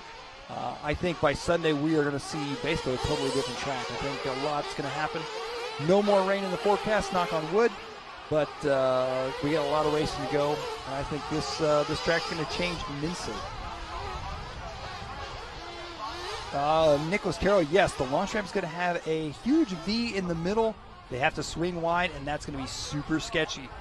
I could actually see potentially by the end of the weekend, instead of actually being the steep double that it is, those trucks are bottoming out, and the buggies too, but the trucks especially, bottoming out so hard on the face of that every time they hit, it just takes a little more of the jump away. And, eventually, over time, it's Tony Tiger 68 says, okay, another fun fact. Brad Rippey is the guy responsible for the rain. You can ask any Michigan racer, and they will tell you it's all Rippey's fault. We call him Puddles. We have a video of him doing a rain dance. Well, Tony Tiger 68, I appreciate that bit of knowledge. And sure, yeah, we'll go with that. Let's see, is Rippey in this one? If it starts raining in this race, right now the sun is shining, bright sunny skies here in Indiana. If it starts raining on Rippey in this race, then you are for sure right. So we shall see here. 20 seconds to the start of this one. All these drivers coming in. Larrick joined us on LiveRC, says, send it, Lil Donnie. Donald Elliott Jr., the number 1 truck. Looking to send it here in this one.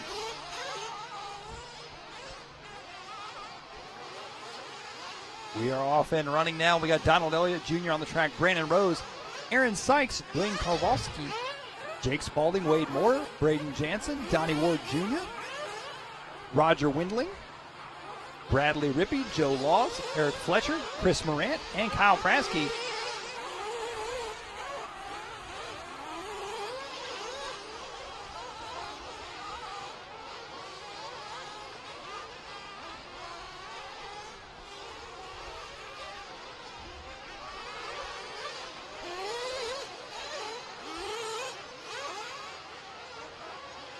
As everybody's coming around right now for lap number 1.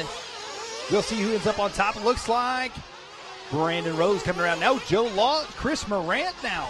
Chris Morant, the Sorsiki driver, out of Kansas City, Missouri, leading the way here in this one. 10 at a 5, 33.2. 5 seconds off that TQ time, and Morant right now looking to be only the third driver so far in Truggy to click off a 10-lap run. Still a lot of time. Your leader coming onto the right-hand side, working his way back around to the front stretch right now. Morant crossing the line, and Morant with a 35.4, dropping him back now in this one. Bradley Rippey now up to the number 1 spot. Rippey on a 9 at a 5.04. We were just talking about him. Tony Tiger 68 on the LiveRC chat said he was doing rain dance, and he's the reason for the rain. And right now, Bradley Rippey, rain or no rain, on a move. We're waiting to see if a stray rain cloud. So Law is in the number 2 spot. Brandon Rose. Oh! Trouble right there. Truggy getting knocked right, it looked like, right out of the hand of the turn marshal. 2:45 left to go. It's now Brandon Rose up in the top spot. Bradley Rippey, the number 2 spot. Eric Fletcher working his way up and rounding out your top 5 here in this one. Rose out front on a 9.506 pace in the number 2 truck. Rippey. Here comes Rose now. Rose in that number 2 truck. 9.506 his pace, 6 seconds off, a 10-lap run. Eric Fletcher has now worked his way up into second. There you see the 13 of Chris Morant. Morant trying to work his way up on Fletcher. It looks like now Rose may be out of this one. And I believe he is. And Fletcher may be out of this one as well. No, Fletcher coming around there with a rough lap, though. 39.3. So Bradley Rippey now 3 spot. Morant and Fletcher rounding out your top 5 right now. So Bradley Rippey, truck 10, out front leading the way. Rippey up and over that catapult jump he goes. You see they're still able to take that center line section. Down the backstretch they go now. Rippey out front. He's got an 0.8 of a second lead over Donnie Ward Jr.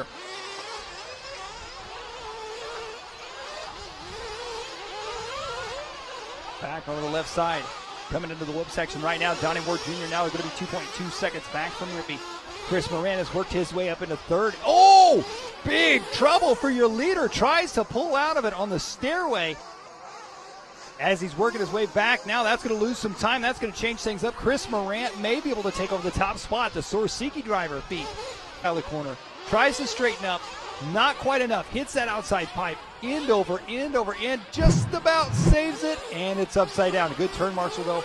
Right there to help him. He's back around for yet another lap. That time went much better for him. Morant closed the gap up on him. Is now only 0.6 of a second back from Bradley Rippey. However, Rippey still out front in this one. 9.507 his pace right now. Morant 9.508 his pace. Donnie Ward Jr. in third. Fletcher in fourth. Elliott Jr. in fifth. That is going to be time. They'll be working their way around here for their final lap. This time. Oh, Trippy. Rippey goes upside down.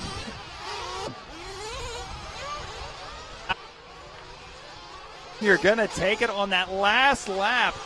Rippey tumbling through the whoop section. So it's Donnie Ward Jr. taking the heat race win, 9 at a 508.5. Bradley Rippey, 9 at a 508.5 as well. They were 100th of a second. If Bradley Rippey could have saved that crash by a 100th of a second, he would have finished first in this one. Eric Fletcher will take third, 9 at a 511, followed by Donald Elliott Jr. and Wade Moore rounding out your top 5. Getting set now for race number 24. We're closing in on the end of round 1 of qualifying here for the 2017 Roar Nitro Off-Road Nationals. Taking a look here at our Race Day Hobbies pit lane cam. As you can see, all those drivers coming in. Getting all the trucks shut off. The next batch of drivers and pit crew working their way into pit lane.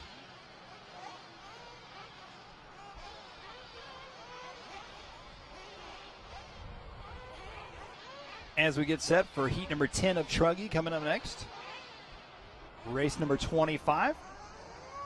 We'll take a quick commercial break here. LiveRC broadcast will be right back. In the world of radio-controlled cars, only one company has dominated. Team Associated radio-controlled cars and trucks are true champions by design.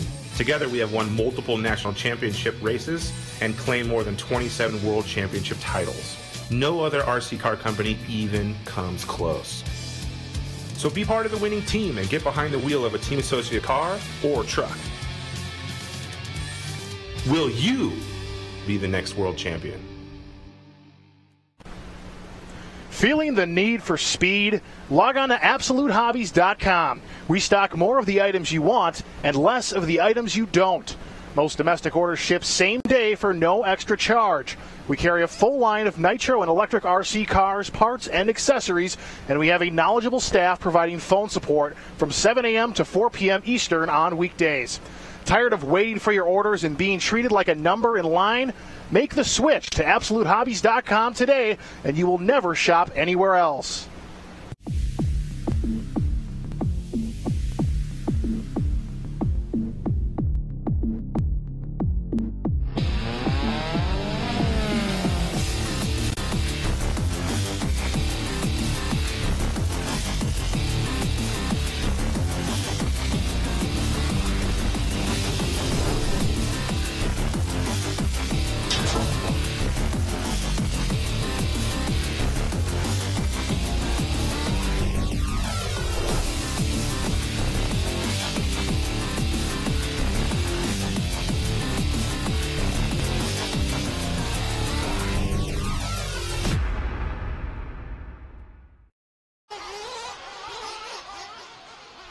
And we are back just in time, 25 seconds to the start of this next one. Race number 24 on the track right now during their warm-up sessions. In this one, we got Carlos Sikora, Griffin Hanna, Mason Epley, Anthony Schumacher, Michael League, Sam Langer, Jared Wiggins, Derek Weatherholt, Mike Dana, Julian Malavin, Aaron Kaufman, Mason Fuller, Jeffrey Waltz, and Kevin Tomsovic. We are off and running now. Race number 24, closing in on our final race for round number 1, race number 27.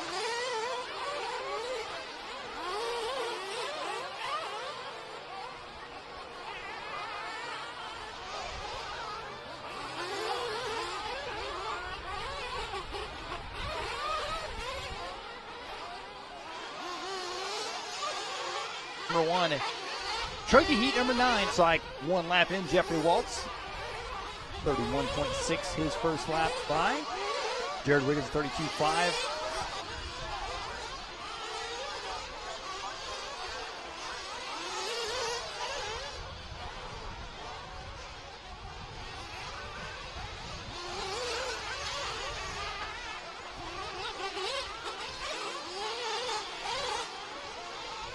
And 120 into this one. Michael Lee going to be out front, looks like, leading the way. Leading us out here in this one. Early on, everybody bunched up right there together. League, Hannah, Wiggins, Fuller, Kaufman, and Schumacher. Less than a second apart right now between them. Michael Lee going to be out front, 10 to 5, 20.6. Your top 4 drivers on 10-lap runs right now. Your leader on new TQ pace right now, if he can hold on to it, 150 down. 3:10 left to go here in this one. Griffin Hanna in the number 2 spot. Jared Wiggins in that 3 spot.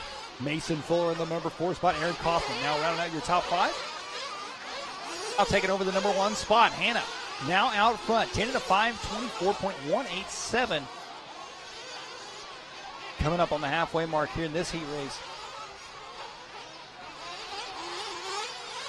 Mason Fuller working his way up into second. Mason Fuller making that last-minute decision to come out, build the truck the night before practice. Now sitting second here in this one, just ahead of Mason Epley. The Techno RC truck of Mason Epley working his way up into third. Now Michael Leakin drop into fourth. Aaron Kaufman in fifth. Griffin Hanna still going to be out front, leading the way right now. As we take a look at Griffin working his way through the wave section in that red and yellow. Down the back straight he goes. Griffin Hanna driving the Serpent. All to the front side goes double, single, double. Coming up on a bit of traffic. We'll see how this plays out for him. Mason Fuller driving the TL. Mason Epley still in that number 3 spot. Kaufman up to 4th now. Schumacher and Wiggins, your top 5. 1:45 left to go. And there you can see Griffin Hanna starting to close the gap up just a bit. On lap traffic ahead of a Mason Fuller in that number 2 spot, going to be 1.6 seconds back. Right now, your leader, the only one ahead of previous TQ time, he's on a 10 to 5, 26. Now 10 to 5, 27.6. So he's 4/10 of a second off TQ. Oh, gets a little sideways coming off that left side. Into the whoop section he goes now. Hannah trying to make up lost time. Into the stairway section, works his way through traffic. Beautiful right there. Mason Epley in the number 2 spot still. Mason Fuller in third. Schumacher and Wiggins, your top 5. Kaufman, Weatherholt, Malvins, League, Tomsovic, Langer, Waltz, Sikora, and Dana, your running order. 1 minute left to go here in this one.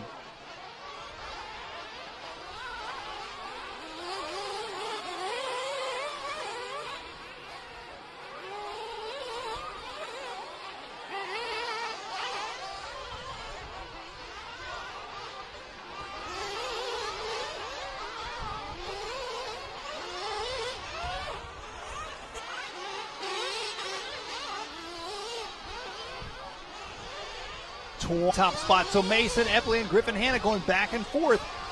Mason Fuller going to be 0.2 of a second behind them. Your top 3 drivers separated by only 0.7 of a second from first to third here in this one. Mason Epley in that number 3 truck. Fuller in the 12 truck. Hanna in the number 2 truck. Epley now to the top. Mason Fuller in the number 2 spot. Time has expired.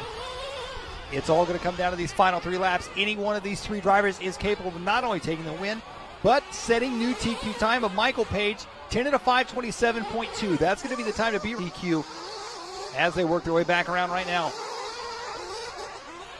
Here comes Hanna. Griffin Hanna coming around 10 at a 5:28. We'll see what Fuller's got. Fuller's on his last lap now. Epley's on his last lap, coming back around now. It's all coming down to this one.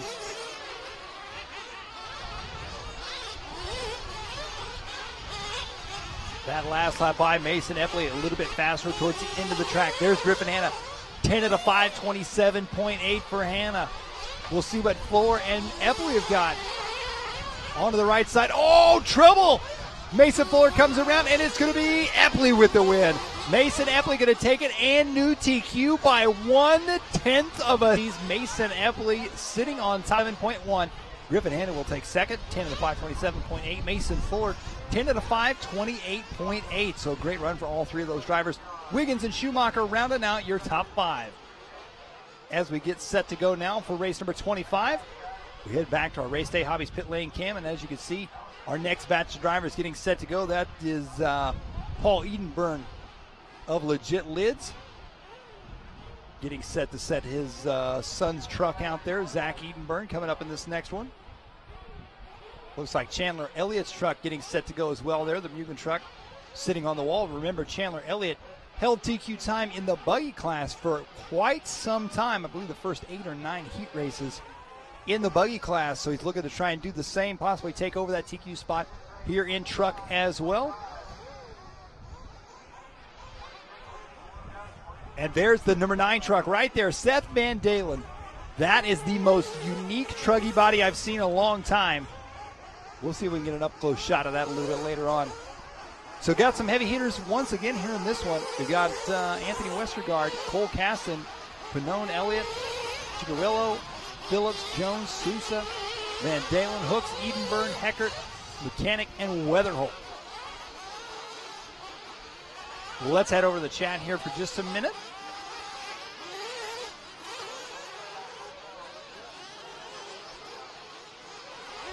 Looking at the chat here, Tony Tiger 68 says, my money is on Tyler Jones in that one.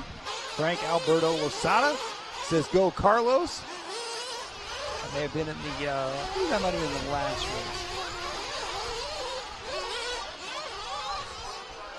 race. State Line Kevin says, farm truck. Talking about the Seth Van, reminds me of the old arena truck days when the original truggies came out. Guys running the monster truck bodies, and you could run all sorts of stuff. Seth Van Dalen definitely rocking a totally different look out there here in this one. Van Dalen, I believe, is a Pro-Line body. FTW Chevy C10. FTW Chevy C10 body. Interesting. There you see he's in for fuel. Pretty cool. Pretty cool looking, very different, that's for sure. As you can see, he's in and out as this race is getting set to get underway here.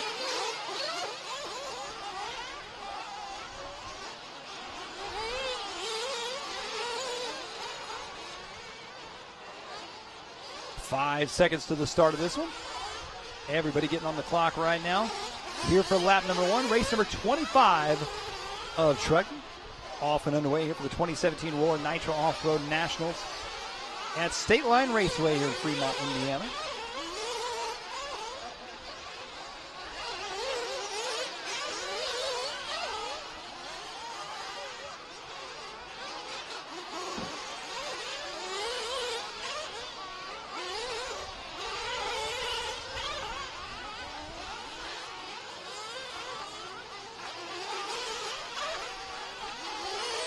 Looks like everybody's on the clock now. They'll be coming around here for the lap number 1 this next time by.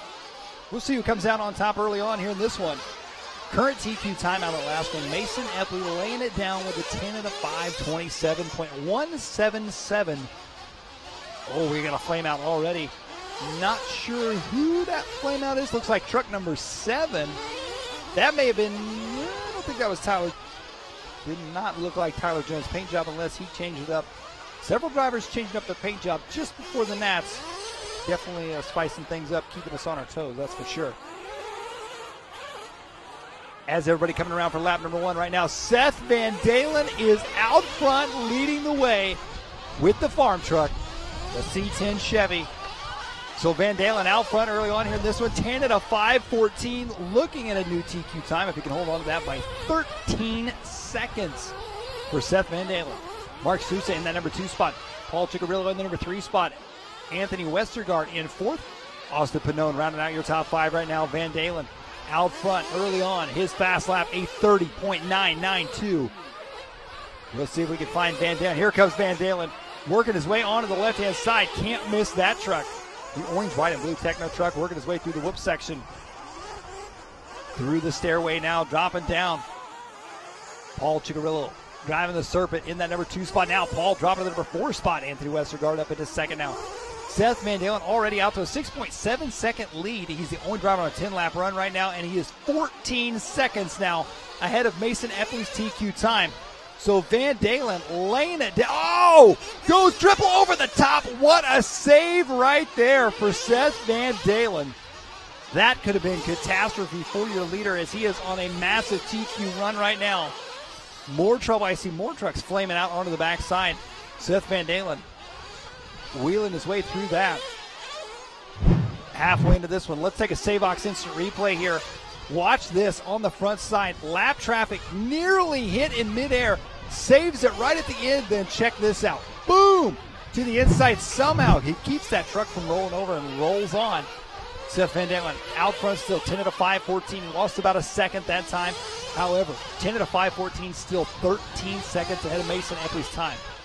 At this point, right now, with a minute 55 to go, unless he just totally throws this one away, Seth Van Dalen on cruise control, looking to set new TQ by a... So now Sousa up into the number 2 spot. Westergaard into 3rd. Cicarillo. 1:30 left to go right now for your leader, Seth Van Dalen in that farm truck. Through the whoop sec. Oh, getting a little sideways through the whoop section. Oh, and he rolls it over, gets caught on lap traffic.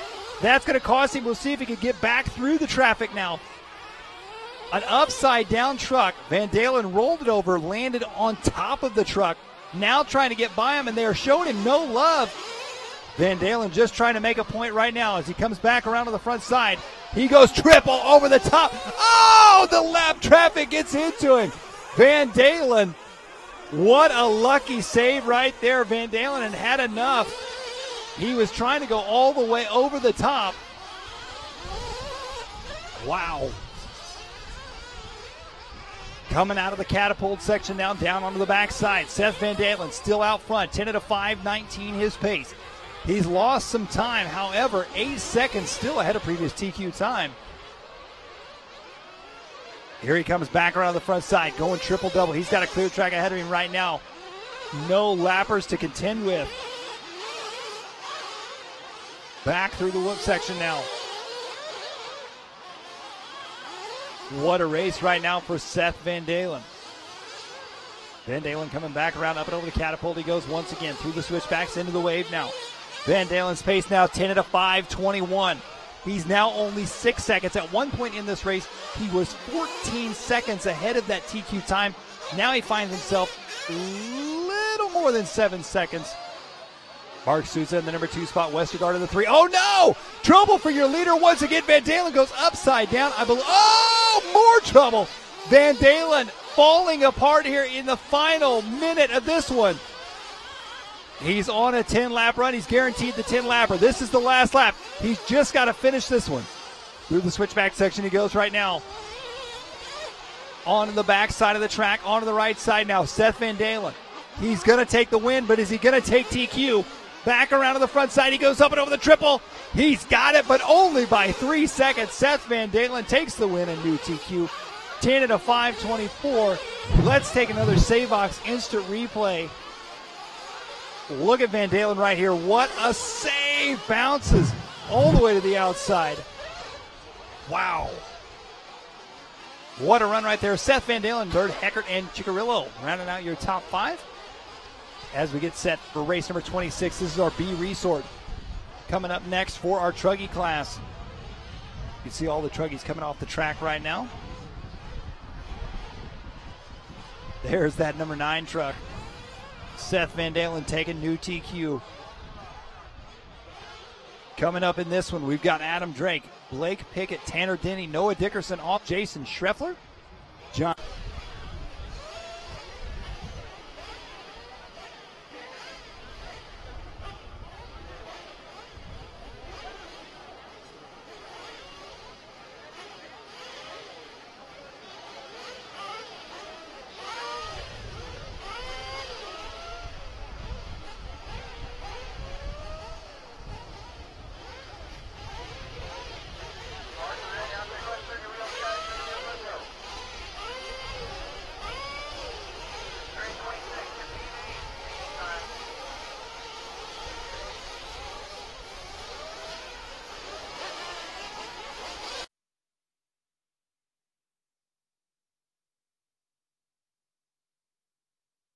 As we're rolling them out now.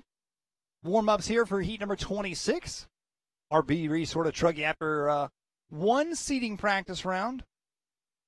There you see in pit lane all the pit crews watching closely their drivers, making sure everything is fine-tuned.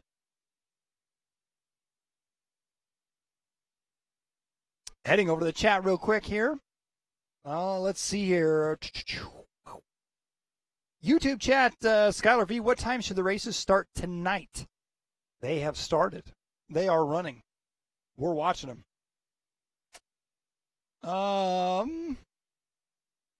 Larrick says, let's go Austin Woodyard. State Line Kevin says, big thanks to Cole Gillard for helping us with the track work earlier today.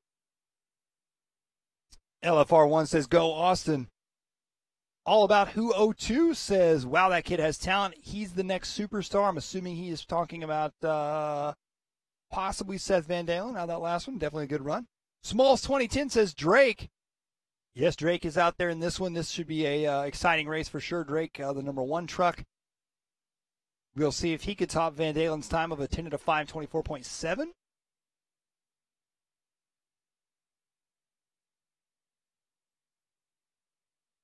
Looks like Sarah Ernst and Felix Harsh wishing some good luck for Cole Tollard here in this one.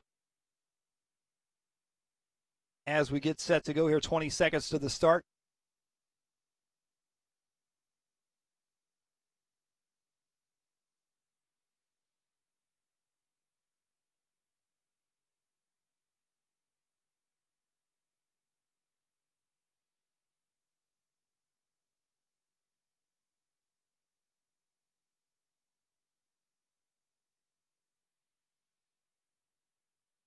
Looks like we are off and underway. Everybody coming around, get on the clock here. Race number 26, this is your B Resort for Truggy. Coming up next, race number 27, the final race for round 1 of qualifying here at the 2017 Roar Nitro Off-Road Nationals. Our broadcast this weekend brought to you by Team Associated, Leadfinger Racing, Absolute Hobbies, and Live Time Scoring. Looks like everybody's on the clock as they work their way around now for lap number 1. We'll see who comes out on top. Time to beat Seth Van Dalen, 10 at a 5:24.7. Austin Blair comes out of the gate, 31.4. Blake Pickett, a 33.4. Woodyard, a 34 flat. Gonzalez, 34.6. CJ Jellin a 34.6. I think everybody right now has got their eyes on Adam Drake. We'll see what Drake's got as he works his way around. Cole Tollard comes around with a 32.8. It's going to be Austin Blair out front leading the way. One lap into this one. Austin, now Noah Dickerson to the front. Noah Dickerson, one lap in with a 31.2 on lap number 1, 10 at a 5.12. His pace 12 seconds ahead of previous TQ time. Austin Blair in the number 2 spot, Schreffler in the 3 spot, Tollard, Woodyard, McGinty the 3rd, Gonzalez, Jellin. As they're coming around right now, Dickerson out front leading the way here in this one.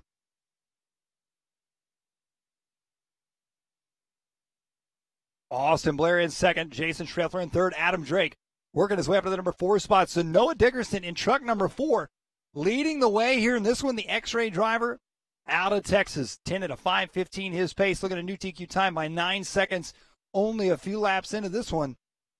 Austin Blair now back to the front. Austin Blair driving the S-Works. 10 at a 5.15 his pace now. Dickerson drops to 2nd. Jason Schreffler in the number 3 spot. Woodyard in the 4 spot. CJ Jellin in the number 5 spot. 2:05 down, 2:55 left to go. Right now, your leader, Austin Blair, truck number 12. I believe that is him coming around to the front side. Race number 27, our A resort for Truggy in our final race of round number 1 of qualifying coming up next.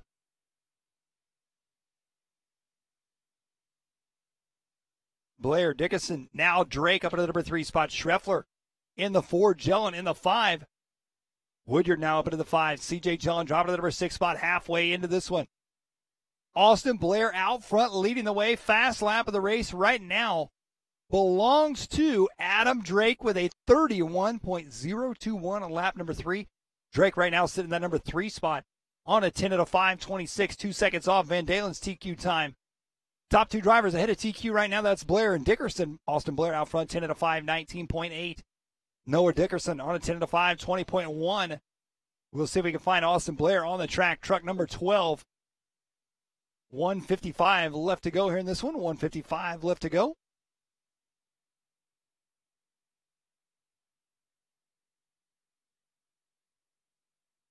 And there's your leader right there. Austin Blair out front leading the way. 10 at a 5.20. His pace now only 4 seconds ahead of Seth Van Dalen's TQ time. Into the whoop section he goes. Austin Blair driving the S-Works, a.k.a. in ProTech. Oh, good line right there. Working his way through traffic nice and clean. Switching in and out through the wave he goes. Coming up out of the wave, the way that's angled seems to throw the Truggies a little bit weirder than it does the Buggies. Back around on the front side. There you see, comes up a bit short on the triple section. That's one thing, though, you can't do with the Buggy that you can do with the Truggy out there. This is way up into 3rd. Cole Tollard into the 4 spot. CJ Jellin in the number 5 spot. So Austin Blair out front, 2.2 seconds ahead of Adam Drake right now. Blair coming back around to the front side, goes for the triple. Comes up short. What a save right there. Whips it right, left. Brings it back around, lands it back on the wheels. Trouble in the whoop section, though. Drops the front wheel down, trying to skim across the top of him. Catches him a bit funny there. The S-Works machine looking good out front right now. Back under the switchback section he goes. Through the wave, down the backstretch spot on a 10.528.9. Tollard, 10.529.5. There you see your leader down through the stair step section, working his way around the track. Starting to get a little bit of a groove in it. At least in a few spots anyway. Through the switchbacks he goes into the wave now. Somehow he totally avoided that inside berm. It was almost like he missed the berm that time around through the wave section. Much smoother exit. And I tell you what, that triple, Blair coming around, coming up short, and that's going to do it for Blair. Blair going to take the win in this one, 10 at a 5.18. New TQ for Austin Blair. Adam Drake going to be working his way around for that number 2 spot. It looks like Evan Vale in 3rd. So Austin Blair taking this one. Adam Drake will take 2nd, also ahead of previous TQ time with a 10 at a 5.21. Evan Vale working his way around right now. He was on a 10 at a 5.27 pace. And that's what he's going to finish with, 1/10 of a second ahead of Aaron Gomez. Cole Tollard rounding out your top 5 here in this one.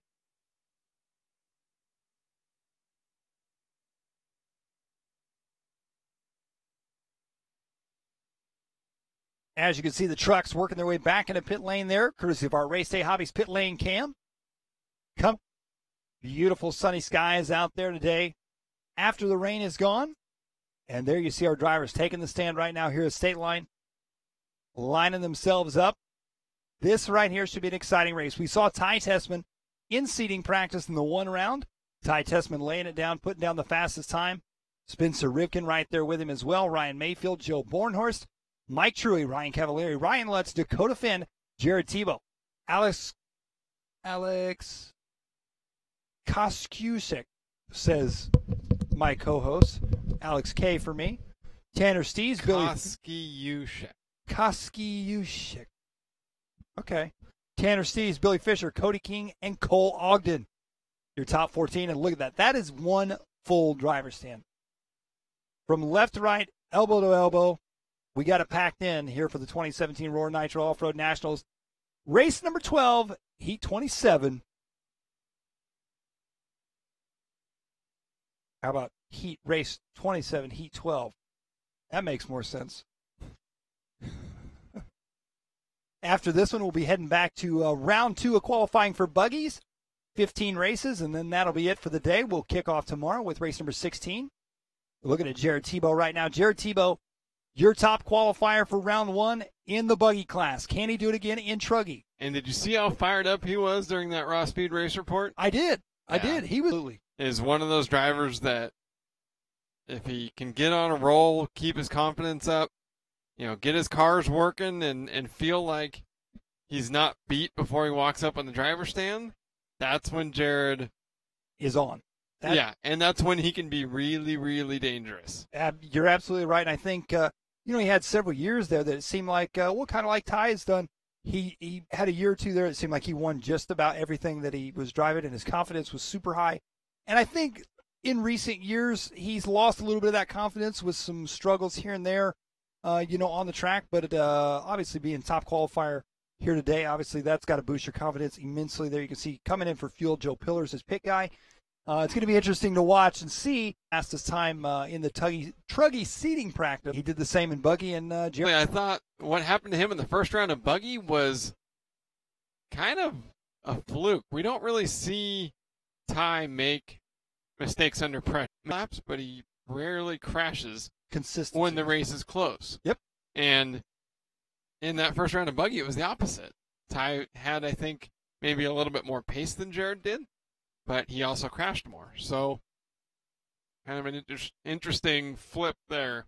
And on the flip side, I think when the difference between somebody like Ty and Jared is Ty races better off of anger from defeat. And I think, Ty's going to be fired up for this one as well. So it's going to be interesting to see. And not to count out any of the, any of the other 12 drivers that are out there along with those guys.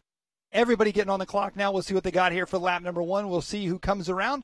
Your current TQ, the S-Works of Austin Blair, 10 at a 518.7. We're looking right now at the Team Associated truck of Spencer Rivkin. Rivkin in the blue and purple coming back around onto the left side. Defending a buggy national champion, and I believe he was running up front in the truck class and ran into some issues last year, so we knew that he had the speed to compete there. Didn't have the greatest first buggy qualifier, but we know that the Associated team will rebound, get those cars figured out, and get moving here on what is a very different track than what we've been racing these major Nitro off-road events on. Oh, and look there. It looks like, I believe that's going to be Dakota Finn. Oh. I think Finn is already in the pits, so there goes round 1 for Finn here in Truggy. He's going to use this one for maybe a little bit of tuning and testing. And here's Spencer Rivkin's teammate, Ryan Cavalieri, in the other RC8T3. Both drivers Maxima MX engines powered. Whoa! What a move. Cavalieri with a gnarly save, and actually Joe Bornhorst ahead of him was even more sketchy through that front whoop section. You see how much faster the trucks are able to charge through both the whoop section there and the stairway to hell compared to the buggies. Much less upset with these big jumps. Way up over the vert double and through the wave section. I love that part of the track. Well, let's take a look at these times, too. Talking about pushing the truck so much harder. Ryan Mayfield, 10 at a 5:05. And his second lap was a 30.1. 30.1. So Ryan Cavallari, who we're watching right now in the number 2 spot, Joe Bornhorst.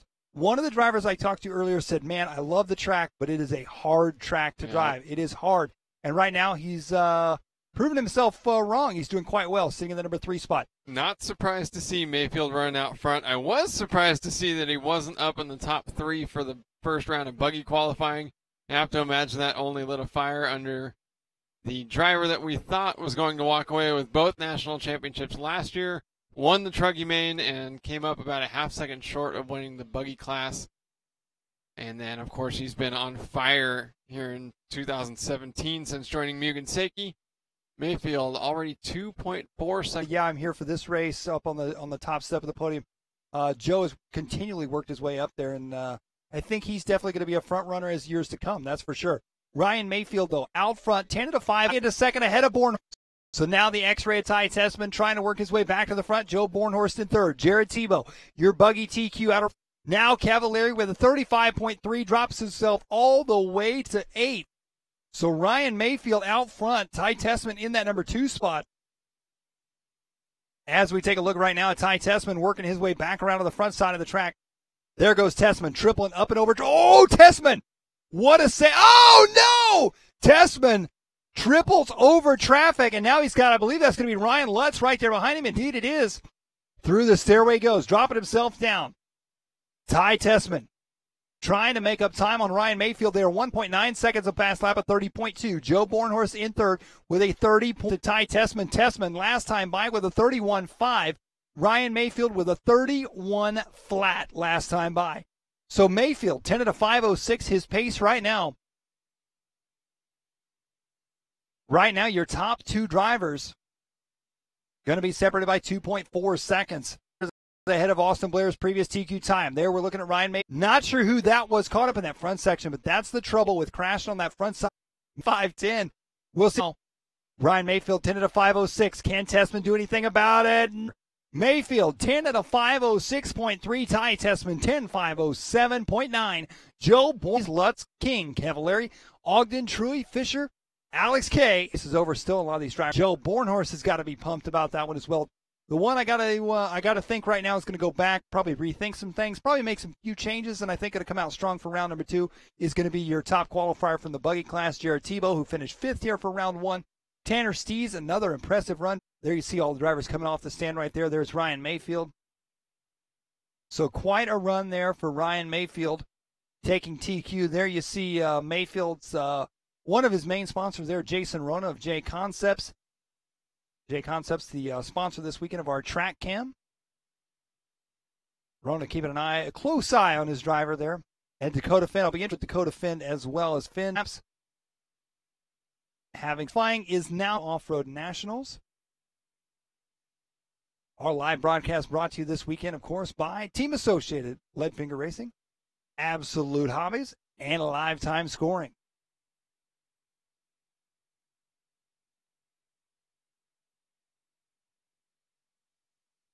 As we're finished up here with round 1, let's send it down to Aaron for another Raw Speed Race Report. Mugen Seiki's Ryan Mayfield rebounding from some rough luck in the first round of buggy qualifying. An awesome run here in the first round of truck.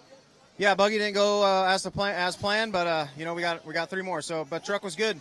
The track is gnarly. It's one of the gnarliest tracks I've ever driven on, and there's a huge jump in the front that it's like for truggy you have to do it. In buggy you can kind of play with it. But yeah, the truck was good. Got some crazy Reds horsepower in the truggy. She's jumping the jumps the way she needs to, fast on the straightaway. Truck's doing good. Jason brought a new Triple D truggy tire, really lightweight. Keep finishing this out. It seems like this layout, as we've seen in a lot of major Nitro off-road races lately, a little more friendly to trucks. You can get out there and drive a little bit harder and play around with some of these obstacles. Yeah, it's just this is like real racing. You know what I mean? We've kind of gotten into this like Zoom Groom tracks where they're plays right here. I mean, over from a bad lap, and you got to be able to make changes to your car without knowing what the track's going to be like.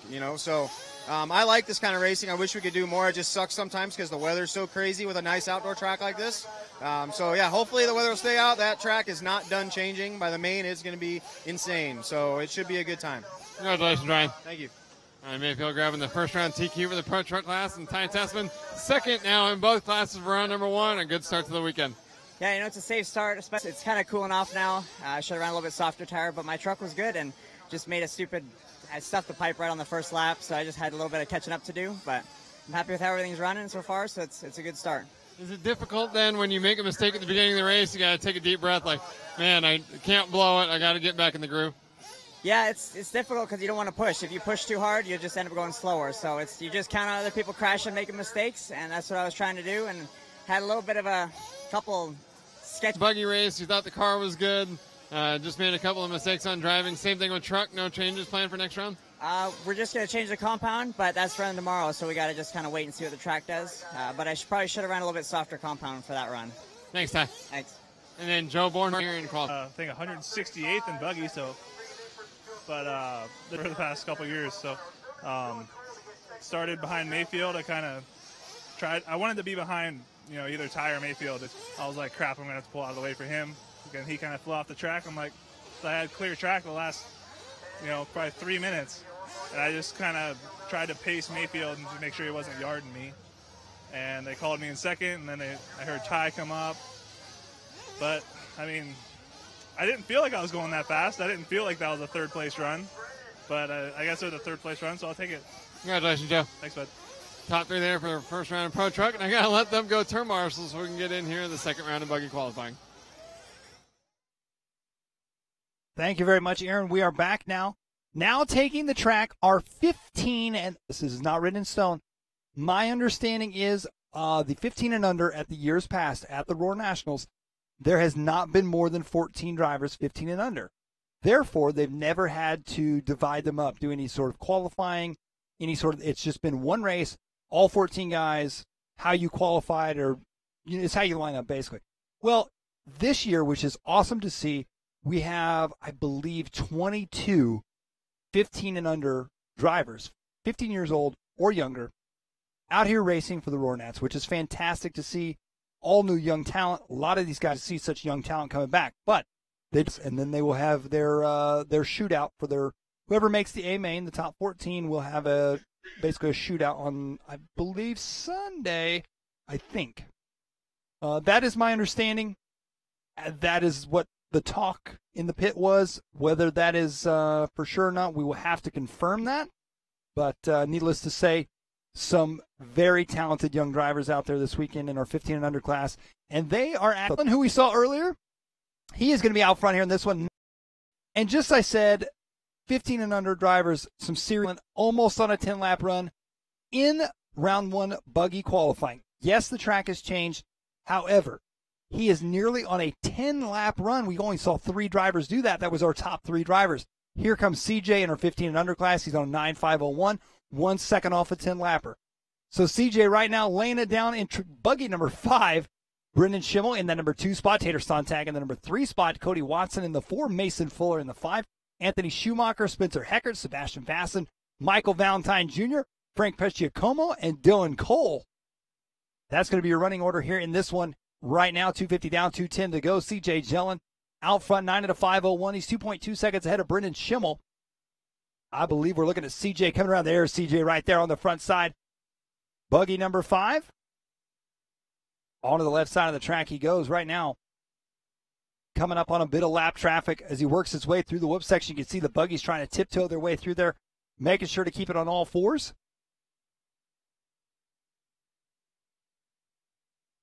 Through the switchbacks once again. Brendan Schimmel in the number 2 spot. Now Brendan Schimmel only 1/10 of a second back from. Oh! Your leader rolls it over in the wave section. A tough place to crash. Jared Tebow right there, though. So that's going to hand the lead over. I believe Jellin going to lose it on this one. Schimmel going to take over the top spot. We'll see when they come around. There's 41-second lap. What a turn of events right now. So CJ Jellin back to the front. However, it's Mason Fuller. Tater Sontag in 5th. Schumacher, Heckert, Vasson, Valentine Jr., Pesciacomo, and Dylan Cole rounding out your field here in this one. CJ Jellin out front leading the way. 9 at a 5:09.7. They are now 9 seconds off the 10-lap run. However, this is a separate class in itself. This is your 15 and under. Fantastic to see so many young racers making their way out for the 2017 Roar Nitro Off-Road Nationals. Some of these drivers running up there with many of the best, not only in the nation, but in the world here this weekend. 30 seconds left to go here in this one. It's Jellin out front, 3.5 seconds ahead of Mason Fuller. Cody Watson up into third. Schimmel into fourth. Schumacher in fifth. Sontag in fifth. Sixth, I should say. Heckert, Vassam, Valentine, Jr., Prestigiacomo, and Cole. Your running order. 20 seconds to go now. CJ Jellin looking for the win here in this one. Fast lap of the race does belong to your leader. Coming down the front side right now. Back onto the left side he goes.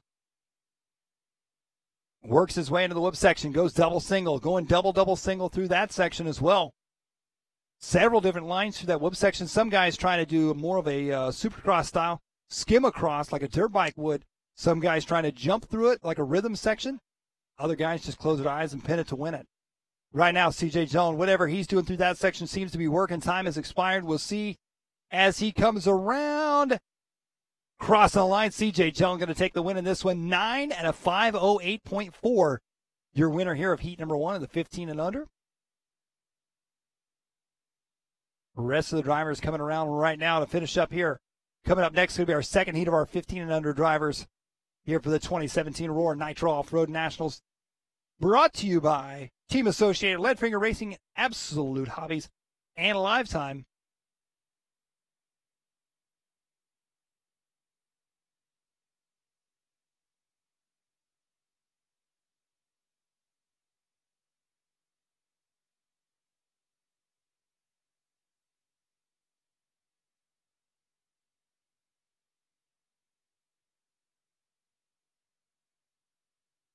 So CJ Jellin going to take that one 9 at a 5:08. Mason Fuller 9 5:18.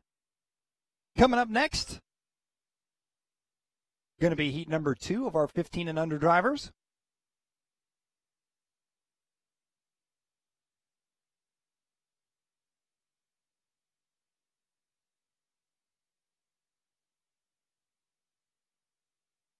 As we head back down to our race day hobbies pit lane cam.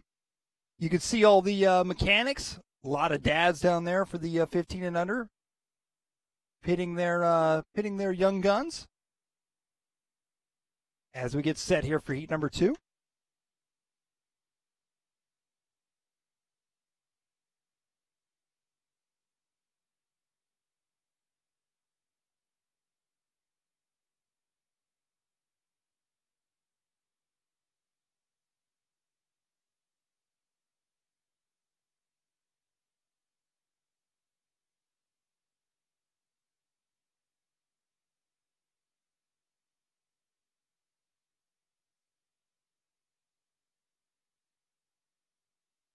Here they come out of the gate.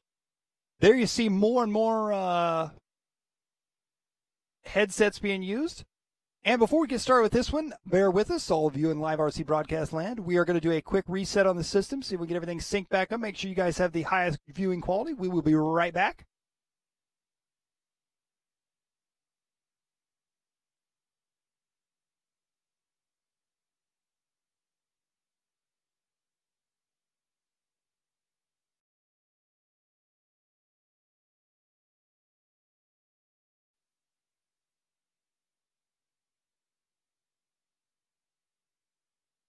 And we are back live.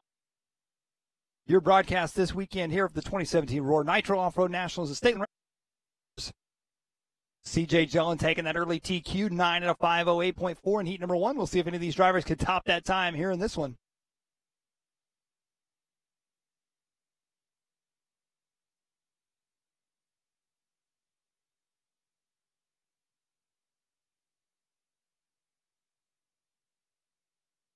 One.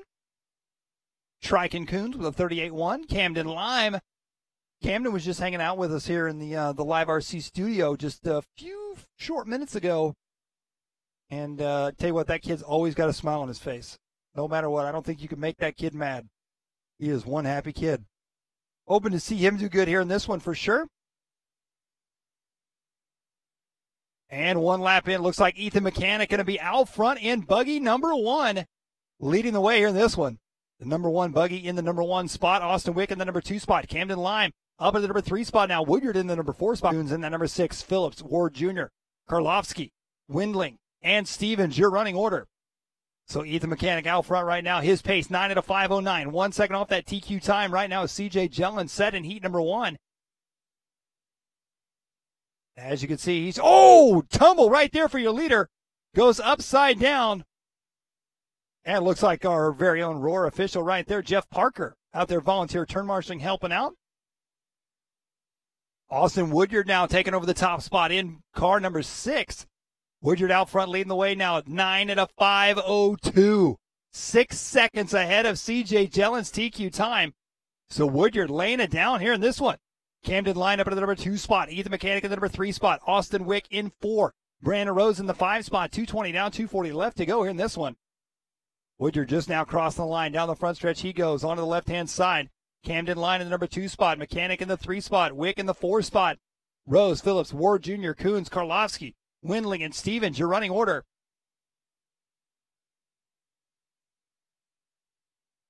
Year leader working his way back around now.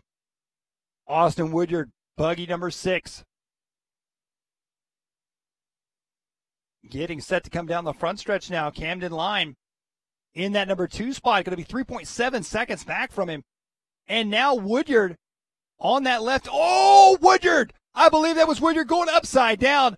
Woodyard now on a 10 at a 5:32. Oh, and he goes upside down again for Woodyard. More trouble. Woodyard out front on a 10-lap run. Once again, I realize the track has changed. However, Austin Woodyard looking to put in a 10-lap run here in the window with that last lap. He comes around this time with a 40.2. Camden Lime. We were just talking about Camden. He is up to the front now in car number 3. Lime out front, 9 at a 5:10. He's going to be 2 seconds off that TQ time. Here for our 15 and under. Oh, whoa! What a save right there for Woodyard. Woodyard doing a McTwisty 180, 1080, I should say. Camden Lime, meanwhile, out front, 9 at a 5:08, his pace. Austin Woodyard in the number 2 spot. Mechanic in the number 3 spot. Ward Jr., Phillips, Wick, Rose, Coons, Karlovsky, Stevens, and Windling, your running order.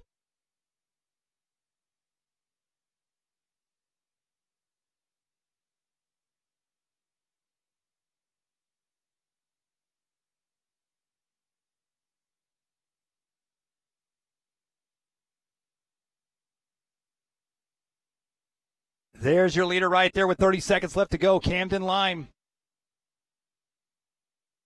Oh, and Lime goes upside down in the stairway. He's back on his wheels now, coming back around. Up and over the tabletop section he goes, on his wheels. I don't think he lost that much time, however, when he's going to hold on to that TQ spot. Camden, though, looking to go second for the round. Up and over the front side, Lime looking good right now. Onto the left side he goes. Now Woodyard back to the front here in this one by 0.7 of a second. It's all going to come down to this last lap. Oh, more trouble for Lime. He runs it right off the track into the turn marshal, so Austin Woodyard may be able to take over the top spot here. It's going to come down to this final lap here in this one. Austin Woodyard looking to cross the line at any point in time. Here comes Woodyard. Woodyard with a 41.3 that time. Woodyard's got one more lap to go. Here comes Camden Lime. Lime around to the front side. He is done with a 9.5.15. We'll see what Woodyard's got. Woodyard in that number 6 buggy working his way around right now. There he is in the green, white, and orange. Oh, trouble for Woodyard now. Nobody wants to win this race. Back and forth they go. Down the back straight now. Here comes Woodyard. Ethan Mechanic finishing up in that number 3 spot, 9 at a 5:20. Here comes Woodyard working his way to the line. Camden Lime gonna take it. 9 at a 5:15. Not enough to knock CJ Jellin off that TQ. However, that gives him second for the round, just ahead of Mason Fuller in third. So for the round, it's CJ Jellin will take TQ. Camden Lime second, Mason Fuller third, 15 and under.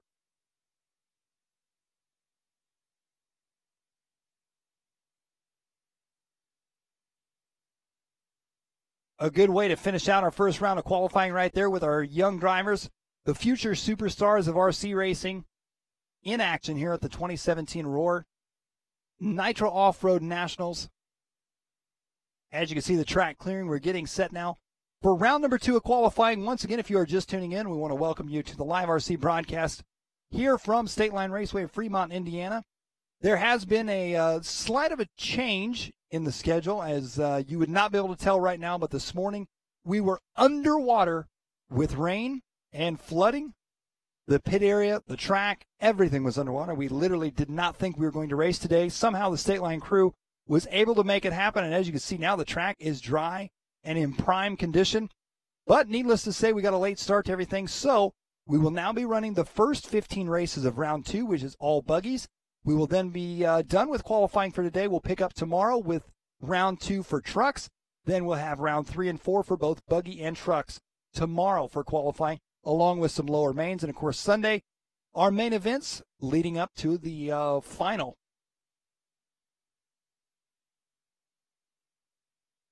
As you can see, more and more people walking out, checking out the track right now as it's drying out, preparing themselves just a bit. Let's head over to our chat box here, YouTube chat. Michael Farabee joining us. Says, where is the finish line loop at? The finish line loop, if you're watching the broadcast right now, the guy in the red shirt that just walked over that jump, it is just before that jump is where the finish line loop is, just before that takeoff of the first double on the front straightaway is where that is located.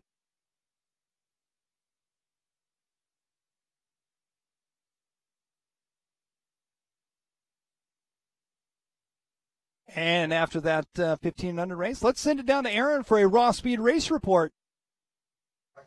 So we had a little bit of a different format than we've seen in last year's past for the junior class, which is the drivers under 16 here. We had 2 full heats of drivers, so they ran them in 2 separate qualifying heats, 1 round of qualifying to decide who's going to run in the main event after the semifinals on Sunday. And so after 1 round of qualifying, CJ Gellin, part of the X-Ray team, the fastest time in the 2 junior heats. Got to feel good knowing you're going to start the final up front. Yeah, it does. You were pretty close the last couple of years. I know you did really well when the race was at your hometown, home track up in Silver Dollar RC Raceway. You feel like you got a pretty good shot at winning this thing on Sunday? Yeah. Are you excited to be racing with a bunch of drivers your age as well? Yeah, and in my height. And in your height? What do you think is going to be the key to taking the win in your age group? Not crashing. Is it hard to do on this track? Kind of. What's your favorite part of the track? Probably the stairs. What's challenging and fun. What's the worst part? Probably the front section where you're trying to do the triple. I've cased it pretty bad. Thank you so much, CJ. Congratulations on the TQ run. Thank you. And Cameron Lime making the switch to HB Racing for 2014. You were just in that second heat, and it got a little sketchy there at the end. For sure. She kept crashing into those drop downs. There's a little spot hold, and it keeps kicking you up, and got to find a spot where you can't get kicked up. This track's a little different than what we've seen in a lot of major Nitro races lately. Do you like it? I love it. I love blown out tracks. And I like how the thing's just perfect for Nats, I think. Well, I was currently not even in the U16 main, but I'm super happy that I'm pumped that I'm starting second and behind a very fast kid, CJ, and I got Mason behind me, and it's going to be a fun main. Congratulations. Thank you. And then Mason Fuller from not too far away here in the upper Midwest. Got a good run here to start third for the junior final. What? Congratulations on a great run. Thanks. I was not prepared for this. I didn't even know I was up. So. You weren't prepared for your junior race? I didn't know that I was in, like, the junior race was right now. We didn't know either. Are you excited to be racing in the main event on Sunday? Yeah. You think you're going to win? I don't know. Well, congratulations on making the main. Thank you. Alex Sturgeon there with a little video bomb there at the end. So top 3 drivers here. It's going to be a very fun under 16 final on Sunday. We got 1,400 kids that are going to be punched looking for the win. Well, what a fantastic way to finish out round 1 of qualifying. As we're going to take a short break here before we get started with round number 2, we're going to go off air here for just a few minutes, get things dialed in, get everything set up for round 2. Once again, we want to thank everybody for tuning in. We will be back here in just a few minutes as we get set for round 2 of qualifying for our buggy class here at the 2017 Roar Nitro Off-Road Nationals.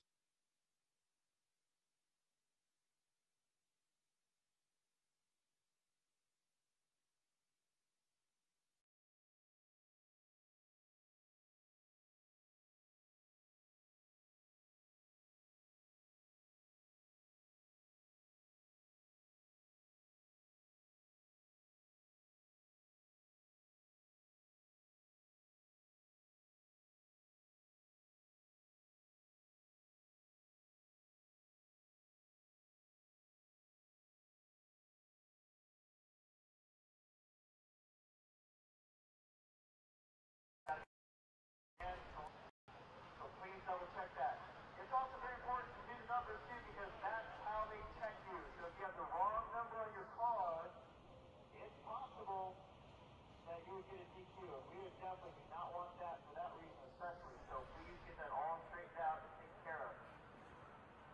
Also, we've had an issue or two with some of our guys wearing headsets. This race has kept them on and had contact while you're out there on the track with Marshall. That's basically like a cell phone. So you need to take your headsets completely off when you go Marshall. No distractions whatsoever out there on the track when you're supposed to switch cars.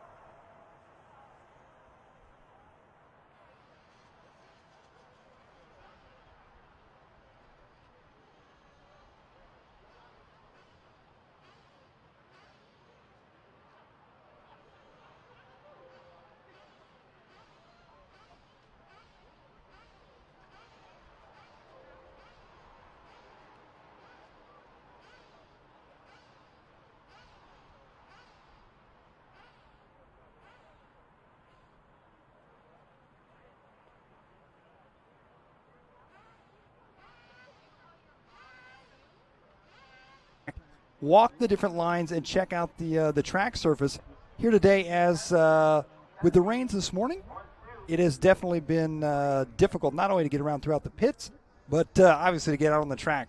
We ran some early practice sessions, some 2-minute practice sessions, and went straight into racing. Therefore, nobody's really been able to get out on the track today to really check things out. And as the track changes more and more, all these drivers using this time to their advantage, trying to get the best look at the line and try and kind of figure out as the track starts deteriorating and changing and lines change, what's going to be the hot ticket for round 2 of qualifying. You see a wide variety of people out there on the track right now, ranging from some of our lower finishing drivers all the way up to we just saw some of our top ranked pros in the nation out there trying to find their way around the track. So all these drivers doing that during this downtime. We'll see just how long this break is going to be before we get started once again. In the meantime, let's head over here to our LiveRC chat and see what's happening over here.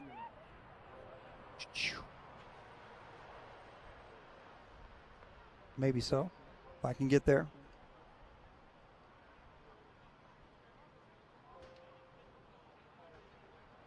Ah, there we go. Let's see.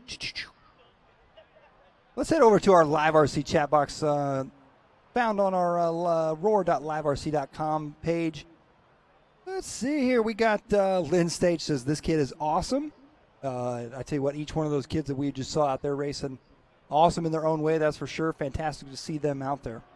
MX304 says he was not stoked on being interviewed.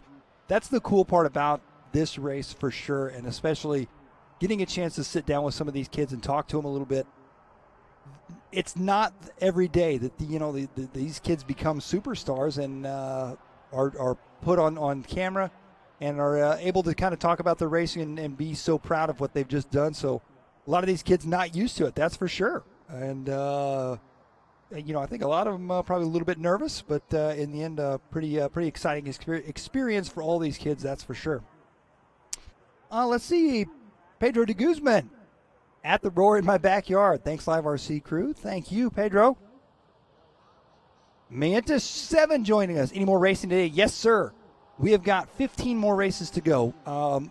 What has taken place is round 1 of qualifying is complete. We are done with round 1. We now will do race 1 through 15 for round 2. That is our buggy races. After race 15, we're going to call it a day. That is it for qualifying today. We'll pick up tomorrow with race 16 to finish out round 2, and then we'll head into round 3 and 4 and some lower mains tomorrow. Tomorrow is going to be a long day of racing for sure. And, of course, on Sunday, going to be heading into our main events as well. Let's see here. Matt P., watching from New Zealand. Want to thank you guys for tuning in for sure. That's how it happens, right?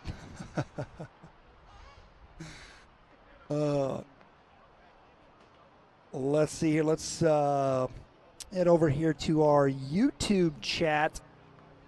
Phil Morris says, nice having Mike back. Phil, I appreciate that. Couldn't do it without Aaron.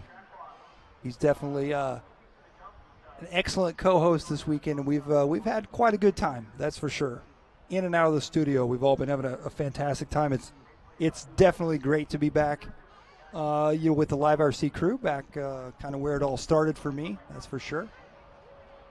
Michael Fairbeek wants to know, how far into the mains will they go Saturday? Michael, that is a fantastic question that I've been asking myself, and I do not have the answer to. I know with, a lot of these guys are trying to fly out of here, get back home Sunday night. Some of these top guys, some of the top pros and stuff. So Sunday, they try to keep Sunday limited to, a 5 or 6 o'clock finish time.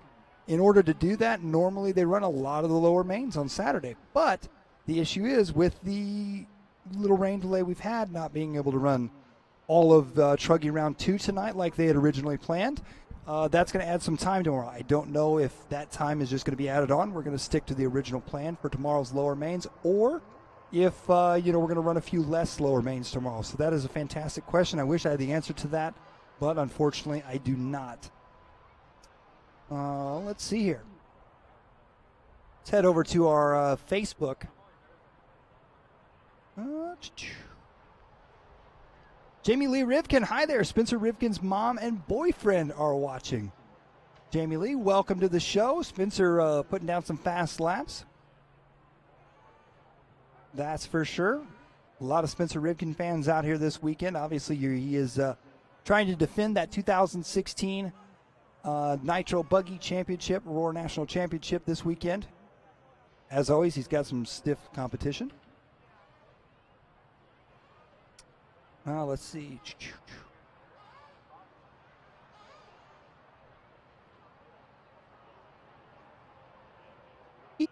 Alex K, stop destroying the kid's last name. Go ask him to do your job.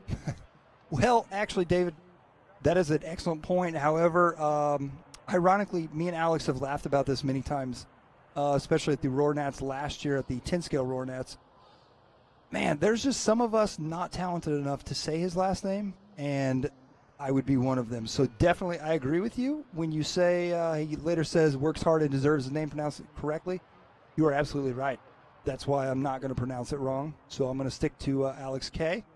I may take a shot at it. Take a shot. Let's see here. It says, what's up, Mike? Dylan Caldwell from St. Louis. X-ray driver. I believe he might have been, I think that was last year, our junior class winner from last year. Caldwell joining us.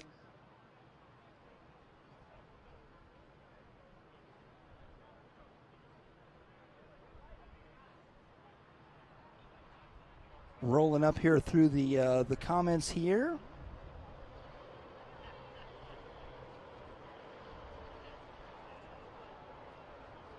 Yes, that is correct. Buggy Round 2 is coming up. Jamie Leon Spurgeon. This channel, like a sports channel, is so awesome, like watching ESPN. Appreciate that. That is for sure. Dylan Hartshore joining in, cheering on for his local buddy, Mason Fuller. Mason, believe, finished there in that top 3 with the 15 and under. Kenny Johnson joining in as well. Kenny, good to see you. Kenny of LiveRC Studio that swore that we saw you in the pits and that you were here this weekend. Turns out you are not. But you are on Facebook, so that's close enough. Appreciate you tuning in on Facebook for sure. Is the dad to our cameraman this weekend, Charlie Diekman. Charlie Diekman and my wife, Brittany Garrison, are both high atop the track on the LiveRC trailer and stationed various places around the State Line facility. And they are the camera crew for the weekend, doing a fantastic job. Ewan Diablo wants to know, still 4 rounds. Yes, still 4 rounds of qualifying. That was in question originally. With the rain delays and the rain coming in and all that, there was at one point, I think there was question by some people whether there'd be any qualifying at all. But yes, still 4 rounds of qualifying. Again, rounds 1 and 2 for buggy tonight, rounds 1 for truck tonight. Truck will run their 1 round, which they've already ran. Tomorrow we'll kick off with round 2 for truck and then head straight into round 3 and 4, followed up by the lower mains after that.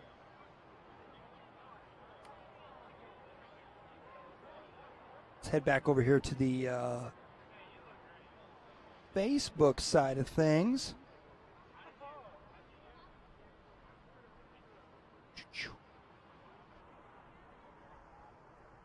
See if we get any.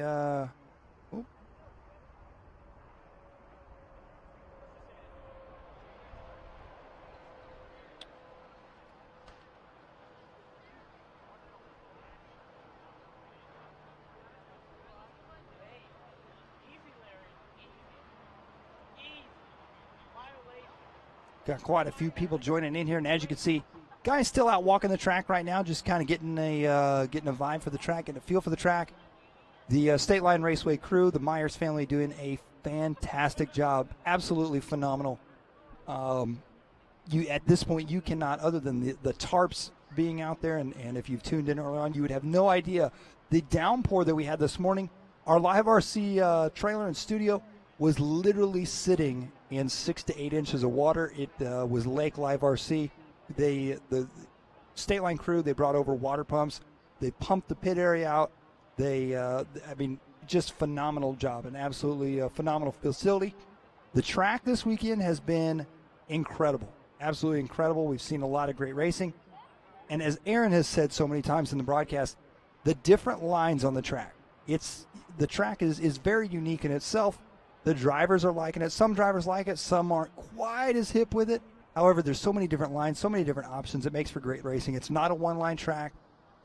It's not just a cookie cutter type thing. It's so many different things. Then you throw the rain into it, the changing conditions, and this is what off-road racing is all about. And I think this year the 2017 Roar Nitro off-road champions, whether it be buggy or truggy, they're going to be earning it. That's for sure. I mean, this is not going to be, well, this guy got it for this reason or whatever.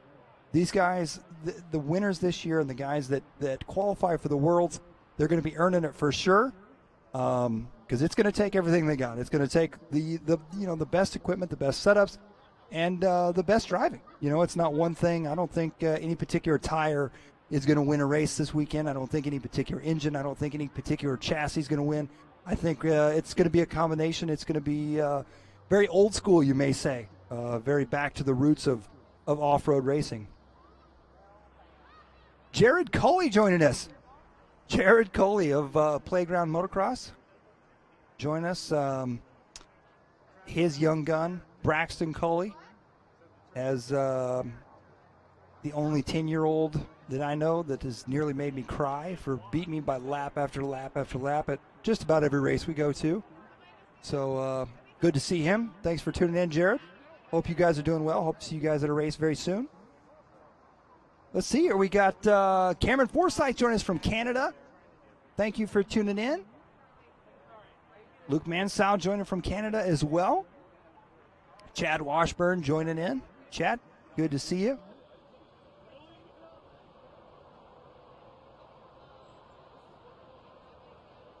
Jeremy Blair joining in. Says T5 announcing getting it done. Thank you very much, Jeremy. Good to see you out. I shouldn't say out there. I should say on here. Hope to see you out at the track soon, though. Jeremy Blair. Josh Pease joining us as well. Good evening to you as well, Josh. Tim Dollar says, when are the lights coming on? Tim, that is a fantastic question. I was just wondering myself. Let's see here. Rolling our way up. Matt Dixon, who TQ truck in round one? TQ in truck did, in fact, go to Ryan Mayfield. Ryan Mayfield was your TQ in truck. Jared Tebow, your TQ in buggy. Mark de Guzman wants to know, is this a clay track? Mark, at this point, this is a dirt, clay, peat moss. The dirt out here has got a little bit of sand in it. Man, it's got a little bit of everything. So it's got rainwater. Yeah, that's right. Our producer over here, Eric Jensen, just came in my ears and rainwater. It's got a lot of rainwater in it, that's for sure. So let's head back over here. Dustin Evans joining in as well. Good to see him. Let's see. Keenan White, YouTube chat, wants to know what time does round two start. Keenan, that is a really good question. I'm hoping here pretty soon. Again, we're not running a full round. We're just running the first 15 races. I may have an answer for you. No, I don't have an answer for you. I thought I was going to have one piped in my ear, but I don't. So we're still kind of waiting for that as well. Squirrely E1 wants to know what state this is in. Nicholas Carroll is correct. This is in Indiana, Fremont, Indiana. Squirrely says, too hot out here in the Southwest to be running Nitro lately. Way too hot. I think from what I understand out that way, I haven't been out that way during this hot time of the season, but you guys are, weather is too hot to do just about anything. And back over here to jumping around to Facebook. Hey, Jay Merkin joining in. Jay Merkin, one of the racers from my local track. Thanks for tuning in, Jay. Good to see you. Mark de Guzman just want to let everybody know that the Pacers are losing.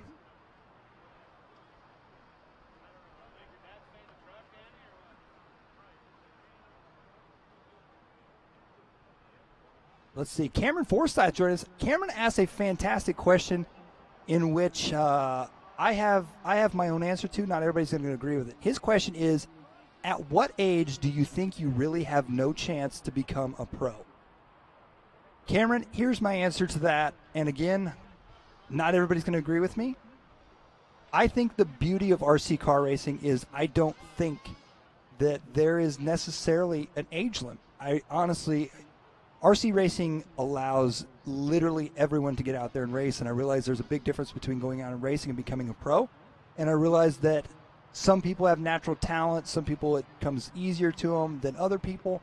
But the thing about it, Cameron, is, in my opinion, if you're willing to put in the practice and you're willing to put in the work, and even after the bad days, you're willing to get back out on the track, I think potentially anyone at basically any age with any circumstances, can become a pro driver. And I'm not saying everybody's going to be a world champion, because obviously there's only a certain X amount of world champions, out there. But to become a pro driver and be doing this on a top sponsored level, if not, maybe even making a little bit of money from it, I think it's kind of in your hands. I mean, it's anybody's race to win or lose.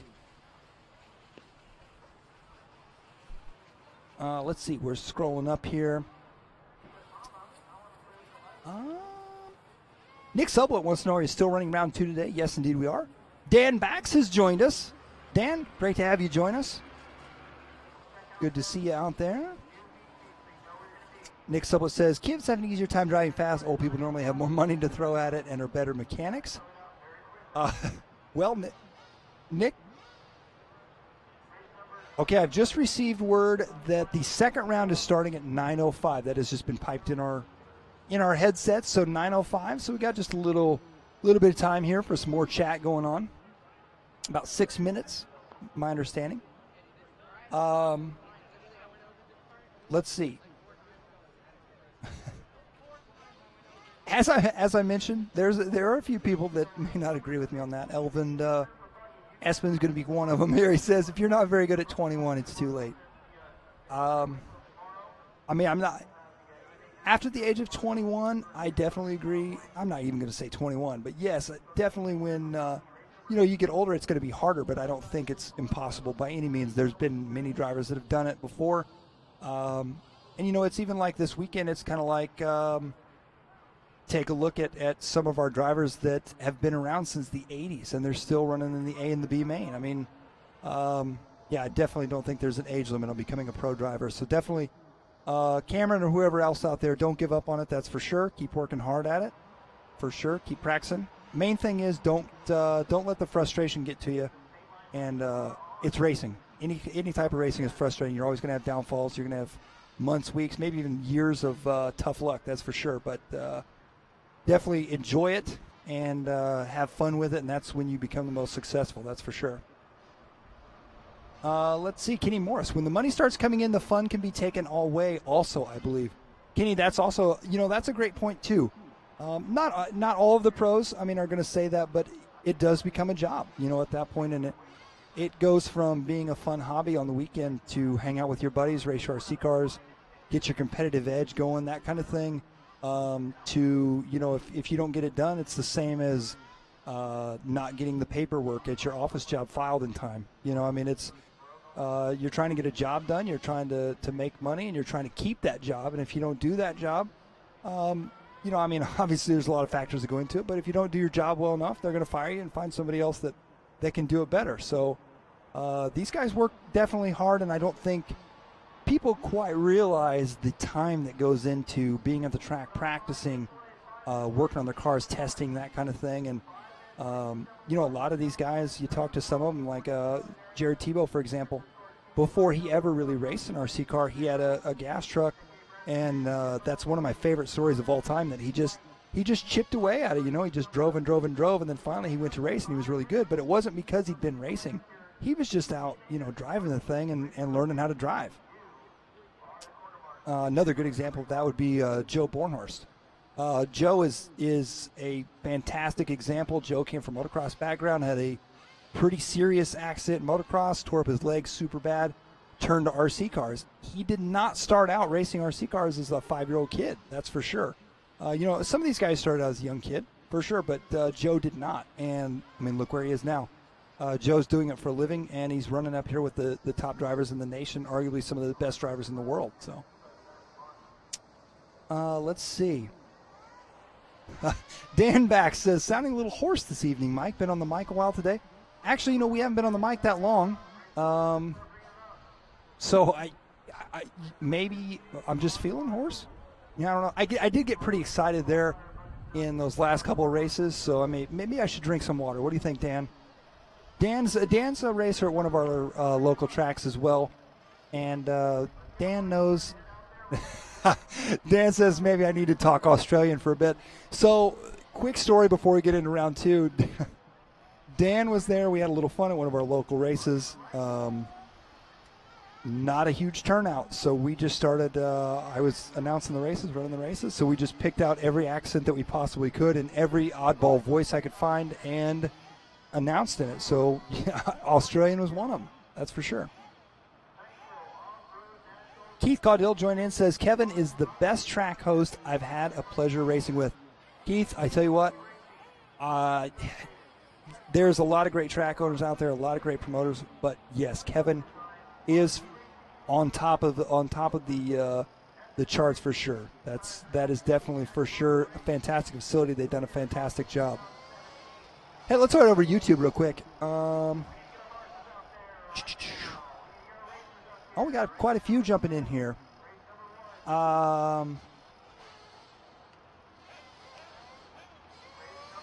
Sinister Red Dog, is there still a four-wheel drive monster truck class?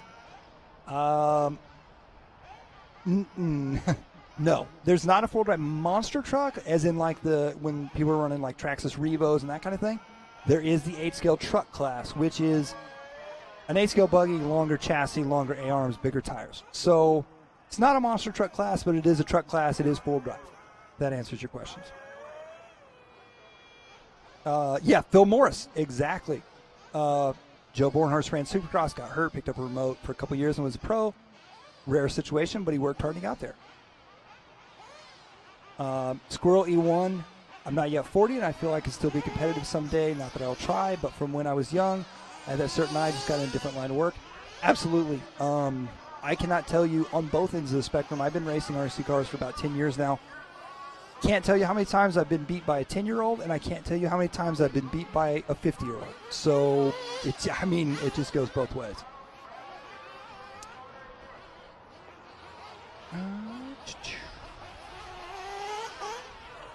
And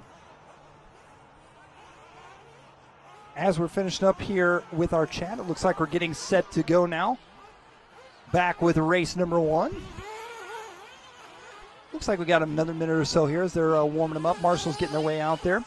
Nicholas Carroll, we're kind of jumping subjects here. Nicholas Carroll says, this track reminds me of the old days of RC. No sugar, no carpet, no AstroTurf, just plain old dirt. Nicholas, we talked about that a little bit earlier in the broadcast, and we are so excited to see that, especially Aaron.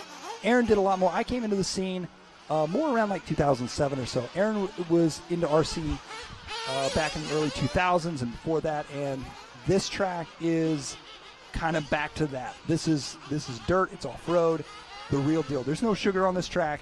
There's no, we're not running slicks. They're not running. This is it. This is more back to what we were hoping to see. Some of the World Championship events being, like in Italy, it kind of caught everybody off guard. Being on a concrete track, that was very unusual, I guess you would say, for a lot of the drivers. And we're back to some serious off-road. Jumping over here to our LiveRC chat room. Julian Hardy, we cut shapes, says the greatest hidden sport in the world. Couldn't agree with you more. I wish that is our goal. LiveRC is to help take this sport out and everybody get an idea of everything that's going on in the sport and get more people involved, because you're absolutely right. It is a fantastic sport, a fantastic community, tons of fun. T. Roney says, just started at the age of 49, ton of fun, just need glasses. Well, T. Roney, see, you get yourself some glasses, T. Roney, you could be the next world champ. You never know. You never know. MX304 says there's a new driver in Dallas area that is coming over from pro-level karting. He's going to be bad fast very quickly. I believe it. That's for sure. Got just a few minutes before the start of this race. I want to thank everybody for tuning in. We'll be right back. We're going to take a quick commercial break from one of our fine sponsors. When it comes to true champions by design, Team Associated radio-controlled cars have everyone beat, hands down. With multiple national and world titles won over the decades, it's no wonder Team Associated RC vehicles are the highest performing cars in behind the wheel of your very own Team Associated. Will you be the next world champion?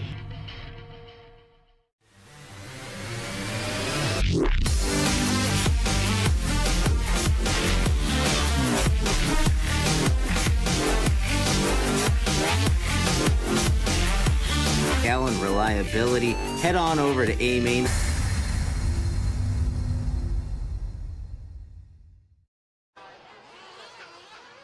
That was a wonderful shot to come back to from a quick commercial break there. Indeed it was. The car tumbling down the stairway to hell.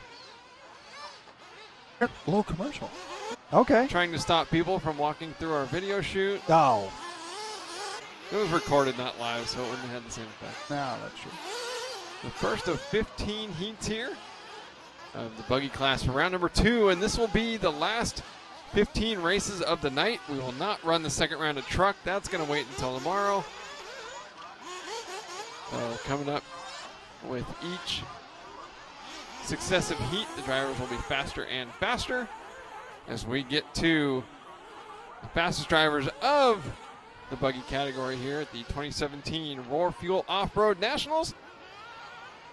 Live from the State Line RC Raceway, thanks to Team Associated, Lead Finger Racing, and Absolute Hobbies, along with a Lifetime scoring engine, the official scoring software of the Roar Nationals. Aaron, you were out there talking to the guys.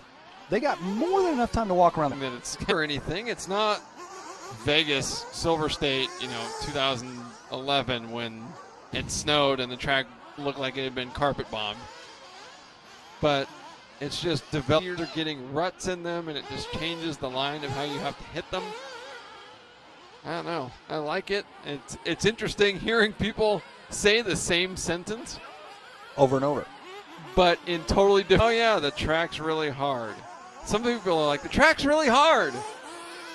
The track is not done changing. The whole pit area is kind of a buzz with paying attention. I like the fact that everybody is paying more so than one particular tire, one particular car. While you were out, we were kind of talking about this in the chat a little bit. But this race is not going to be won by a certain tire. This is a race. Oh, yeah. Yeah, it's going to be a fight for all the drivers just to. And we saw in the first round, a lot of drivers making one of the. And it's a lot of with already a very. Well, we'll talk about winners. You know who's a winner right now? 21 pace, looking to set that early tease. While everyone else is driving. Look, he said that, and he just you see what Camera happened? curse. Now he's going insane. Camera curse. On section, stairway section. 3.3 seconds ahead of Rodney Morning.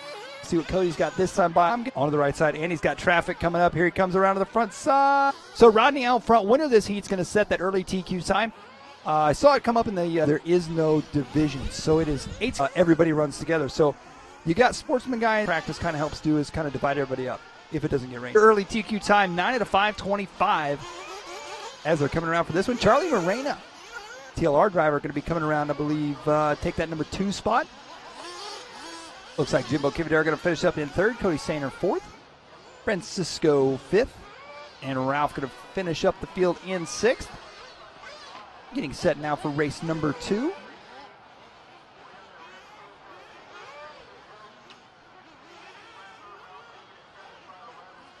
Race 1 finishing up here. We'll go back and see on the chat here what's happening.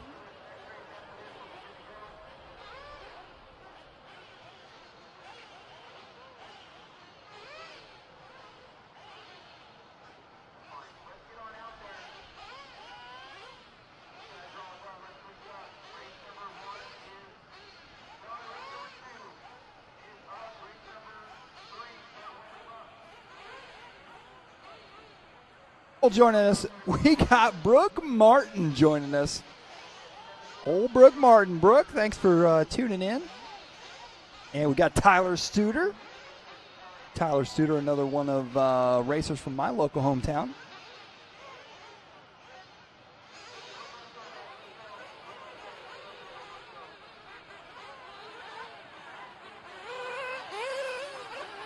Jumping over here on chat.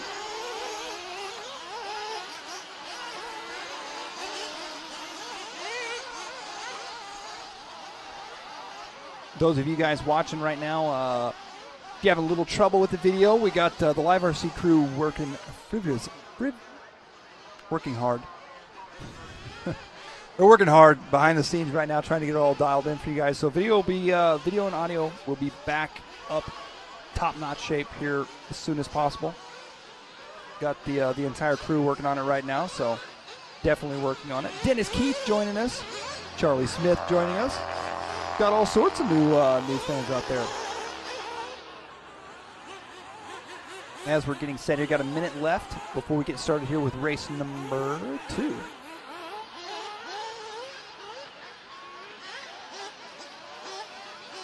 Jump back over here. Camden's Mechanic says, come on, Camden. Camden Lime, we just saw him put in a pretty stellar performance in our 15 and under class. Camden, definitely a good kid. He's been in here hanging out with the LiveRC crew this weekend as well. And he's going to be in this heat. Car number 9. We'll see how he fares up here in round number 2. And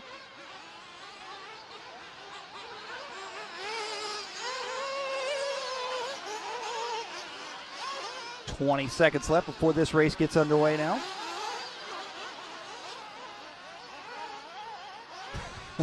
Dalton Paul says, you almost got that word out. See, Dalton, I tried to step, see, I can't even get that right. Step out of my box. I tried to step into Aaron's box of big words and fancy sayings. And you end up like... Exactly. I couldn't do it. I almost had it, too.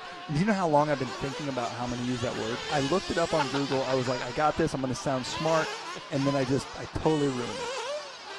Did you hear at the Worlds, someone like copy pasted the name of a drug, like a generic drug name, into the chat room, and asked if I could say it? Okay. I mean, not knowing like before that my fiance is in med school and that I was going to just be able to nail it because I had just gone through they didn't think that I could say all 16 names and just ban of one lap time.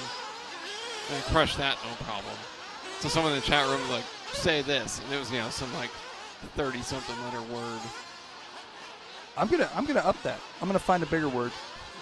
It was pretty funny because I looked down, I was like, okay, and I said it, just went boom. And then our Aussie bloke who was having trouble, He's like, wow! And then the whole chat room went nuts. And it was pretty funny.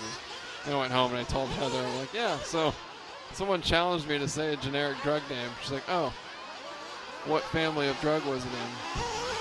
I'm like, well, yeah, now you're just testing me. Like, I didn't have a test on this last week. You did. So, my word was frivolous. Yeah, I heard frivolous, you. Yeah. Frivolous. Yeah. You used a frivolous word. Frivolously. Yeah. No, I'm done. And fumbled over it. Back on the track in this one. Michael Page out front, 9 at a 5:08.8 his pace right now. Looking to set new TQ time, and look who's right there with him, Luke Camden Line. Camden up in the number 2 spot, 1.7 seconds back from Michael Page. We saw Michael Page early on in truck set that early TQ time. He held on to it for a long time, was not able to hold it to the end. They were following our leader right there, Michael Page, the purple, orange, and yellow team associated car. Up and over the wave, he goes down the back stretch now. Michael Page out front, Camden Lime in the number 2 spot. Mike Eagleberger in the number 3 spot. Techno RC's Eric Fletcher out of St. Louis, Missouri in the number 4 spot, followed by Eric Dragon in the number 5. Halfway into this one, Page out front, 9 at a 5:11. Right now, 14 seconds ahead of that previous TQ time. Tell you what, he's got that buggy working good through the whoop section, handling the bumps and jumps nice and smooth.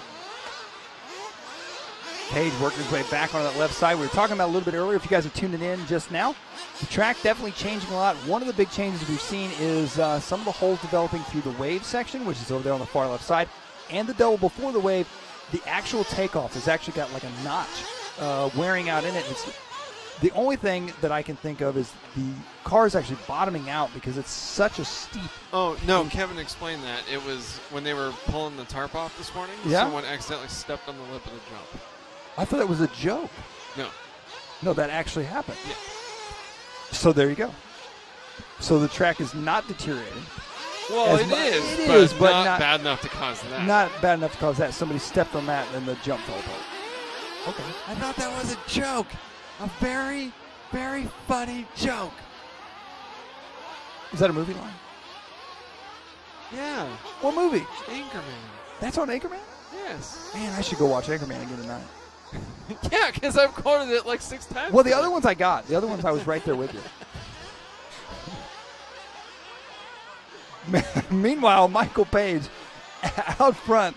Either way, 9 at a 5:14.6. Mike Eagleberger in the number 2 spot. Camden Lime has dropped to that number 3 spot, still in a 9.535 pace right now. Your leader, the only one ahead of previous TQ time. The team associated car, Michael Page. Oh, Page! Woo! Right there. Showing them a wheel, winging them. Page just monster trucked his way through traffic as he works his way into the rhythm section now, into the whoop section, I should say. Boy, there's cars going every which way right now. Michael Page just trying to keep it safe, trying to keep it smooth. I am sure there will be a resort at some point tomorrow. I believe that's going to be coming after round 2. So after this one, we'll see a resort, see everybody kind of bunch back up. Michael Page, one of the drivers that probably and definitely has the talent and the abilities to be in a little bit faster, higher up heat than this one, but had some tough luck in the one time practice session that took place yesterday. So now he's making the best of it. Oh, what a save. Just got by lap traffic and rolls it over. Now he's trying to dive in and out. Oh, wow. 2-for-1 special right there for Michael Page. In and out. Page still out front, 9 at a 5:11 his pace, 14 seconds ahead of previous TQ time. He's got a 19-second lead on Eric Dragon, the number 2 spot. Camden Lime in 3rd, Mike Eagleberger in 4th, Sean Price, the number 5 spot, Eric Fletcher, David Lee, Brian Burbank, Robert Hartwell, Jimmy Stevens, Ken Spencer Williams, and Colleen Wright. This race finishing up now. Michael Page going to take this one, 9 at a 5:11.5, new TQ for the associated driver. As they're working their way around now, finishing up. Eric Dragon going to take that number 2 spot, 9 at a 5. He's working his way around right now. Only your top 2 drivers going to be the only ones to get a 9-lap run in this one. Dragon with a 9.534. Michael Eagleberger going to finish in that top 3 spot with an 8 at a 5:04.3. Fast lap of the race, according.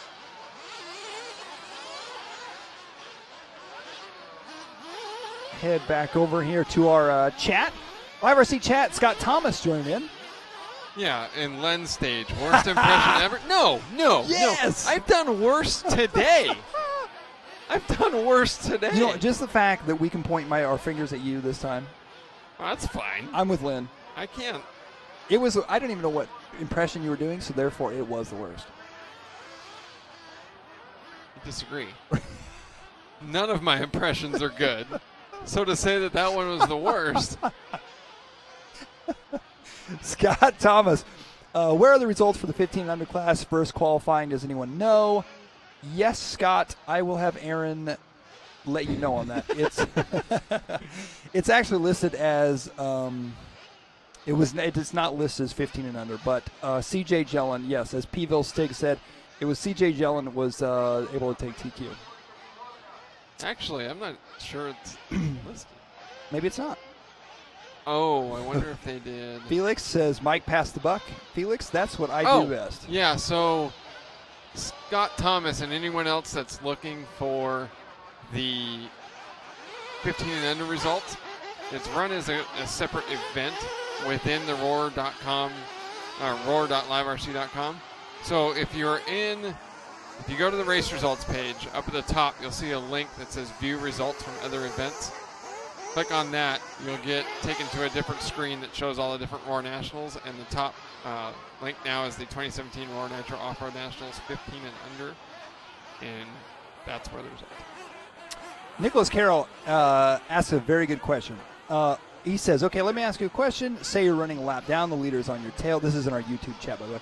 You let him by because of common courtesy, then he wrecks and you get by him again, then he's on your tail again. You keep letting him by even though he might keep crashing and you get by, or do you just give him that first common pass? Well, by the unwritten laws? Yeah, well, the unwritten laws of courtesy. Whoa, someone just flying off the back straightaway. That was pretty awesome. The unwritten laws of courtesy would say that you would only need to do it the once. Yep. Really let them go every time, because that faster driver is going to get frustrated, probably blow you off the track, and then you're just going to suffer worse. I agree with everything you're saying.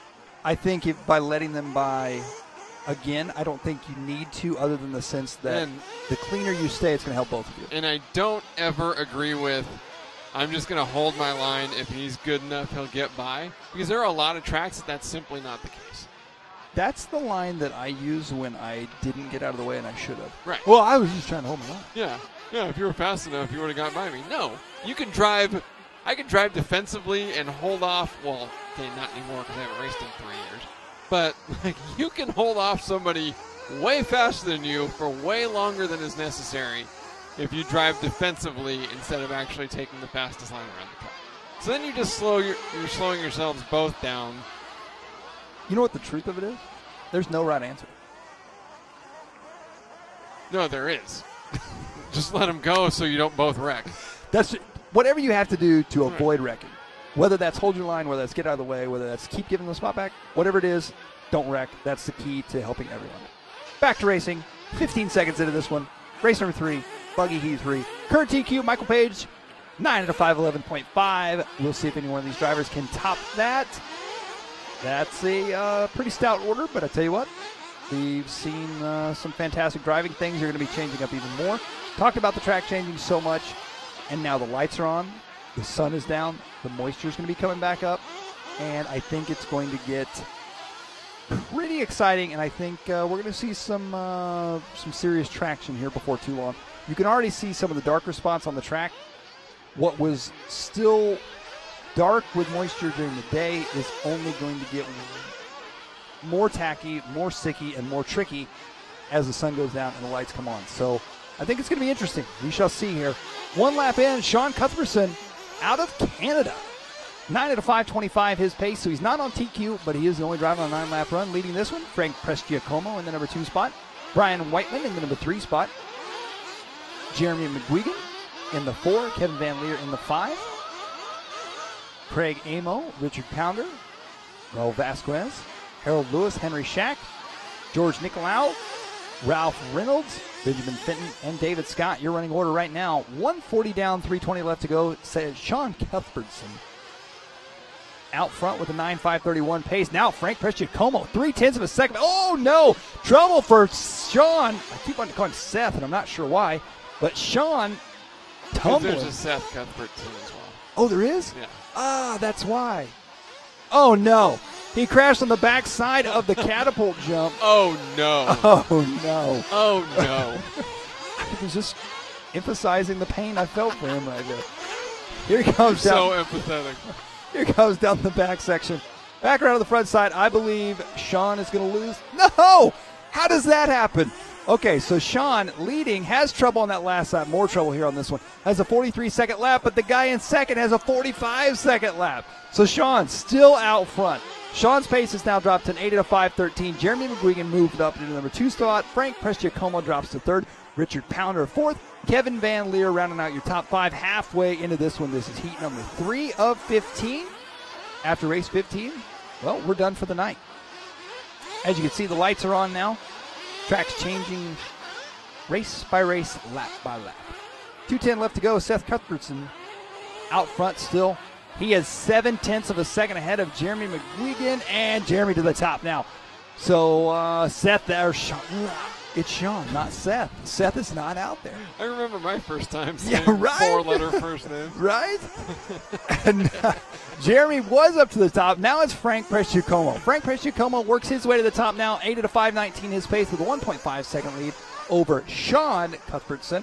Jeremy McGuigan in the number 3 spot. Brian Whiteman now in the 4. Kevin Van Leer still rounding out your top 5 with a 1:35 left to go. Frank Prestiacomo in car number 1 is your leader. See if we can locate him on the track as he works his way around. And now Cuthbertson back to the front. So Cuthbertson and Prestiacomo back and forth they go. 0.7 of a second right now separating them. 1:15 to go. They are not anywhere close TQ time. However, both drivers still making for an exciting race up towards the front. Right now we're looking at the number 2 of Cuthbertson. I believe that's going to be Prestiacomo right behind him on the track and on the clock. 0.7 of a second that last time by. Here they come down the back stretch now. Cuthbertson in that orange buggy. I believe that is the HB Racing car. Back around to the front side he goes. We'll see what he's got this time by 39.7. What has Frank got? Frank with a 37.5. So Frank, and that is not Frank behind him. Frank is actually, it looks like ahead of him now. Frank now taking over the top spot. 8 to 5:13.7. 1.3 seconds ahead of McGuigan in the number 2 spot. Cuthbertson in the 3 spot. Whiteman in the 4. Pounder in the 5. Reynolds, Lewis, Vasquez, Fenton, Amo, Shack, Nicolau, Van Leer, and Scott with 20 seconds left to go here in heat number 3 of Buggy. Your leader, Frank Prestiacomo, just crossing the line down the front stretch onto the left side. Car number 1 he goes into the whoop section now. Jeremy McGuigan in that number 2 spot. Cuthbertson still sitting in the number 3 spot, and that is time. Time has expired. These drivers going to be finishing up here. It looks like everybody going for an 8 or less on this one. Top 6 drivers on an 8-lap run. Everybody else on a 7 or lower.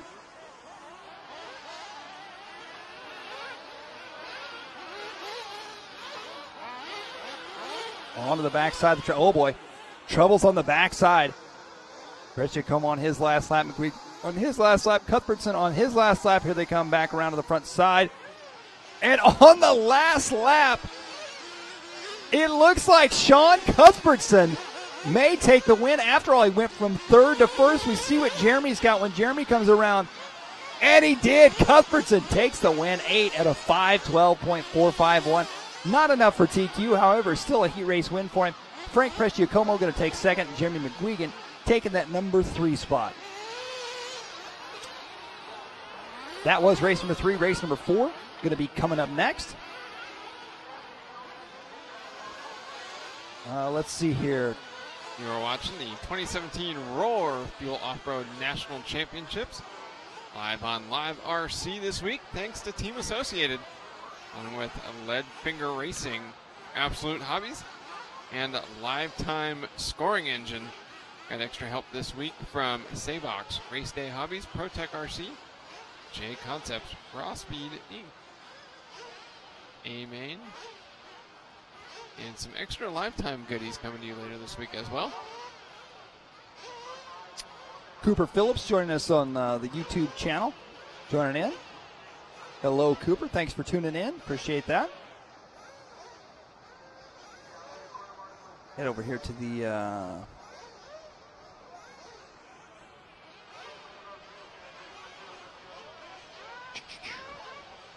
oh, we got Dan Backshorn is doing Hartshorn, Mason Fuller. Ho! Check this out. Carrie Mama Bear Garrison. My mom is watching right now. Nice. From home. Hello, Mom. Hope the Wait dog. till she starts texting. Actually, I haven't gotten a text from my dad yet. I wonder if he's See? watching. So my mom and dad, I guess it's only 6:30 on they are working hard right now taking care of our dogs. the working hard. Yeah. Yeah. Working hard. If you met my dog Bruce, a Great Dane that's completely out of control, it's like taming a wild horse. About the same size. Yeah. Evan Hutchings joining us. Adam Wietrick joining us. Another racer from one of my local tracks. Thanks for joining, Adam. Nicholas Carroll in our YouTube chat room asking if Lutz did a backflip off the launch ramp with his truck yet. Not yet. No, he hasn't. Well, I mean, You think he will? It's first round of qualifying. Oh, it's going to happen at some point. Yeah, it's first round of qualifying, but it's also Ryan Lutz. He loves backflips. That's true. And he's pretty dang good at it. Very good. E-Truggy, though. That's where it's really at. Hello, Brian Bennett. Hello, Cooper Phillips, as you said in our YouTube chat. Speed Demon 73 in the LiveRC chat room, cheering on RJ Hart.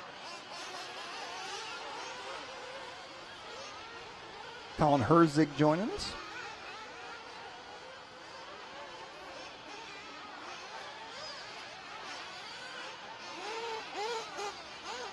$40 seconds here to the start of this next one, heat number 4.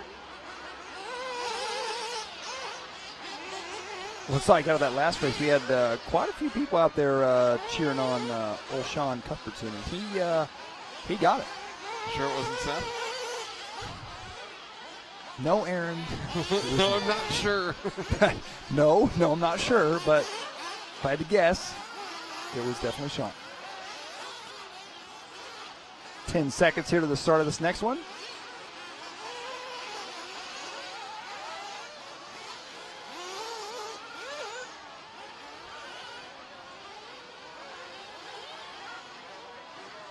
And it looks like we are off and running now. Race number 4. Well, most everybody's off and running. You guys waiting it out? Ooh, not going to get the run to do the double. Got it. Lucky save on that one. This is heat number 415, round 2 of qualifying for our buggy class. Let these guys get a couple laps in. We'll see how they sort themselves out. Right now, Michael Page is your current TQ. 9 out of 5, 11.5 out of heat number 2, I believe it was. So, oh, boy, all sorts of drivers. We were just talking about that in the chat. Somebody asking about letting faster drivers by, or the leader by specifically, but I'm going to expand it to faster drivers. I just saw 5, maybe 6 cars get piled up together, spinning every which way, taking each other out. Yeah, totally worth it. You're right. And it definitely does not help anyone in that case. You know who that might have actually been? I didn't realize that we had so many different people in this race. A wide variety of people. Meanwhile, out front in this 12 one. of them. You are a funny guy. You are a funny guy. Joe Bornhorst. Because it's only the first day. You're going to want to choke me with your microphone wire by the end of it. Joe Bornhorst. He finished up in the 3rd spot for Truggy, correct? Round 1? Yes? Yes. He is in heat 4 of buggy, so obviously his seed time did not go quite as well as he wanted. However, he's out front right now. He talked to me earlier and he said, man, the track is a lot of fun. It's super hard. He said he was struggling just a little bit with buggy. He said buggy is, you can't make near the mistakes. You can't pull out of it like you can with a truck. So down the backstretch goes your leader, Joe Bornhorst. Scott Belcastro in the number 2 spot. Victor Guerrero in the number 3 spot. Windling in the 4. Burton in the 5. As somebody in the chat earlier had asked a little bit how they came up with the reseed time. For those of you guys just tuning in, so the reseed time for qualifying, here's how it was supposed to work. It was supposed to work, everybody gets 2 rounds. Your best round is what counted. However, due to massive amounts of rain here in Fremont, Indiana, what happened was everybody got round 1 counted.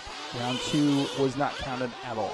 So that's long story short. So it's just round 1. So if round 1 didn't go as planned for you, you're probably in a lower heat. Example A on the track, Joe Bornhorst. However, he's making the best of it right now, out front on a 9.509, 2 seconds ahead of Michael Page's earlier TQ time. Looking to set new TQ, 9 seconds off a 10-lap run here in Buggy with Belcastro in the number 2 spot. Belcastro going to be 14 seconds back on 8.502. Russ Heath in the number 3 spot on an 8.511. Victor Guerrero of HB Racing team manager for the West Coast on the number 4 spot. Now up at the number 3 spot, Belcastro drops to 4th. Brad Bowman in the number 5 spot. RJ Hart in the 6th. It's all changing up right now. The only thing not changing is Joe Bornhorst out front in that red and yellow signature Bornhorst paint job in the Techno NB 48.4. Working his way onto the backside of the track right now. He's got traffic ahead of him. We were talking about this. We'll see if they all play nice or if Joe has to muscle his way through. Oh, what a pass right there for Joe. That right there. Oh, no! Just as I say that, Joe gets hammered. I tell you what, though, Joe. It is Friday night. It is Friday night, and Joe just got hammered. But he's recovering. He's recovering right now. It's a process. It's a process. He's recovering, and he is fully recovered now as he has a clear track ahead of him, and he's looking to set new TQ time. May not be what he could achieve on a clean track. However, he's still laying down some fast laps right now for Bornhorst. Victor Guerrero up into the number 2 spot now in the HB Racing Buggy. 9 at a 5:36. Your top 2 drivers, the only ones on a 9-lap run here in this one. With race number 5 coming up next. It's Bornhorst, Guerrero, Belcastro, Bowman, Heath, Windling, Burton, Hart, Matisek, Windling, Scarvelli, Lawrence, Roos, and Marshall. So quite a lineup we got out there. Scott Scarvelli, actually a good friend of mine, fellow dirt bike rider, now RC racer.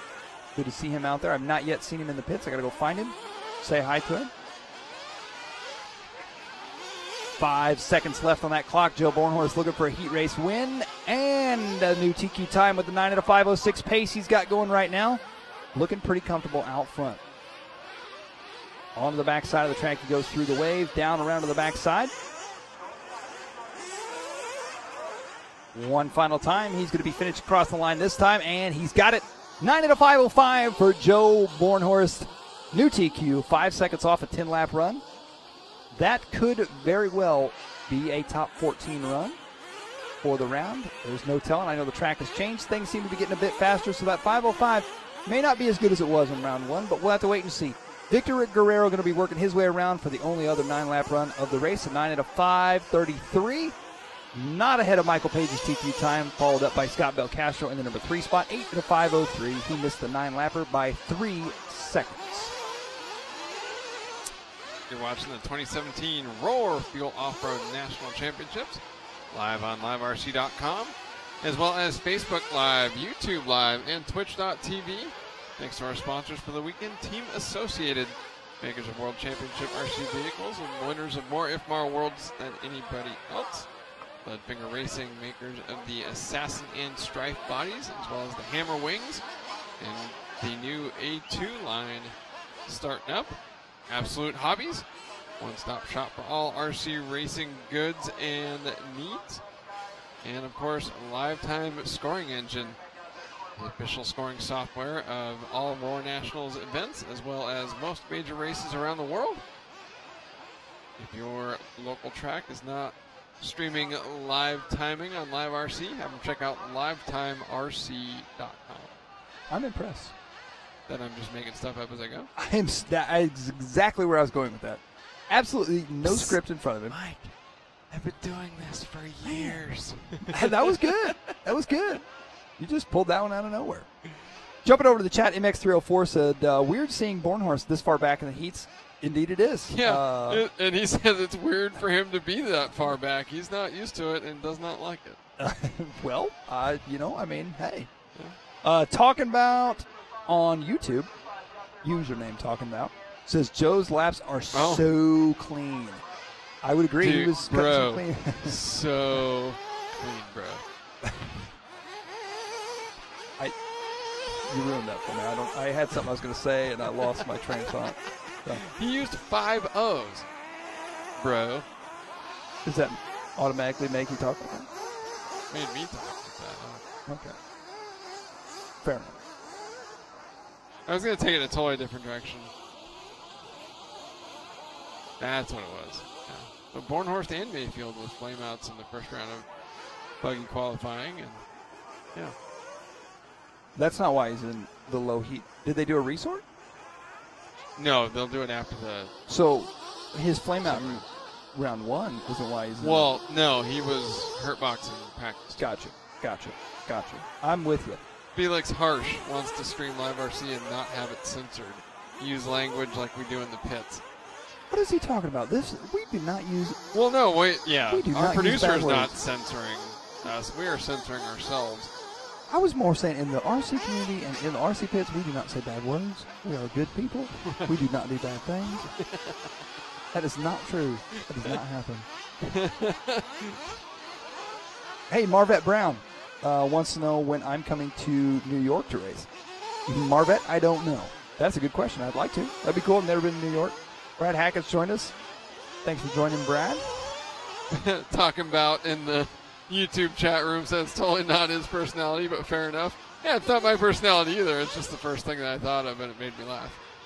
Dylan Chatterton getting pitted, bro. Whoa! And then I was like, ugh. So pitted. Right. Brian Bennett is Jared Mitch or Billy Easton racing? No. Neither of them surprised me. Yeah, Keenan White. It's pretty dark. They don't quite have the lighting situation here like what we've seen at, for example, RC Tracks Las Vegas. So. Let's see. We got Trevor Williams joining us. Jared Wiggins is joining us. Jared is here racing right now, this weekend. Yeah. And he's watching. There are a lot of them that do that. They go out and hang out in their motorhomes and they That's watch. awesome. Yeah, I love it. Brent Burton, Chris Catlett, and look, Aaron Walden joined. That's fantastic. Hey, we're racing again. Race 5 on the track. Our next heat underway for buggy. On the track in this one, we got Jonathan Greenwood, Dan Cook, Aaron Arnett, Zach Edinburn. I have known Zach for a very long time. And I've called him Edenburn for years. And I literally just found out 42 seconds ago that his last name's Edinburn instead of Edenburn. He's such a nice kid. He went to Walmart with me. He pushed the cart at Walmart, and I even called him Edenburn there. And he didn't. He was just smiled at me like, no problem, whatever. This kid helps you out. Yeah. Goes out of his way to help you, yes. and you call him the wrong thing. I call him the wrong name, and he's too nice to tell me. So finally somebody told me. Oh. So, Zach, I'm very sorry. I hope you do well in this race. Zach Edinburn, I hope do you feel bad. Yeah. Feel bad. All right, we're coming around for lap number 1. We'll see who comes out on top here in this one. Time to beat Joe Bornhorst, 9 at a 5:05.5. Going to be tough to beat that time, but we'll see if anybody can do it. Aaron Arnett coming around for lap number 1 at 36.2. Mike Sontag with a 36.8. Bobby Moore, 37.3. Logan Windling, a 38 flat.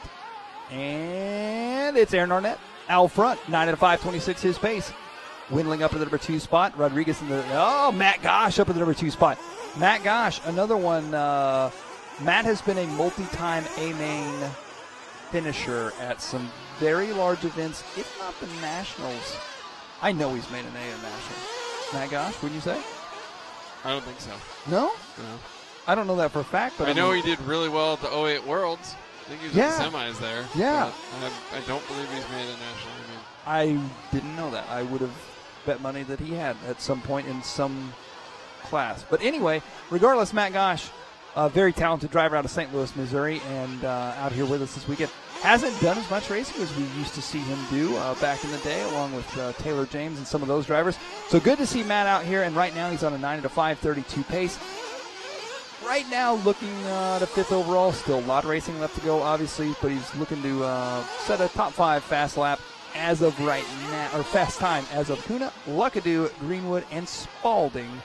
Rounding out your field here in this one.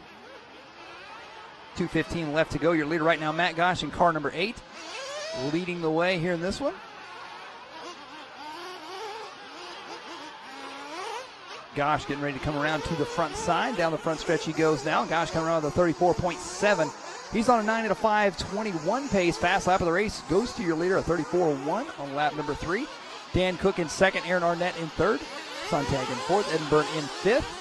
Rodriguez, Morin, Rippey, Windling, Katuna, Moore, Luckadoo, Greenwood, and Spalding here at heat number 5. This is round 2 of qualifying once again. After race number 15, we'll be calling in the night. We've got about 10 races to go. We'll get through all of our buggy heats for round 2 of qualifying, and that will conclude qualifying for the day. Coming up for tomorrow, we'll kick it off with round 2 of Truggy, then head into round 3 and 4 for buggy and Truggy, followed by some lower mains.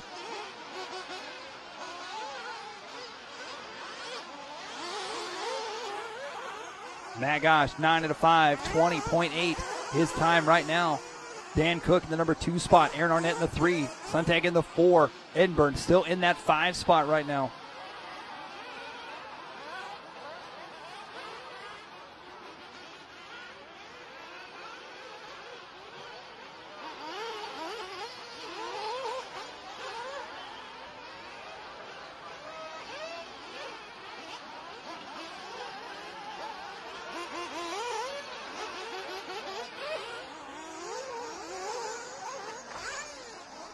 .35 seconds left to go here in this one. Gosh, Cook, Arnett, Edinburgh now moving up into the number 4 spot. Moore in the 5 spot. Sontag in the 6 spot. Rodriguez, Katuna, Rippey, Moore, Luckadoo, Spalding, Greenwood, and Windling. Your running order with 20 seconds left to go. Oh, some tumbles there through the infield.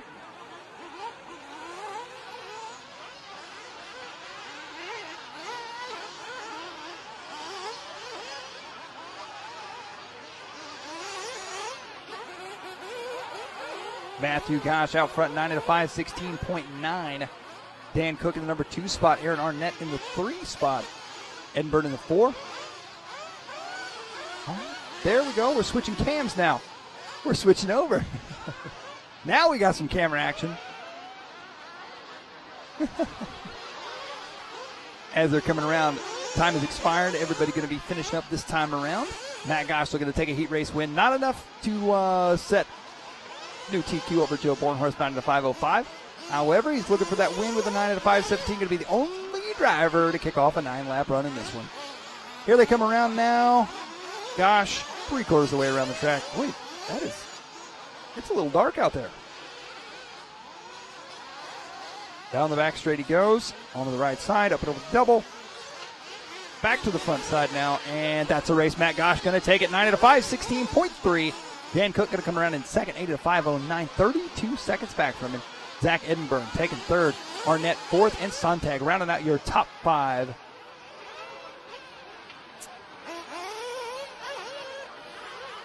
Heading back over to our chat here.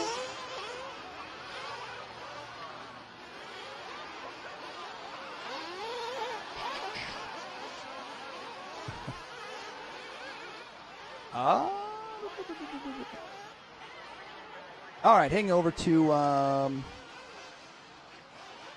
LiveRC chat. Speed Demon 73 says, has Roar ever considered hiring paid marshals for these bigger racers so racers don't have to marshal? I don't know, but I have a story about that. At the 08 Worlds, they were not hired, but the Boy Scout troops were brought in to turn marshal. And it just so happened they were afraid of the cars, and therefore I sat upside down in the sand pit for a solid hour and a half, it seemed like, and just watched my race. How long were you upside down? Oh, I'd say about a month. Yeah, exactly. That's what it felt like. It was all slow motion, and the poor kid, I was trying to get off the gas, but every time another kid would come by. So that is a great question. I don't know the answer. Well, no, they have. Oh, they and have. Frankly, every time I've ever seen a race where there's paid turn marshals, it ends up being just as much of a joke as, or actually it ends up being kind of more of a joke, because it is really hard to get. I mean, you can't, first of all, you can't have 14 people turn marshal for 12 hours. They're going to die. You can't even have 28 people turn marshal for 12 hours. Like, it's just not reasonable. So then you have to have, like, what, 3 or 4 waves of people, or you're just going to rotate people out the whole time, and they'd have to be RC people. But where are you going to find even, 28 or, 40 people that 40 RC racers that just want to be there to be paid turn marshals. Like it just doesn't ever work. Eliminate turn marshals. You wreck, you're done. See, I think racing would be obviously a lot different. I think it would be interesting in a very different way if the tracks were less punishing. Instead of pipes, we used a lot more curbs and a lot more, passive spikes, lane markers, gator pits, the opposite, and rely less on turn marshals. Okay. Maybe make the rules about. Well, and I think that would clean up the racing too, because if there are fewer turn marshals out there, and the penalty for hitting each other is much greater. I don't know. Call me crazy. I've got some weird ideas. Yeah. Land stage in our LiveRC chat room. No paid turn marshals. AMS had some Boy Scouts during a practice day, and they stepped on more cars and they flipped over. And that's kind of the thing. Like, they have to be racers, but. E1 Diablo says need those LED headlights. What truck is it? Is it the new Slash? Something just came out with headlights. Whatever just came out with headlights. Oh yeah, I think Traxxas. They've had some stuff with lights and Associated. Both Traxxas and Associated have done the trucks with the onboard audio. Mm-hmm. Well, they could use them out there tonight. I agree. Absolutely. And we are off and running here for race number 6. Round 2 of qualifying here for the 2017 Roller Nitro Off-Road Nationals. Your live RC broadcast brought to you in part by Team Associated, Leadfinger Racing, Absolute Hobbies, and Lifetime. As we are off and underway here for race 6, your current TQ time is still Joe Bornhorst, 9 at a 5:05.5.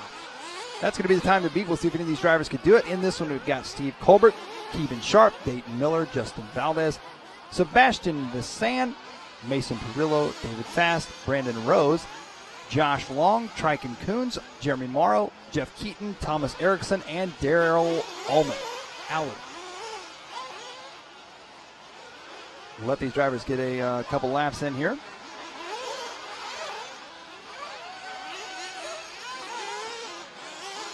As they're working their way around. Mason Perillo coming around for lap number 1 at 34.5 on lap 1, 9 at a 5:11 his pace. He's 6 seconds off that DQ of Joe Bornhorst. Brandon Rose in the number 2 spot early on, 9 at a 5:26 his pace with a 36.3 on lap 1. Valdez with a 37.1, Sharp with a 36.8. Mason coming back with a 35.2 that time. 9 at a 5:14 now the pace. 9 seconds off that TQ time of Joe Bornhorst.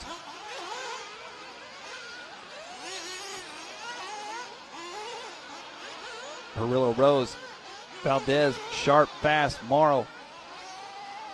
Your top 6 right now with 3 minutes left to go here in this one. This is race 6. Race number 7 going to be coming up next.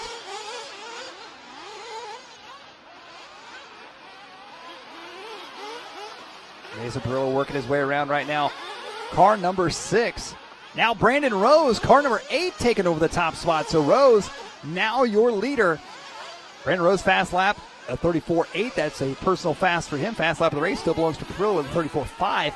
Brandon Rose out front, 9 at a 5:21.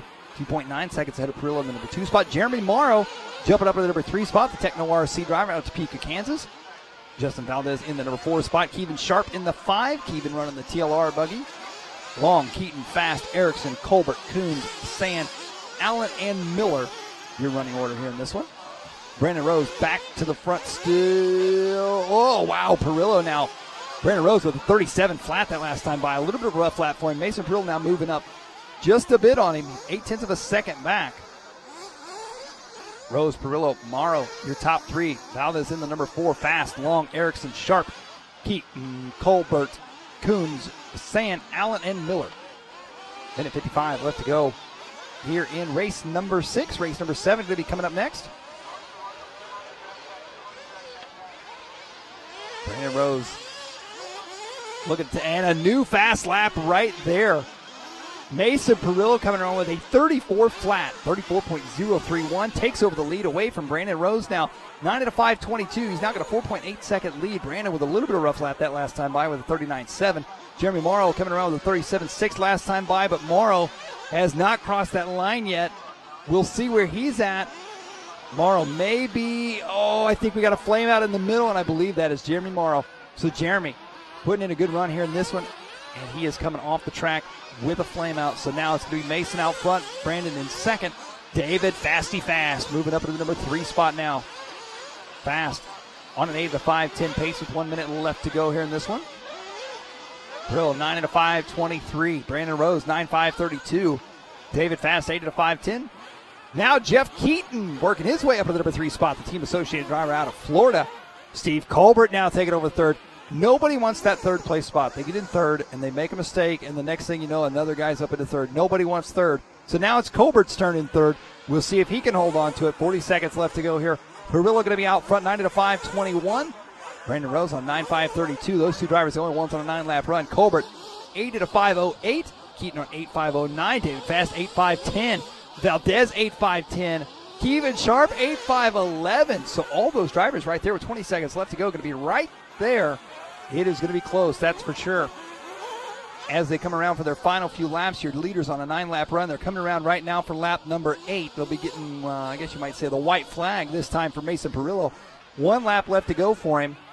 Brandon Rose in the number 2 spot, still Colbert in the 3. Keaton, Coons, Sharp, Valdez, Long, Fast, Erickson, Bassan, Miller, Allen, and Morrow. Your running order here in this one.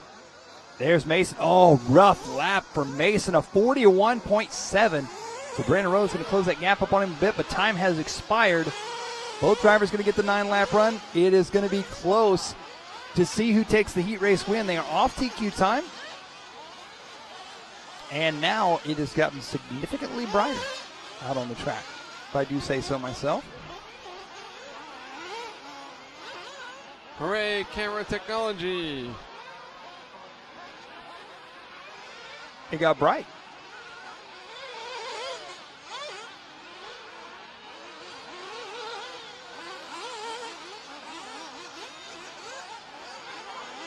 And this race is finished. Mason Perillo going to take it 9 at a 5:32. Brandon Rose 9.536. Jeff Keaton with an 8.507. That's going to be your top 3 from that one. So Joe Bornhorst still going to hold on to that top TQ time right now. Jump back over to our chat here, YouTube chat. On the YouTube chat side, let's see here. People are asking how long the main events are. Yep. So the schedule that we were originally given called the truck main 30 minutes and the buggy main 60 minutes, but usually the truck main is 45. So who knows? I guess we'll see. My answer, I think, would be green. Next question. Yes. Are the Wheeler brothers not there this year? No, Nope. they are not. No. The Wheeler brothers, Josh Wheeler is one of those guys that always just blows my mind when he goes to a race, because he doesn't race. He doesn't. I think he's also actually retired. Like officially retired? I think I heard that he was just kind of Just done. stepping away. Yeah. Well, he meant what? You know what though? We've heard that about guys before. But the thing about Josh is, he could go a year without racing. He shows up to the Nitro Challenge, boom, he's in the A. Right. Like so. But no, to answer your question, he's not here this year. E1 Diablo says, producer boss over there, right there. Hey, Scott Scarvelli joining in. Scarvelli 215. We were just talking about you out on the track. I got to come find you in the pits at some point this weekend. Or he can come find you in the trailer. Or you come find me in the trailer. That's right, hiding in the back of the trailer. So yes, I need to find you. Say hi. See what's happening. Ran good out there. Sean Fraser calling on our Facebook chat, calling the either the track or at least a particular obstacle the black hole.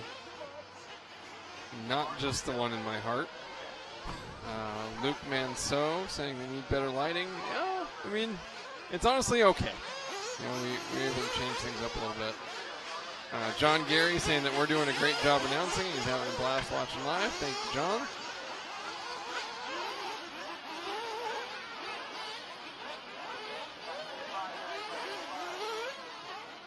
1 minute here to 1 minute to the start of race number 7 here. GNS Racing says that's better. Yeah, we got it all dialed in now. You know, I had to get our night vision equipment out. We're all set. No, actually, the track here has actually pretty fantastic lighting. The track's really well lit. As always, anytime, especially we didn't really plan on being racing this late in the evening, so got to kind of get everything dialed in. Got to change things a bit. So a few camera tweaks here and there. We're getting a little better picture, getting the lights up a bit. So yeah, the State Line crew doing a fantastic job. Nicholas Carroll jumped back to the YouTube, said he talked about retiring, but he said he can't give it up, talking about Josh Wheeler. I certainly hope not. Both Josh and Justin are amazing to watch in person. Neither one of them ever practiced. They absolutely kill it out on the track. Yeah, I would agree with you, Nick. Absolutely agree with you. And as I say that, I would also agree that this race is underway. Race number 7. We are just about to the halfway point of round number 2 for buggy qualifying.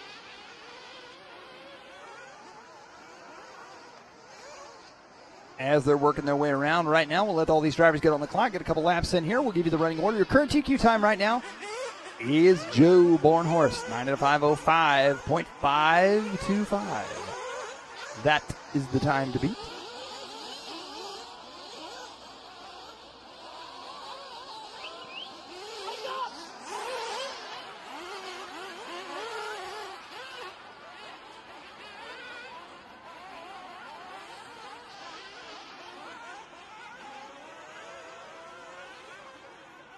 As they're working their way around right now, the only 2 drivers looks like not on the clock right now going to be Danny Bartholomew and Rick Indler.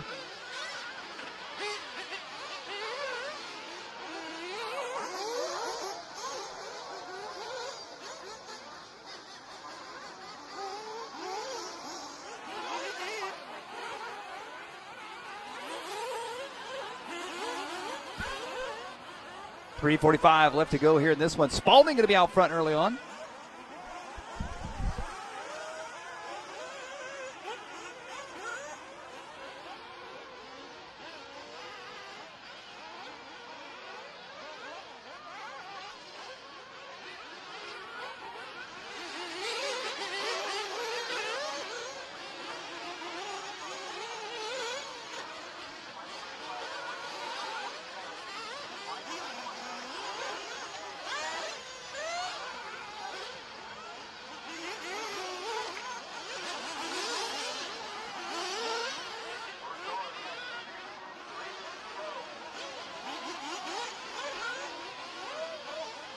Two minutes down and 3 minutes left to go in this one. And Michael Legway out front, a 34.568 this last time by. Larry Commissar second, Matt Wendell third, Pablo Tejada fourth, Steven De Placido, now Jake Spalding up to fourth as we are just halfway done with this one. Michael, they call him Cheddar. Legway running in the race lead so far on a 9.517. Would be the 4th fastest time completed in Q2 at the moment.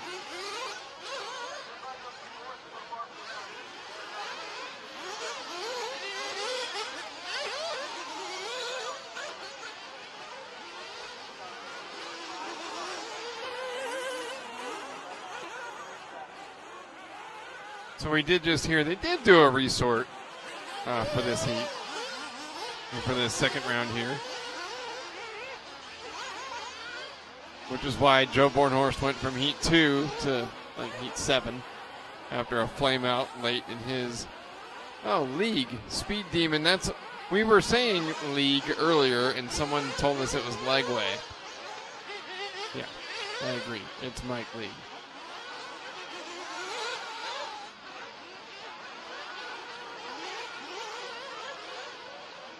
Michael League, Matt Wendell. Danny Bartholomew, Steven De Placido, and Ian Riley Round out the top 5 with just over a minute to go.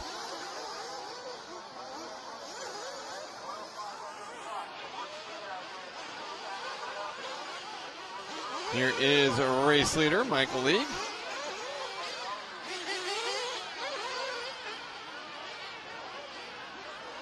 Nice bright paint job on that car. Doesn't help when it's upside down though. See the turn marshal put his hands up momentarily. Hey man, let up the gas a little bit. The Legway using the pipe like Braille.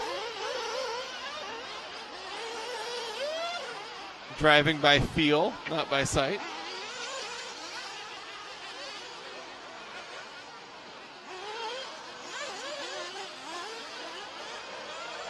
Michael League extending a 5-second gap over Danny Bartholomew, but that wreck cuts the lead down to less than 1/10 of a second. So let's see if Michael League can hold on to it with 12 seconds left to go. He crashed here last lap. Much cleaner this time, taking it nice and easy. Had trouble here at this last lap as well. Much better through there, so perhaps Michael League able to finish up. Nice easy line after the big sky double.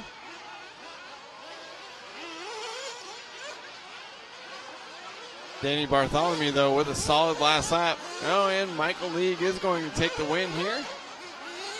Nope, actually, I take that back. He's just starting his final lap. Oh, and he rolls it over on the left side of the course. Getting a lucky break there, an anti-turn marshal device in that car. Using it again there, tumbling his way down the stairway to hell. That's going to offend somebody at some point. Looking forward to it. Michael League and Danny Bartholomew, the battle for the win. Oh, and League out of shape through the wave. Down the back straightaway, he's got to finish up as Danny Bartholomew's last lap was a 37.7, so League has a little bit of room, but nope. 42.5 on the final lap for Michael League gives Danny Bartholomew the win by 3.3 seconds.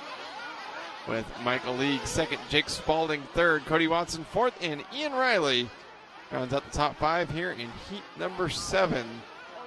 That time from Danny Bartholomew is the 12th fastest we've seen so far here in round number 2 of buggy qualifying. Would you say that Danny's time was out of Michael's league? Yeah. I would. I got dad jokes too. His last name is League, though, so you have to say something like out of Mike League's division. I didn't know there was rules to this game. You gotta be a little... No, you've got to be more obscure than that. You can't just straight up... Come on. Elevate the game a little bit. Okay, I'll work on my bad jokes. Yep. Okay. Hey, our Race Day Hobbies pit lane cam. Looks pretty cool at night. Yeah. See that right there? That would be Zach Edinburn's father, Paul Edinburn. Yeah, it's not Race Night Hobbies. Well done. Well, that producer. is, there you go. There we go. We could just flip the black and white of that logo down there. Yeah. Call it Race Night Hobbies. Let's see here. Hey, we're motivating some people to go racing tomorrow. That's awesome. Yeah, talking about on YouTube says it's great motivation to go racing tomorrow. Talking about you go racing tomorrow and you do good.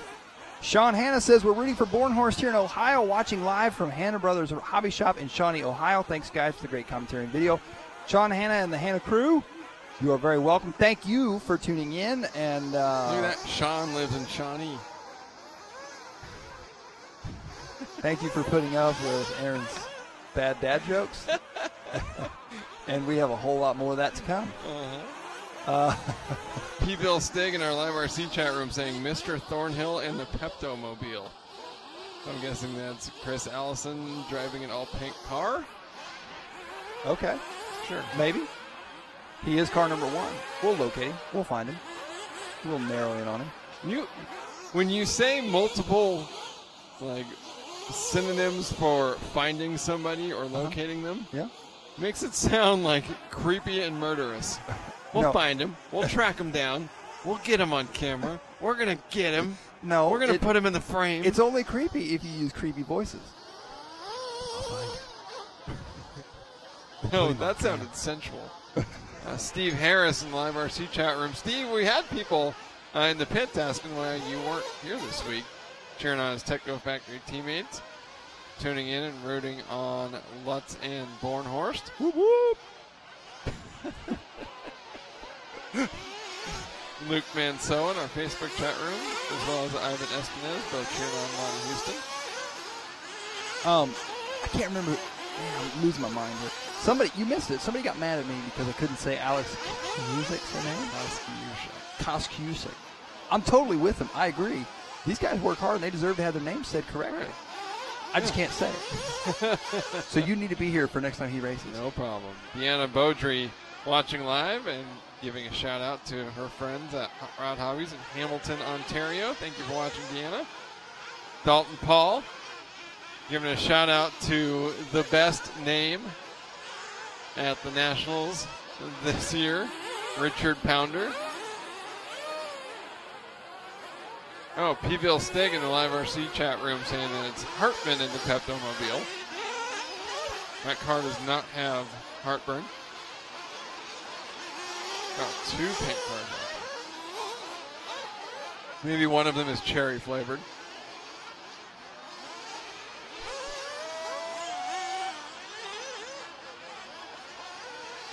We are racing. Speaking of Pepto-Mobiles, look who's out front. Well, he's the first one to make a lap. Yeah, I was going to say, not two actually. people have come by for lap number 1. Hey, he was leading. That's all. It doesn't really matter. He's leading at one point. The Pepto-Mobile, Chris Allison. Look at this. Chris Allison, Edwin Hartman, both in the pink cars, 1 and 2. I think one is upside down, but we're just going to pan away from that and pretend like it didn't happen. And there he comes for lap number 2. Is it a sealed deal? Looking for Chris out. Oh, thought he was going to stay on top, but a rough lap there. So Edwin Hartman of Dutch Oven Designs, DOD, out of Texas. Leading the way here in this one, 8 at a 5:03. His pace, he is 1 lap off TQ time. John Moore in the number 2 spot. Braden Jansen in the 3 spot. Ron Lupel, Chris Allison, Aaron Kaufman, Sam Anderson. Rounding out your top 7. All changing up just a little bit here on the bottom side. We got a Savox instant replay. Come into the whoop section here. Oh, going big. Oh, whoa, whoa. Get it, get it. Oh. One more whoop, and he would have I had thought that it. was like a gymnastics floor exercise.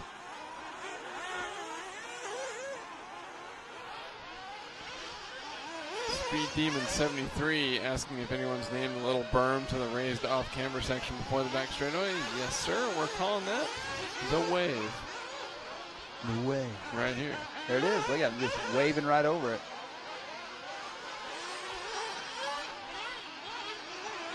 I just heard like a 1980s song about like a ship in an ocean just playing in my head when I watched him go that. You know what I'm saying? No? Okay, maybe not. Meanwhile, Edwin Hartman still out front. Edwin leading the way. I believe he's driving the Techno buggy. Brandon Hogan in the number 2 spot. Braden Jansen in the 3. Kaufman and Chris Allison rounding out your top 5. Allison of Thornhill Racing Circuit. Hartman out front, 9 at a 5:34. Now his pace jumping up on the 9-lap run. He is only 0.6 of a second, though, ahead of Braden Jansen. Jansen now, and Jansen only 0.1 of a second ahead of Brandon Hogan. A good battle right now for second and third. Minute 45 left to go here for these guys. 3:20 down. A lot of people putting in their personal best lap of the race last time by, including Jansen, Kaufman, Lupel, Allison, Marion, and Cole. Of course, I guess they've only done 4. Oh, that's true. You were talking about consistency earlier, and it's interesting to watch the fast lap times, and just as I say that, Braden's going to blow what I'm saying out of the water, because he just did. But I was getting ready to say, a lot of times, if you look at the fast lap times, oh boy, it comes from the 6th or 7th place guy, not the guy winning, but consistency is what wins. Just so happens, right as I started that statement, Braden Jansen comes around for his personal best and fast lap of the race, which is a 35. No. Tater Sontag. Yo. Just like what I was saying. Yeah, Sontag down in the 8th spot rips off a 33.3. The only driver, no one else has even done a 34. So see, there you go, my point exactly. Over a second and a half faster than anybody. Thank you, Tater. 45 seconds left to go. It's Jansen, Hogan, Lupel, Kaufman, Hartman, Allison, Your top 6, sorry. Went a little extra on that one. 30 seconds left to go here in this one. Oh, more troubles there on the front side. Believe that's going to be our leader, Braden Jansen. I believe that car is going to be hard to see in the dark. I believe you are correct. Good thing he's got yellow wheels. Whoa! Wow! Great minds think alike. How about that? You're giving us way too much credit. On to the front side. Jansen out front. 36-1 on that one. A little bit of a rough lap for him. 9.5.29 his pace. Brandon Hogan 1 second back from him on a 9.5.31. Kaufman 9.5.35. Lupul, Hartman, Allison, Comarion, Houston, Sontag, Moore, Leggett, Cole, McPike, and Anderson running order. Tough luck for Sam Anderson in this one. Sam, I really expect him to be more up towards the front. Is that Leggett my Eggett? Yeah. Yeah. Time has expired. Ron Lupul could be the first one done here in this one. We'll see if Jansen can hold on to that top spot with a 1 second lead over Hogan, who has a 3.7 second lead over Aaron Kaufman.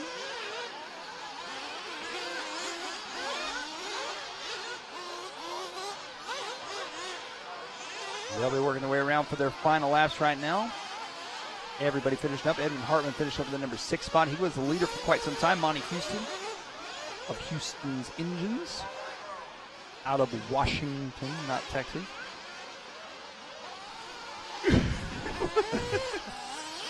Not the city that just so happens to share his last name. That is correct. There's Braden Jansen coming around with a 35-1 the last lap for a 9.5.29. It's all up to Aaron Kaufman now. He's 8 seconds back. I don't think there's any way he could top that time. So I believe Braden Jansen going to take the heat race win in this one. Did you know that every woman named Madison lives in Wisconsin?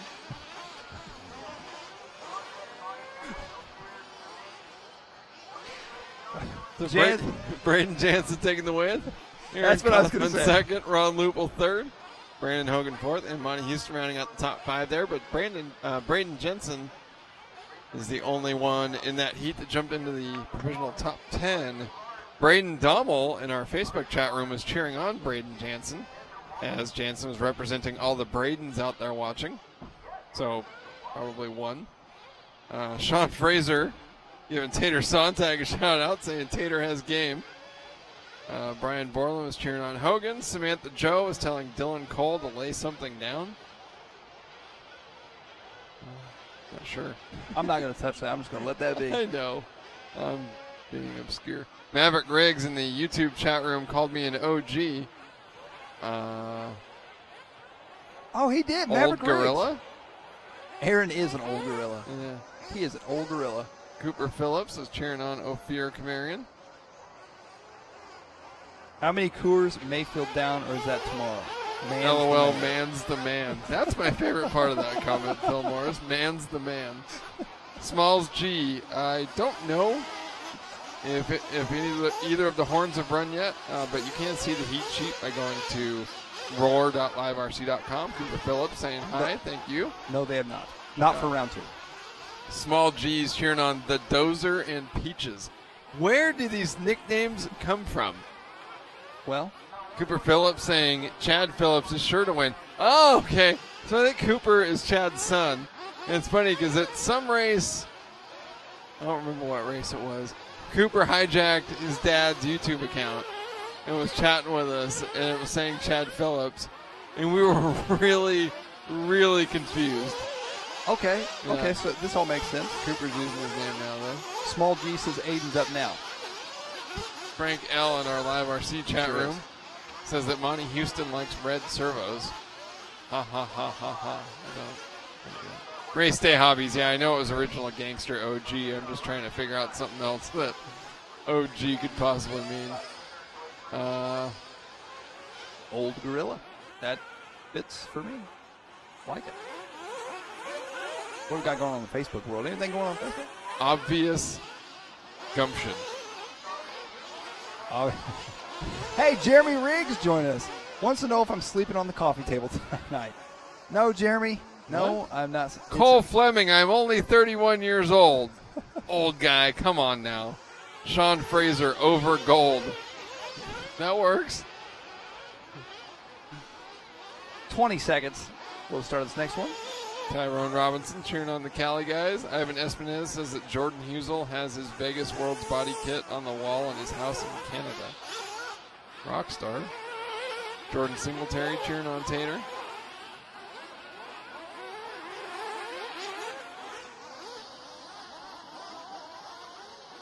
GNS Racing asked in our LiveRC chat room if we're going to the Wicked Weekend in Georgia. I don't believe so. It's not currently on our calendar. We'd be up for it. Be something we'd have to work out with the promoters there. Enzo Albertoni said thank you to both of us for all the hard work. We're not doing anything. So we got our producer, Eric Jensen, our director, of course, Brandon Rowdy, though admittedly he hasn't had to do much today either. And then we've got a wonderfully talented, hard-working camera crew. They're really the ones that are making this all work. We got Charlie, Brittany's just mad dogging me across the trailer right now, and Bob.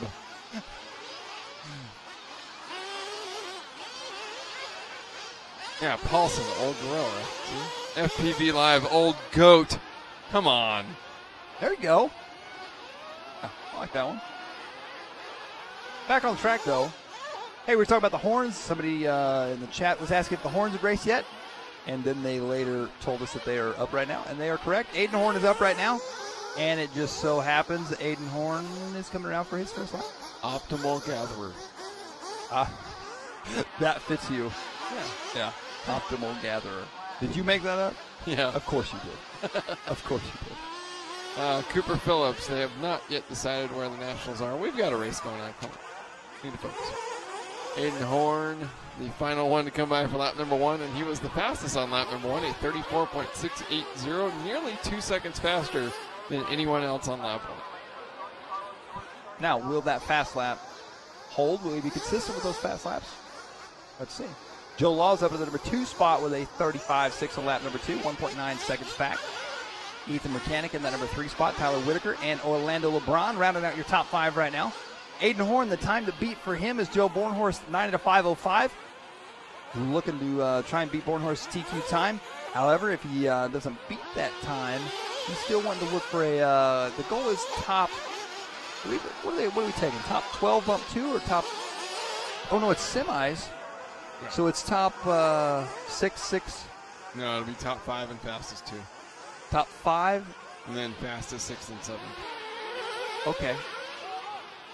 No, so that's only 12 cars. We're going to have 14. Or, I'm sorry, top 6, and then... fastest 2. Okay. That makes sense. Top 6 and then fastest 7. Yeah. We can talk more about that on main day. It's a little confusing. Yeah. But it works. It gets the job done. Odd and even ladders. And right. There's a lot of ladder climbing. Some people fall down the ladders. Some people don't even get to the ladder. We just have a lot of ladders. That's right. Aiden Horn's on his way to a ladder, though. And he's on the top of the ladder in this one. 9 of 5:15, his face. Ethan Mechanic, 9.526. Beck Holt on 9.534. Your top 3 right now. Only ones on 9-lap run. 3 minutes down, 2 to go. Fast lap still belongs to Aiden. No, it does not. Take that back. Ryan Beckholt in the number 3 spot with a 34.4. What did I lie about? Who had the fast lap? Oh, yeah, that was true. Thought I lied about something else. Minute 4. I did lie. Top 4 on 9-lap run. Julian Mallow of the Knicks.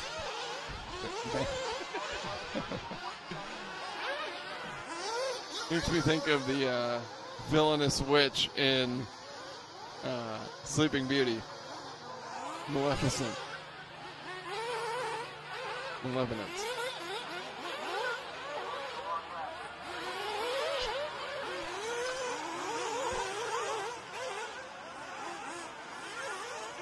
Score ticker upgrade! How about that? Checking out some new graphics package here for the 2017 Royal 1/8 Scale Fuel Off-Road Nationals. Aiden Horn right now. Whoa! Did you see that move? Aiden Horn just... Ryan Lutz drifted his way in. As you can see. Oh, trouble for Aiden on the front side. Oh, a terrible... Oh, no! Oh, no! Oh, we've got all sorts of trouble. Look out now. Aiden's still upside down. Wow. Aiden's Oh, day. no. Oh, no. You know what? That was a terribly bad situation. You know, I think that. Oh, Aiden's upside down again. I think that whole scenario right there deserves a Savox Servo instant replay. Bingo. There it is. Whoa. All right, so Aiden gets a little wide. Boom. Okay, so that's bad. That was my first oh no. Right. Here comes my second oh no right here. Boom. Oh no, he gets hit. This guy, now here's my third oh no. Oh no, that guy's going to get hit. No, he's not going to get hit. Now look, oh no, Aiden's still down. Oh no. And then finally, Aiden gets going. I like how the Marshall in the red hat just like, you know what? Nope. I'm taking a step out of this lane here. He heard my oh no's. He knew he was in trouble. Meanwhile, we got more troubles there on the side of the whip section. So that is going to drop Aiden Horn from first to fifth.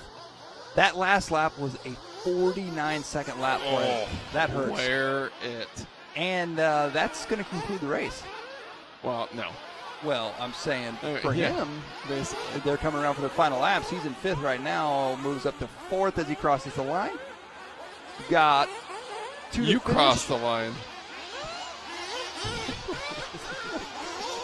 Julian Malevinetz is going to take the win in this one with a 9.532, 16.4 seconds up on Ethan Mackinac. With Tyler Whitaker third, Aiden Horn fourth, and Michael Valentine Jr. rounding out the top five. Malevinetz goes to the seventh fastest time of the round so far. He's the only one inside the top 12. Following along with the second round of buggy qualifying here at the 2017 Roar 1/8 scale fuel off-road nationals. Live from the State Line RC Raceway. Brought to you by Team Associated. Yep. Absolute Along Hobbies, Leadfinger, and And Lifetime. Lifetime scoring engine, yep. Checking out some of our chat rooms here. Yeah, can't acronym an acronym. Come on now. Although we have had some pretty good ideas for what OG might be. Vantard and let's see who else. FPV Live. Checking out the new graphics package. Glad you like it. Cooper Phillips saying Aiden Horn is pushing too much. Yes, he did. Phil Morris saying that the LiveRC crew is doing a great job. Giving Mike a shout out. Asking if you're going to be doing Supercross live from the couch. Where's this at? Our YouTube chat. Where? YouTube. I missed it. Where? Oh, there it is. Phil Morris right there, right in front of me. Phil, you know what? Oh, yeah. Did you see this over here in the Twitch.tv chat room? So we're broadcasting on the Twitch.tv network, which is primarily used for online gaming. But just reaching out here to a new audience and showing people what RC racing is like. And I think this guy has commented on our races before. I think that is the best chat room screen name I've ever seen. I run to drink. I run to drink, and he says, "What's up, guys? Glad to see you on Twitch." I run to drink. Thank you for watching. We're glad to see you on Twitch. Yeah. Hope you're running. Well, that's the thing. I'm wondering if, like, he has a beverage in mind and he wants to get there quickly. He might be able to answer. He's on right now. He says, Right. Yeah. I don't know. Maybe every time we say his username, he has to run to get his Is he drink. laughing at Tessman there? LOL Ty? LOL Ty, yeah. What did Tessman do to you? I run to drink. Aaron is just, it has been a long day. He is on it. He is on it. Let's see here. FPV Live on the... Oh, check this out in our LiveRC chat room. GNS Racing saying, next time we see Kevin Myers, ask him about the car chase in the pits last year. Some dude was getting chased by the cops and came off the expressway into the pits. What? That sounds gnarly. Wow. I mean, if you've never been to State Line Raceway, during the day you can see, you can't see it right now on the camera, but we are right off walking, Interstate 69. yes, walking distance from an interstate. Right. So prime location though. Like, I mean, for people driving by, they're just like, bam, there it is. There's a track. That's kind of gnarly. Vantard, we appreciate the help there, broadcasting our stream on Twitch.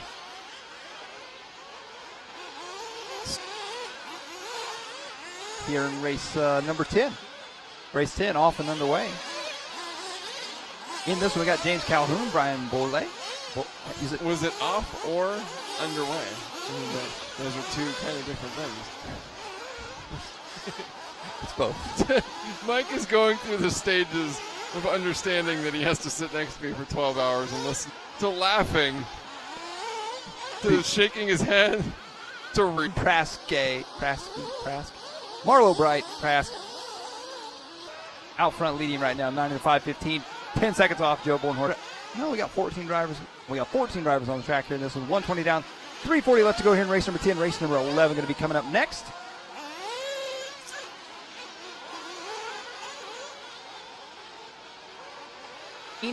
Setting that fast lap time last time by with the 34. John McGinty the third in fifth. Rippy Klein Bright. That's great. Up into the top spot, 9 to 5:18. 1 drivers, 0.8 of a second from first to fourth. Langer in the number 2 spot, Colton Cruz in the 3 spot, John McGinty. And now John. So McGinty starting to pick up the pace here in this one in car number 5.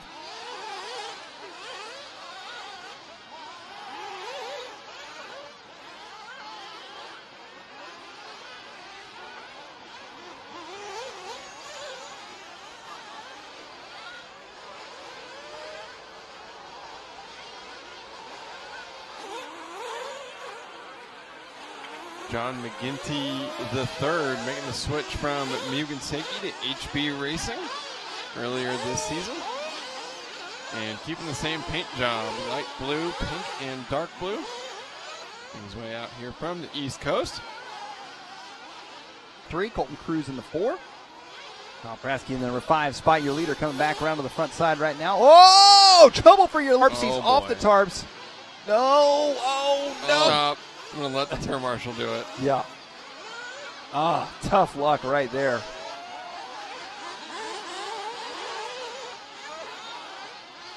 McGinty, Cruz, Heckert, Praske, and Langer top 5. Just as I say that, Praske moves up to third, drops Cruz to fourth. Still no one touching Joe Bornhorst, 9.505. That's a pretty solid run. We've got a Savox instant replay coming up here of John Michael McGinty's meltdown. Boom. Wow, that was weird because he landed, like, slapped the front tires down. The car just turned 90 degrees to the right. And then he drives by Braille across the tarp, goes straight into the pipe, and instead of climbing over it, just donks off of it. That was a very descriptive. Or it's Kyle Praske back to the front in car number 7, 9 to 5:26. But they are only 52 thousandths of a second apart right now with Heckert in number 3. Karlovsky, Bright, Shearer, and Wheel. Your running order with 10 seconds left on the master clock here in this one. Praske on pace to set the 6th fastest time of what we've seen so far. Heckert, McGinty the third, Rippy. Hey, John McGinty the third, running third. That's where he belongs.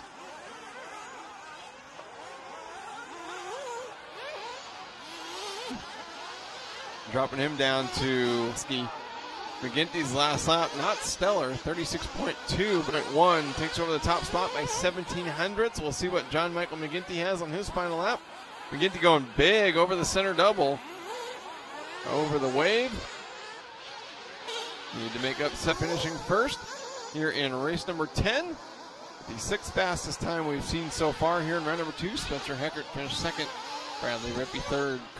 Colton Cruz 4th. And Kyle Praske. Nope, Sam Langer grabbed the top 5 on the final lap.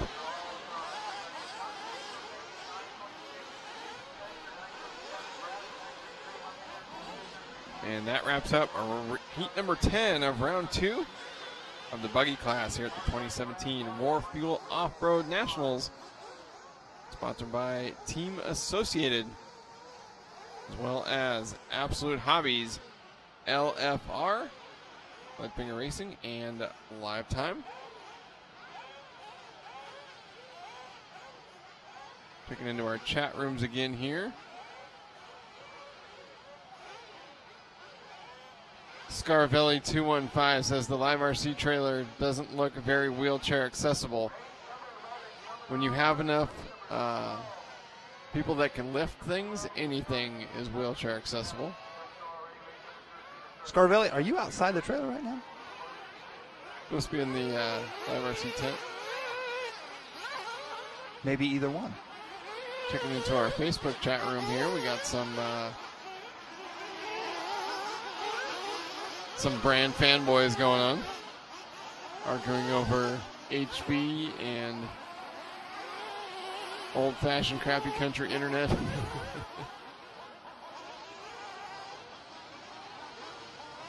Oh, and I thought this was funny. Mavarat4 in the Twitch chat room pointing out that OG is original gangster. And you're right, Mavarat4 in the Twitch chat room. It is original gangster, but you're just having a little bit of fun with it. See what else people could come up with to call me that uses the acronym OG. Old Goat is still the best. Right, because if you can't acronym an acronym, then they literally just called me a goat. You're a goat. And that is not greatest of all time. Yeah. I did shave any sort of resemblance of a goatee off, and hey, pizza just got here. How about that? Squirrel. Hey, we got Chris Schaefer from LFR joining us, one of our sponsors this weekend, along with, there's Gene Hickerson joining us, Chad Noble joining us, Jeff Bowling joining us. Got a lot of people joining in here just in time for the, just a few races away right now from our top 14 drivers after round one of qualifying. Austin Wick, Kyle Phillips, George Barrage, Shane Ogden, Donnie Ward Jr., Kyle Holmberg, Kevin Tomsovic, Brendan Schimmel, and Donald Elliott Jr. This is race number 11. Race number 12 going to be coming up next. Once again, race 15 will be our final race of the night. That'll be our last buggy heat. And that will be...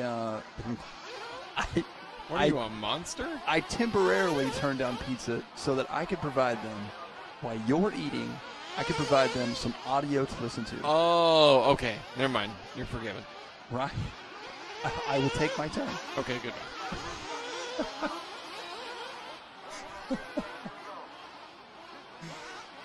As we're getting set to go here,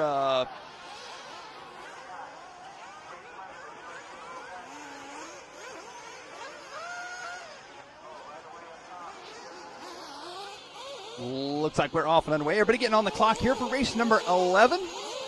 Closing in on race number 15. As we mentioned, we did find out they did do a resort after round one. So your top 14 drivers after round one are all going to be stacked up together in race number 15. Our final heat will be our A resort after round one of qualifying. Oh, trouble on the track already here in this one for race number 11. Let these drivers get a couple laps in. TQ time right now, Joe Bornhorst, he found himself in an early heat after some rough luck in round one of qualifying. Set that TQ time early, though, 9 at a 5:05, and I tell you what, he's still holding on to it right now. He's 6 seconds ahead of our second-place driver as of right now, which is Michael Page, with a 9.511. We'll see if any of these drivers can get close to those times here in this one. Kyle Phillips coming around for lap number 1, 34.8 for Kyle. Paul Cicarillo in the number 2 spot. Jared Wiggins in the 3 spot. Brendan Schimmel in that 4 spot. Kevin Tomsovic in the 5. Elliott Jr., Barrage, Gomez, Holmberg, Morant, Ogden, Ward Jr., Morales, and Wick. Your running order. 130 down, 330 to go. 130 down. Here in this one, Kyle Phillips still going to be out front. 9 at a 5:14 his pace. New fast lap on the track, though. Aaron Gomez clicks off a 34.1 in that number 4 spot. So right now, they're off that TQ time by a little more than 10 seconds. Kyle Phillips out front. Kyle in the number 7 car leading us out here in this one. Jared Wiggins in that number 2, the Techno driver. Paul Cicarillo, of course, of Serpent USA. Serpent America. DeSoto Racing in that number 3 spot. 2 minutes down, 3 to go here in this one.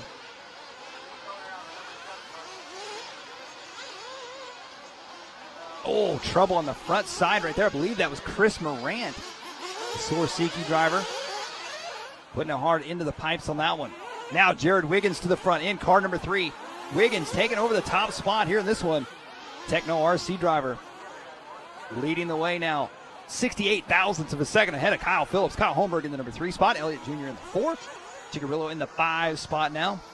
See if we can find Wiggins on the track as he's working his way around right now. Fast lap belonging to Aaron Gomez still with a 34.1. Phillips now taking over the top spot. It's Phillips and Wiggins back and forth. They go for the top spot here in this one. There's Jared Wiggins right now trying to get that top spot back away from Wiggins. Oh, coming up a little bit short. Oh, what a save right there for Jared Wiggins. Through the stairway goes, through the switchbacks. coming back around now, up and over the catapult. Into the wave now. Drops down and out. Oh, sliding side to side down the backstretch. So Jared Wiggins was 1.29. Jared Wiggins 1.294 seconds back from Kyle Phillips that last time. But oh, more trouble. What a save for Wiggins right there. Whips his way out of that one. Phillips still going to be out front. Stretches out of his lead just a little bit more. Now Donald Elliott. Oh, Wiggins goes upside down the whoop section. Phillips. Now Elliott Jr. up into second. I was just getting ready to say Elliott Jr. closing the gap up on Wiggins a bit. Oh, and I think Wiggins with more troubles. So Kyle Phillips back to the front now. Car number 7 leading us out. 9 at a 5.16 his pace.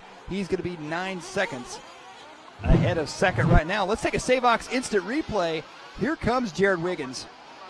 Wiggins, trouble on the front side, gets sideways, swaps back and forth. Look at this. Swaps and, whoa, whips his way out of it right there. Ryan Lutt style. Saves it and then ends up throwing away in the whoop section, unfortunately. 4 minutes down, 1 to go. Donald Elliott Jr. to the front now. Kyle Holmberg up into the number 2 spot. So Phillips drops to third with a 41.5. George Barrage drops to the number 4 spot. Chigarillo in the 5 spot now. So car number 14, Donald Elliott Jr., now your leader, 9 at a 5.20 his pace, 0.3 of a second ahead of Kyle Holmberg. Holmberg, the Kyosho driver. Phillips in the 3 spot now, Barrage in the 4, Chigarillo rounding out your top 5. Wiggins, Tomsovic, Gomez, Ogden, Morant, Schimmel, Morales, Ward Jr., and Austin Wick. Your running order with 25 seconds to go. As Elliott Jr. out front. Working his way around right now. Kyle Phillips in the number 2 spot. Holmberg in that 3 spot.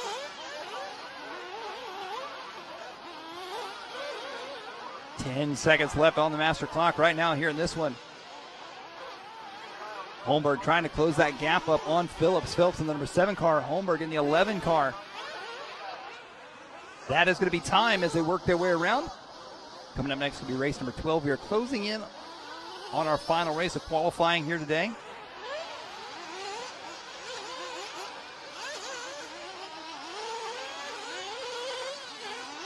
These drivers making a few more laps here. 9 at a 5.22.2 the pace. It's going to be a close battle right now between the Kyle versus Kyle. It's Phillips versus Holmberg. Phillips coming around that last time with a 34.6. 34.5 for Holmberg. Holmberg has closed the gap on him. It's all going to come down to this final lap here on this one. Through the wave they go. Back down the backstretch now. One final time. Down the backstretch onto the right side. Coming around to the front. Phillips comes around with a 34.4. We'll see what Holmberg's got. As they come back around, here comes Holmberg. 30. Oh, Holmberg with a 38 drops him to third. So Kyle Phillips takes the win in this one. 9 at a 5.20.8. Elliott Jr. second, Holmberg third. Wiggins, Chigarillo, Barrage, Tomsovic, Gomez, Ogden, Morant, Schimmel, Morales, Ward Jr., and Austin Wick. Good run for all those drivers right there. Not quite able to top Joe Bornhorst TQ time. However, still a good run. Phillips going to take it. 9 at a 5.20. Head back over here to the chat rooms. Well, let's see here.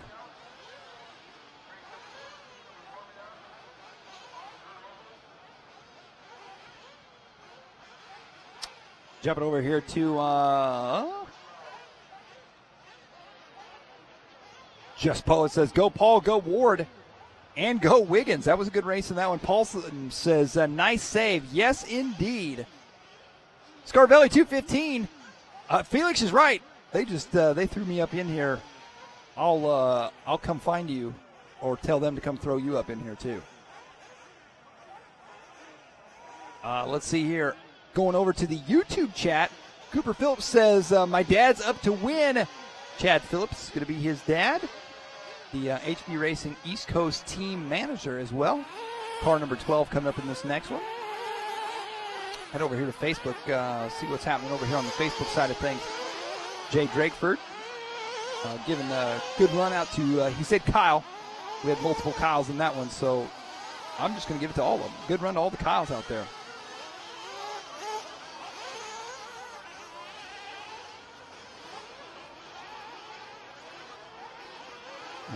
Let's see here. The Trader's Boy says Evan Vale is the man. Evan Vale in this one, car number 10. We got some fans out there. Well, Shane Barrier says, let's go Marky Mark. Tyrone Robinson, how's the track holding up? Tyrone, the track is holding up fantastic. If you have not seen it, you need to head over to LiveRC or on our Facebook page. Check out some of the pics from how disastrous this whole place looked this morning with the weather, and the State Line crew, they did a phenomenal job. They killed it. Got the track back in shape, and it's holding up fantastic as of right now. The questionable part, or the part that we thought was deteriorating, was the face of that jump, and it turns out that had nothing to do with the cars whatsoever. When it was so wet and muddy this morning, somebody accidentally stepped on the top of the jump while removing the big tarps that they had out last night, and therefore put like a notch out of the takeoff of the jump. So the track is doing fantastic, and yeah, fantastic job by the State Line Raceway crew. Got Brian Borland watching, cheering on Weatherholt, Stute, and Jascott. Nate Jascott out of St. Louis. Looks like Weatherholt right now, the only one not checked in. Hopefully he's able to get checked in and get back out there on the track here with 20 seconds before the start of this one. Got Mason Fuller, car number 1 in this one. Shane Barrier, yes, the track's still holding quite a bit of moisture. It's definitely dry at this point. I mean, it's dry, but there's moisture underneath all the dryness, and it's you can see it coming up in a few spots here and there. They put peat moss on the track today, which really helped dry it out quick. Got the cars back out there running, but for sure the moisture is still in there.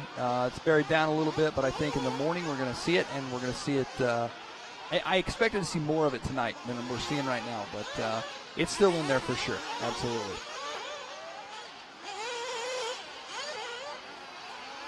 Looks like we're getting set to go here. And we're off and running. Everybody getting on the clock here. This is race number 12. It's anybody's guess as to who's going to take this one. A lot of these drivers were getting up more and more into some bigger name drivers. Joe Bornhorst TQ time right now is 9 at a 5:05. That is going to be the time to beat. We'll see if any one of these drivers has something for Bornhorst's earlier time as they're working their way around here for lap number 1, race number 12. Once again, we want to thank everybody for tuning in to our LiveRC broadcast coverage of the Roar HCA Off-Road Fuel Nationals, presented by Team Associated, Leadfinger Racing, Absolute Hobbies, and Live Time Scoring. Tomorrow's broadcast will consist of the conclusion to round 2 of qualifying, with starting off with round 2 Truggy. Then we'll head into round 3 and 4 for both Buggy and Truggy. We'll have some lower mains tomorrow. And then, of course, Sunday will be our main events, our finals, semifinals, quarterfinals, all that good stuff as well. On the track right now, Jonathan Burkhalter going to be out front leading the way. Car number 6, the Team Associated driver, recently made the switch from Team Kyosho over to Team Associated. It seems to be suiting him well right now. He's on a 10 at a 5:33 pace. So Burkhalter laying it down on lap number 1. Jonathan Burkhalter, the driver out of St. Louis, now on a 9 at a 5:02. His pace has dropped, but still ahead of Bornhorst time. There he goes right through the center section. Oh, trouble on the stairway. He lands back on his wheels. That's going to cost him some time, though. Oh, more trouble for Burkhalter. He's just got to keep it together right now. Burkhalter, he's got the speed. We've seen it multiple times. He's raced several times throughout the Midwest. And he can run with the best of them, that's for sure. Consistency is where it's going to all play a part. As he heads on to the right-hand side, he was on a 9.502. We'll see what his pace drops to 9 at a 5:13. Now they're off TQ, and it's Evan Vale to the front now. Car number 10, Evan, fastest driver on the track with a 33.3, his fast lap right now. Oh, more trouble on the stairway right now for Burkhalter. Drayton Stube now up into the number, nope, Drayton drops with a 44.4. Justin Fales up into the number 2 spot. Evan Vale in 3rd. Galen McCreary in the number 4 spot. Austin Horn up into the number 5 spot. We saw Aiden Horn a few races ago. Now Justin Fales now taking over the top spot. 9 at a 5:14, his pace. Fales in car number 9, coming down the front stretch. Oh, I believe that was Fales with trouble. Evan Vale in the number 2 spot. Jonathan Burkhalter in the 3 spot. Galen McCreary in 4th. Gary Stute in 5th. Phillips, Fuller, Stube, Weatherholt, Horn, Hicks, Burku, Jascott, and Mark Pavitas. Mark Pavitas, former IFMAR world champion, running that number 14 spot right now. And Aaron is done with his pizza, and he is back to join us. I'm back. How was the pizza? Pizza. No, there's good pizza and there's bad pizza. Yeah, but when it's good, it's really good. And when it's bad, it's still pretty good. Okay. Now here in this one. Who was it earlier that said, check out Jonathan Burkhalter's hair? He's got nice hair. Remember that? Oh, yeah. Someone in one of our chat rooms. Yeah, somebody in the chat room wanted us to check out. No, he said his hair was gorgeous. His hair was gorgeous. That's right. And I don't think he meant like multiple canyons. Gorgeous. Ah, got it. Took me a minute, but I got that one. Got it. Sure did. Well, good-looking hair or not, he has dropped his way to 5th. It's now Justin Fales to the front, 9 of the 5:16 with 40 seconds left to go. Galen McCreary in the number 2 spot, Evan Vale in the 3, Chad Phillips in the number 4. There we go. Chad Phillips working his way up there. We got some Chad Phillips fans out there, including his son, watching on our YouTube channel. Burkhalter in 5th. For Weatherholt, Stube, Hicks, Burku, Horn, Pavitas, and Jascott. Your running order, 20 seconds to go in this one. Of course, Stute and Stube are back-to-back. Yeah. Running right there together. That's right. Stute and Stube. Right.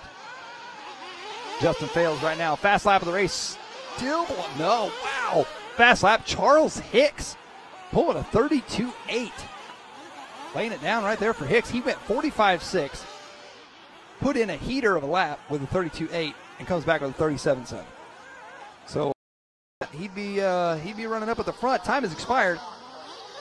Working their way around right now. Looks like it's going to be Justin Fales, I believe, works with a 9 out of 5. No, he does. He has a catastrophic last lap on the last one that I just said.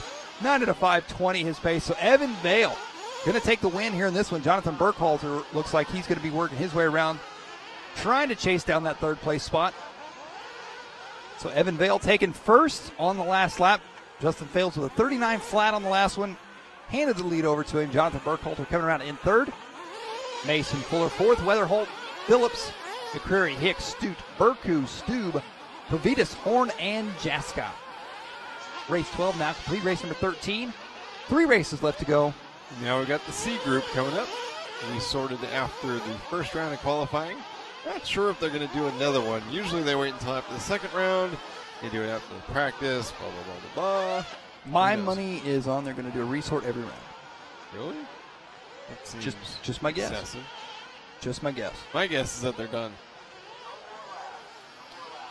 Jared Wiggins with the shiny dome.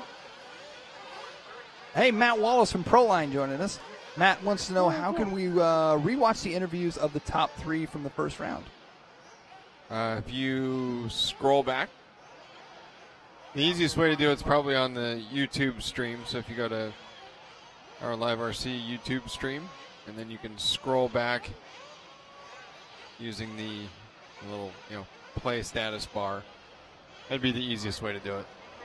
There you go. Thanks for tuning in, Matt. Good to see you. Dylan Caldwell says, good fight, Jonathan. Jonathan did have a good run going. There's fellow St. Louisan. Our YouTube chat room, Cooper. Savage. This is Cooper disappointing. Phillips, you are savage. Yeah. Bam. Michael Farabee says that the track is currently in a state commonly known as dialed. I cannot deny or confirm that. It looks good. We are the FBI as far as that goes. E1 Diablo in the LiveRC chat room. Evan representing the dirty. Perhaps he can shower? The dirty. The dirty. I think that's kind of like tri-state area. Okay. Everyone calls themselves the dirty. Okay. Well, there's also a website, The Dirty. Like, you put, like, dirty people on it. Like, haven't showered. Hygiene is important. Yes, I would agree. I'm just saying. What else we got?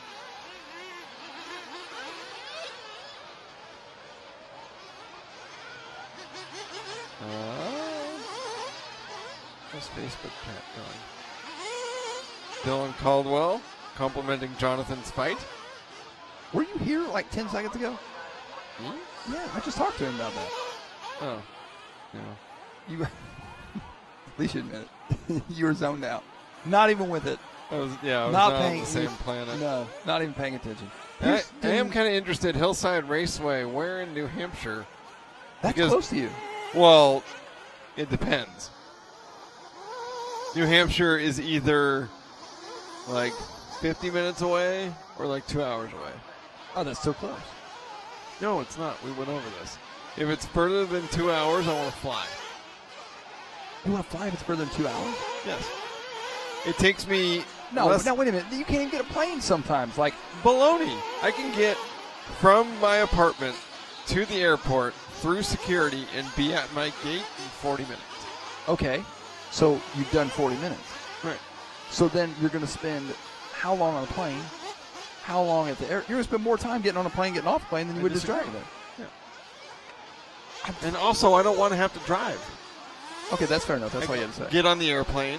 I can have a snack. What about beverage? Did you take a train?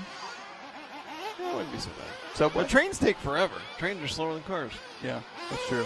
I had a buddy who thought he was going to buy a car in Chicago from Kansas City. Took a train. Took him forever. Yeah. Not a good idea. Race number 13. Off and underway now. Deerfield. Where is Deerfield? Oh, yeah. Oh, as you were. I didn't know what you were talking about. Deerfield, New Hampshire. Gotcha. There's also a Deerfield. There are Wisconsin. apparently lots of fields full of deer. Yes. Yes. In tri-state areas. Right. And in the dirty. Wherever that may be. Back on the track here in this one. Got some big names in this one. Got Landon Lewis in this one. Noah Dickerson, Cole Caston, Richard the King Saxton, Mike Dana, Mark Sousa, Jackson Brunson, Adam Johnson, Alex. I need you to say his last name. Alex Koskiushek. Koskiushek. No, Koskiushek. Koskiushek. Yes. Koskiushek. Yes.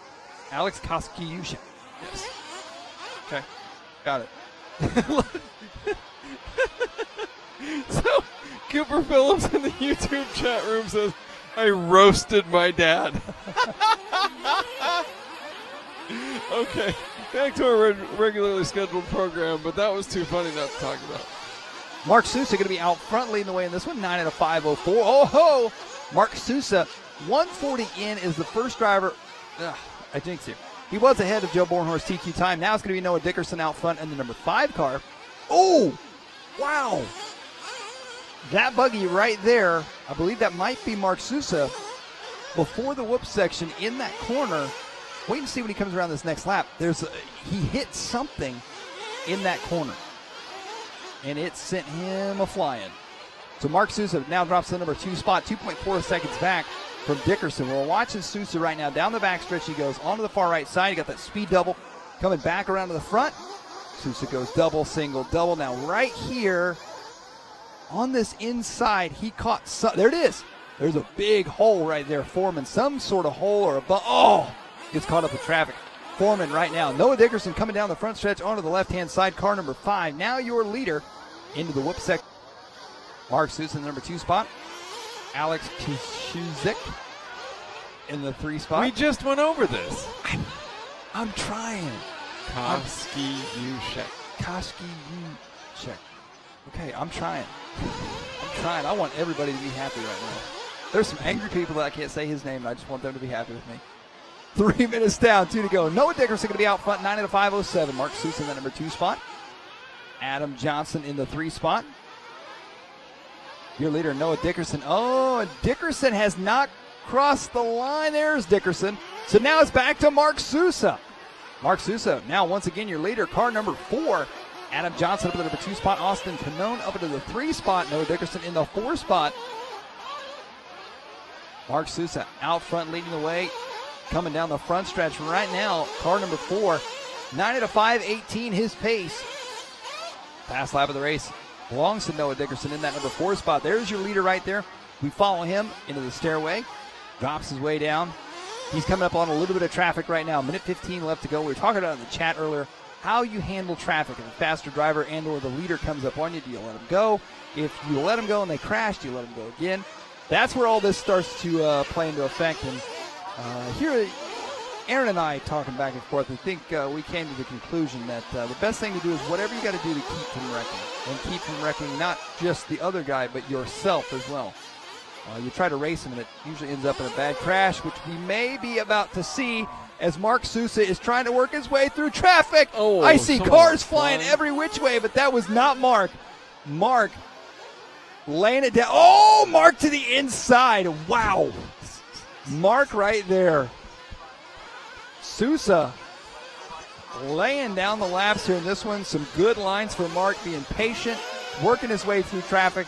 He is out front on a 9 at a 5:14. He's off TQ right now. Oh, no! He gets caught up in traffic. A car goes upside down. That was nobody's fault, just a racing incident. Unfortunately, now Sousa's got traffic in front of him, jumps up, drops down.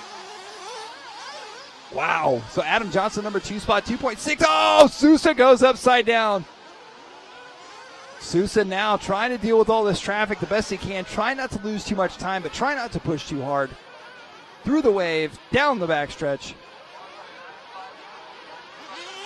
Oh, master clock come to a close. Oh. Mark Sousa with a bit of a rough lap.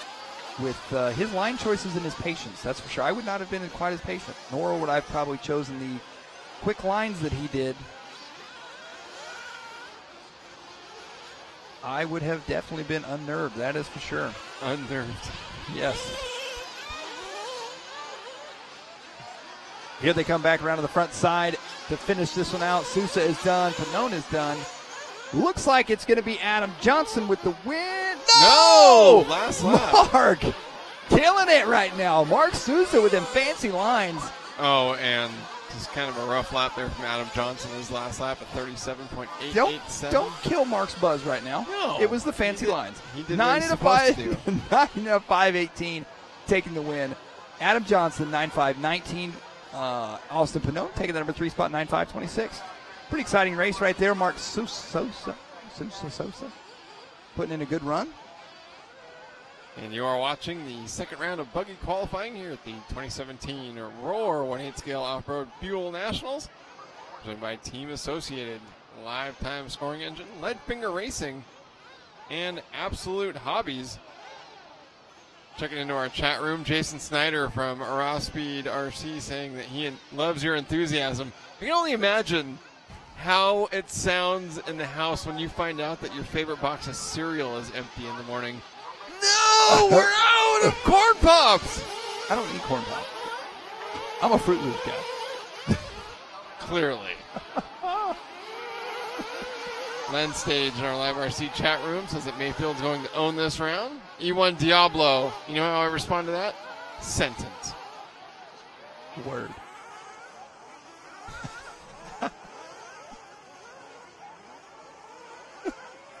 Cooper Phillips going emo again on us in the YouTube chat room. His dad always fails him. Oh, man, that's rough. No kidding. Going over to Facebook here. Therapy. Houston. Okay, now see, here's what's bad. Houston, Washington? Houston has written out for me how to say cause Cusick. No. I just talked to Alex. I know, but I'm just saying, like, he wrote it out for me. The bad part is I can't even say his last name. How do you say that? Houston, how do you say your last name? Keen. Just Yes. Keen? Yes. Am I overthinking it? Now I'm overthinking it. Yeah. Okay. All right, Jordan Singletary, awesome to have you watching. Thanks for watching, Jordan. Landon, didn't see where he finished on that one. Heavy D in our Twitch.tv chat room is asking for us to pick up Noah for a few laps. Unfortunately, Noah not making the finish there of that last one. Houston punched me. What? Houston punched me. He sent me a punchy face. Maybe that's Knuckles. Oh, Houston, is that Knuckles or are you punching me? I like so. John Blaze in the LiveRC chat room says we call him Alex K at home, guys. Phil Morris says I raised local with Alex. Still can't say his name. I've known him for years. Don't feel bad. Alex, East Coast champ, will do. LOL, common, AK, get him.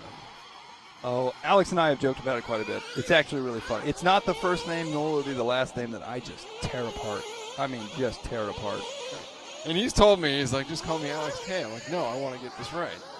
So every time I see him, like... You work to get it right. Yeah. Yeah. Joe Duffy joining us. Good to have you. Mitchell Pavel joining us. Oh, look at that. Brandon Rohde joining us.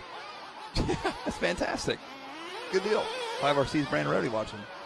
We got a lot of hand emojis going on in our LiveRC chat room. We sure do. Tyrone Robinson cheering on Team Moo the Drake. Shane Barrier wants us to follow Tyler Hooks. Tyler has been told that he needs to either pick up the pace or blow out. He's got two options. Right. Punch it or fail. So this right here is going to be your B main resort for our buggy class as they work their way around. Joe Bornhorst TQ time 9:05:05.5. Should be exciting here in this one. We're getting up into our top. This is our top. This will be 15 through 28. 15 through 28 after the first round of qualifying. Coming up next, it's going to be our top 14. We got Ryan Mayfield in this one. We got Tanner Denny in this one. Got a lot of big name drivers in this one. Any one of them could potentially not only just take TQ for this heat, but take TQ overall. Period. So we'll see how this shakes down. Ryan Mayfield early on jumps out to the front. 10 out of 5, 26.7 for Ryan Mayfield. Mayfield motivated after a flame out in round number 1. Cost him a shot at definitely a top 5 run in the works there. And so we know that the Dirt Nitro Challenge winner and actually won buggy as well at Silver State. So. That corner right before the whip section is starting to catch more and more people. I don't think people realize that hole or that bump. Hard to see from the driver's stand. It is. It's actually hard to see from. I can't see it from where we are until the cars pop out. Yeah, until they. And you see how much slower they're going there through the wave. Yeah, the wave has slowed down considerably. The day one for practice, yes, they were slamming that section. Now here comes Mayfield. This is that section right here. You'll see on the inside. Oh, Mayfield knows what it is. Went right around it. See, he's a veteran. He knows what's look up. Look at that. Double, single, double, double, double. How about this, and, Ryan okay, Mayfield? Jeff Emig, it's veteran. What'd I say? Veteran. Veteran? Veteran? Veteran? Veteran? Okay.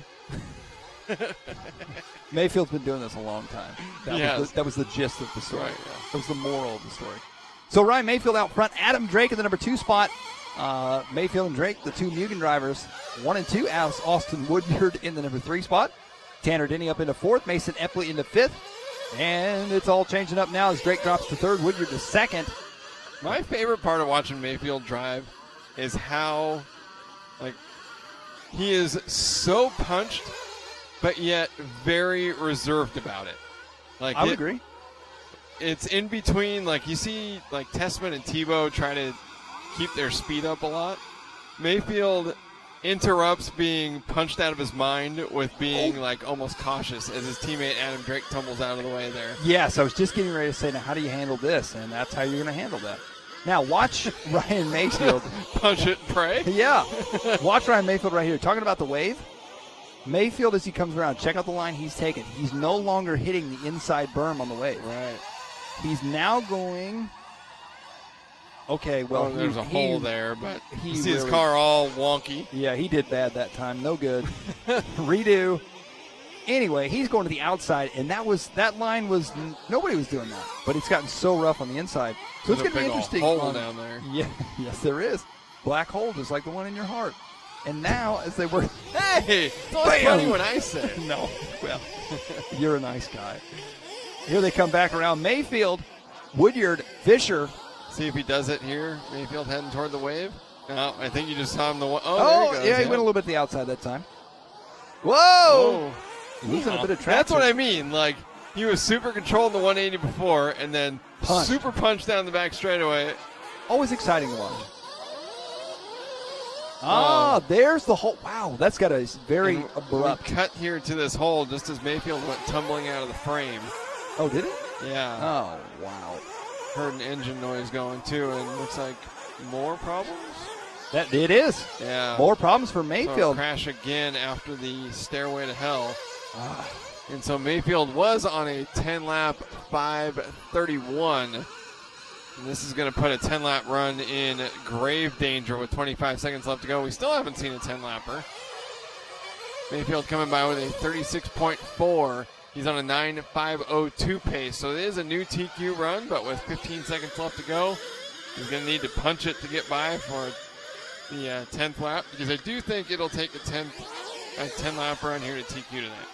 I would definitely agree with that. Austin Woodyard in that number 2 spot. He's 6 seconds back. Tanner Denny putting in a good run. Oh, Mayfield with another mistake. In the wave. Yeah. The wave bit him. The wave capsized his boat. And he sunk. Mayfield's Q2 run here acting like the Titanic. Still, though, he finished up 9.504. Yeah. That is 1 second ahead of Joe Bornhorst TQ time. So still the first to knock Bornhorst off the top step. Don't think it's going to hold, but now he knows he's done. Now he's full punch. It is full punch. See how fast I can hit this last lap. I am digging the Christmas lights on the back of this trailer right here. Look at that. We got a fiesta going on over there. It looks like a Skittles rainbow. It does. They are having a good time. It's like 6 lights to make that semi-arc. That's nice. I like that. I just noticed that. That's real nice. Ryan Mayfield going to take it. Austin Woodard second. Tanner Dean third. Griffin Hanna, Anthony Westergaard, Billy Fisher, Tyler Hooks, Tyler Jones, C.J. Jellin, Mason Epley, Adam Drake, Chandler Elliott, Graham Gonzalez, and Alex Watsky. Rounding out your field in that one. You know, we were so focused on Ryan Mayfield in that one that we did not even see Tyler finish 7th. Oh, and Austin Woodard. What an amazing run there for Big A. Yeah. We did talk about him, but I was going with Tyler Hooks. We didn't get to see. Did he blow out? Did he have a good run? He finished 7th. Oh. No, that's in the middle of the road. Yeah, that's what he cannot do. Here we are for our Race Day Hobbies pit lane cam. Getting set for race number 15, our final race of the night. This is our A-Main Resort, your top 14 drivers after round 1 of qualifying. That includes Jared Tebow, Ty Tessman, Ryan Lutz, Ryan Cavallari, Austin Blair, Tanner Stees, Cody King, Spencer Rivkin, your defending 2016 Roar National Champion, Mike Truey, Seth Van Dalen, Blake Pickett, Dakota Finn, Cole Tollard, and Cole Ogden. And there you see Todd Hodge setting out Dakota Finn. Everybody working their way out onto the track now. There goes, I believe that was Tessman. Off onto the track now. They go here for their warm-up session. 2 minutes to warm up. Once again, after this race, this is our final race of the night. Checking out our Race Day Hobbies pit lane cam. We will have a raw speed or the top 3 qualifiers here from this second round of buggy. So stay tuned for that. Yeah, don't run off. And tomorrow, broadcast kicks off once again at...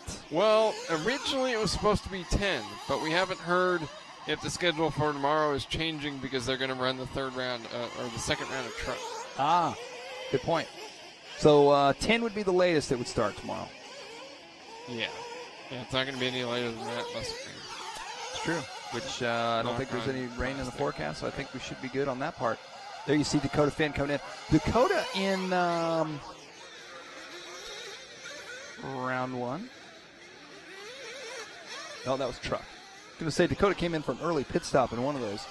And there you see he's getting a little more tuning done. Now we're looking at laps in seating practice. And Aaron, you talked to Ty. Do you think he's got what it takes to? That he did. I think the track has changed. I think this track now at this high excels a little more than he does on a super tacky kind of weird track. He excels more on this dry woods of Canada. He's a gnarly dude. He likes gnarly conditions. Yeah. Getting on the clock now. Ty Tessman going to be the first one on the clock. A couple drivers just getting out of pit lane just in time. See if they are able to stay ahead of time.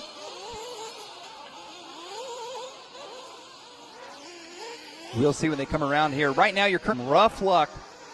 Had one too many tumbles. National event. We've got drivers from Latin America as well as the Stairway to Hell. Over this. Tebow, Cavallari, Tollard, Blair, Ogden, and Finn. So more so than Tessman. There's a lot of shockers right now at this point. And now Rivkin to the front. So it's now Spencer. Cody King making the jump from Kyosho to HB Racing this year. And we've not seen any major... a little bit of time now to grow accustomed to his new team and new vehicles. Obviously mixing it up here in the A heat of buggy qualifying. It's defending champion Spencer Rifkin, who was running up front there for one lap. Ryan Lutz now in his taking over the top spot now, 0.2 of a second ahead of Spencer Rifkin. Ty Tessman, number 3 spot. And how about Jared Tebow your time by? So rough lap for Jared. Looking for a possible TQ here in round 2. Rifkin with a chance to make history this weekend. Going back, only Ty Tessman's done it. Here's Ryan Lutz, race leader. Oh, and the camera curse almost bites him hard. Getting up on the pipe at the end there of the front straightaway, coming right at the LiveRC trailer. Ryan changed up his paint scheme just a little bit. Doesn't have quite as much blue in it. It's more more pink, and it actually has a little bit of orange as well. Yeah, definitely changed it up a bit on us. Yeah, he started running that, I think, at Nitro Challenge this year, and it threw me off a little bit. Yeah. Oh, there's Cole Toller getting hung up on the back section.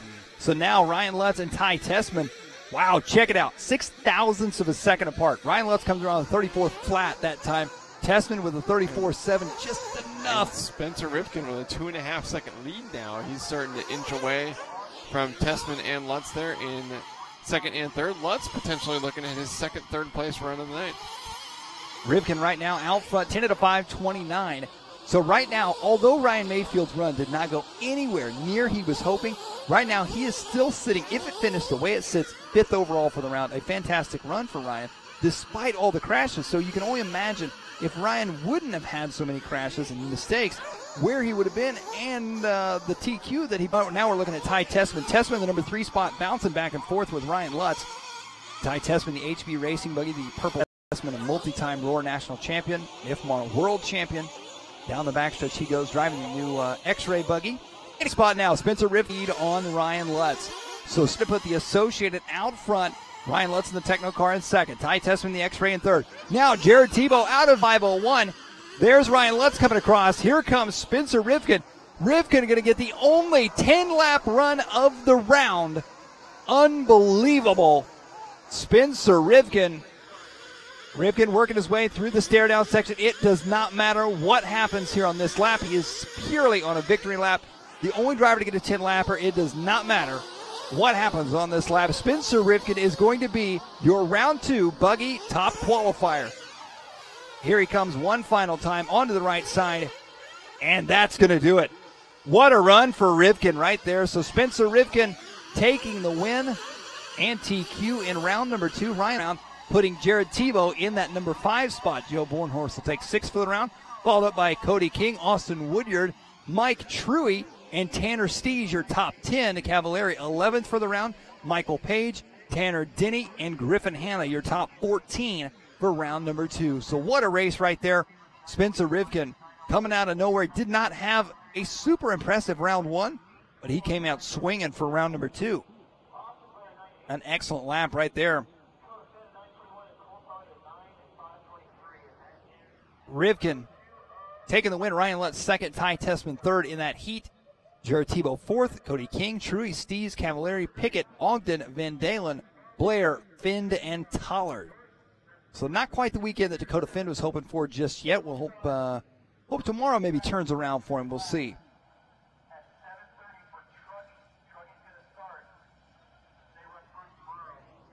As we finished up our final race of the night, let's send it down to Aaron for a Raw Speed Race Report. Defending Roar National Champion Spencer Rifkin grabbing the fastest time here in round number 2 of qualifying. Great run.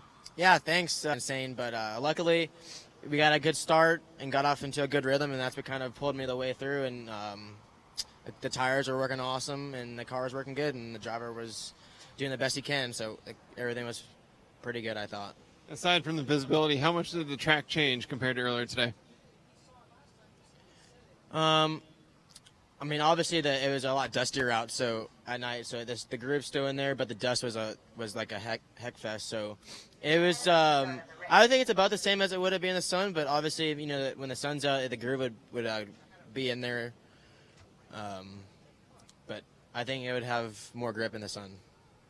You got a little bit of a slow start buggy earlier today. The first round didn't quite go as well as you wanted it to, so it had to feel good, I'm sure, to rebound here in round 2. Yeah, I mean, the first round was really hectic. Everyone was crashing, and I just started off really slow, and I kind of got off to a bad, consistent start. And this time I I chugged along and had a good start, and it kind of just pulled me the way through. So if you come off with a bad start, you're just not gonna. It's not gonna work out. So you have to be on your A game every time you're on the track. Congratulations, Spencer. Yeah, thanks. And finishing up here in the second spot, Ryan Lutz. This is his second top 3 run here in 2 rounds. Congratulations on a great start. Thank you. Excited.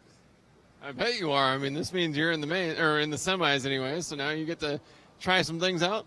We actually did it for that run. It's probably good. There's a setup change that we did that normally when I put it on my car, I struggle with it because aesthetically it messes with my eyes on the steering. But I can't see out there right now, so I couldn't see it, and the car felt amazing. So I'm really excited for tomorrow. Yeah, I'm going to stick with it now, so it should be good. Yeah. No, it works. It worked, yeah, so can't argue with that now. Spencer was saying he thought the track was just a little bit dustier.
And that is going to do it. That will conclude qualifying here today from State Line RC Raceway in Fremont, Indiana for the 2017 Roar Fuel Off-Road Nationals. We want to thank everybody for tuning in. We hope you join us again tomorrow for tomorrow's live broadcast, starting, we believe, at 10 a.m., maybe a little bit earlier. We're not entirely sure yet. Hang tight with us here as we will be doing a studio wrap-up here in just a few minutes. So stay tuned right here as you're watching LiveRC. This weekend's presentation brought to you by Team Associated, Leadfinger Racing, Absolute Hobbies, and, of course, Live Time Scoring. Once again, hang tight with us. We'll wrap up our day's excitement and festivities with a studio wrap-up here in just a few minutes.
Welcome back to the A-Main Performance Hobbies broadcast studio here at the State Line RC Raceway in Fremont, Indiana, as we just wrapped up the first day of qualifying, albeit an abbreviated one, here at the 2017 Warfield Off-Road Nationals. I'm Aaron Waldron here with Mike Garrison. Mike, we watched 2 qualifying rounds of buggy and 1 in the truck class. The State Line RC track crew did a phenomenal job getting this track ready to go, and then we saw a lot of mixed results from a lot of the top racers. We really did. As we talked about kind of in the pre-show, I guess you might say, I didn't even think we'd be running on the track today, let alone the track drying out the way it did. But the track is holding together fantastic. As far as mixed results, I mean, it's all sorts of changed up. I mean, no one driver looks to be dominant this weekend. No one driver looks to even put in 2 decent runs. I mean, well, that's very true. We saw Jared Tebow in buggy the first round, and then he did come back for, what did he finish there, 4th in round 2? 5th. 5th in round 2. So Jared's got a 0 and a 5. Spencer's got a 0 and an 8. Exactly. It's anybody's guess, and I think, kind of like we were talking about throughout the show and with the chat, the exciting part about this is the fact that this is what off-road racing is about. Like, it's the whole package.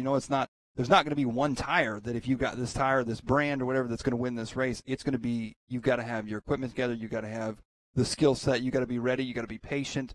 It's a gnarly track. It's going to be a lot of fun. You're going to have to put in either 45 minutes for the truck class or 60 minutes for the buggy class after racing your way into the final from the semi. You've got to get through the entire track without making mistakes, and drivers are going to have to do it for qualifying tomorrow, as well as we've still got 3 rounds of truck that will run tomorrow and 2 rounds of buggy, as they've shaken up the schedule a little bit here. As far as the buggy class goes, just using each driver's single best point results out of the 2 that have run. Jared Tebow so far, top qualifier. His TQ run was a little bit faster than what Spencer was able to do here at night. Spencer Rivkin 2nd, Ty Tessman 3rd. And as I said, I incorrectly stated that no one's been able to put in 2 clean runs. Tebow and Rivkin were hot and cold. But Ty Tessman and Ryan Lutz swapped 2nd and 3rd place finishes in both rounds. So those 2 drivers perhaps looking the strongest of anybody so far. And Cavallari rounding out the top 5. Mayfield we saw flame out round number 1. He did well in round number 2. Austin Blair was 5th in round number 1. His 2nd round, 25. Rough one. Yeah. Tanner Stees, Joe Bornhorst, and Cody King rounding out the top 10 in the buggy class. And then as far as truck goes, we saw the 1 round. Ryan Mayfield came out swinging there, and that one, he's the defending champion in that class. He's won that class more than anybody else. Ty Tessman, who has the second greatest amount of truck national titles, was 2nd in there. Bornhorst, Rivkin, Tebow, top 5.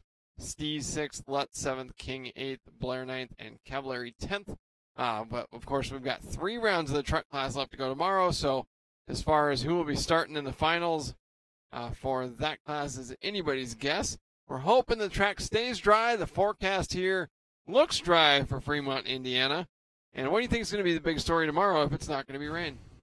I think tomorrow the big story is going to be the track's gnarly. And it's a good gnarly, but it's going to change. There's a lot of track changing taking place. I think it's going to change for the better. I think it's going to keep everybody on their toes, and I think it's going to just mix up the results. I think it's going to be exciting, just like we saw today. There's going to be no dominating driver. I think this could be kind of anybody's guess as to who comes out on top. And we'll have a whole lot of stories to follow tomorrow as we get into day number 2 of qualifying live here from the State Line RC Raceway. You'll be able to watch us all day long tomorrow. Thanks to Team Associated, Absolute Hobbies, Lead Finger Racing, and Live Time Scoring Engine. For Mike Garrison, I'm Aaron Waldron. We hope you enjoyed Friday here from Fremont, Indiana, and we will see you tomorrow morning for more qualifying.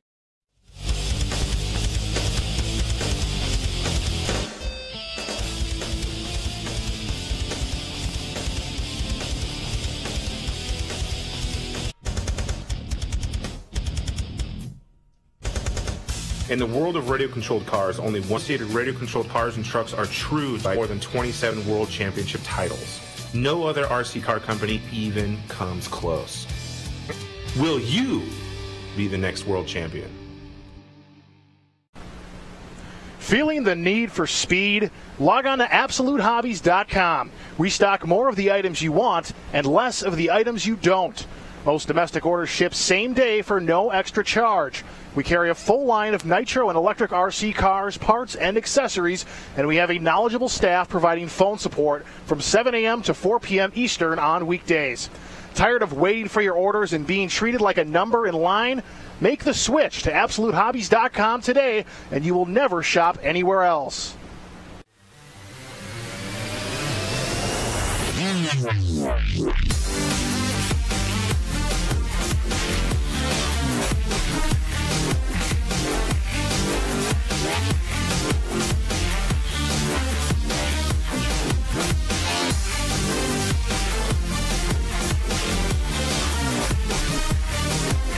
This is the ProTech RC LS5. It's a 5-port long-stroke .21 Nitro, large cooling head, and explosive power, all at a price point that blows away the competition. When you need unbelievable torque and gallon after gallon reliability, head on over to LS5.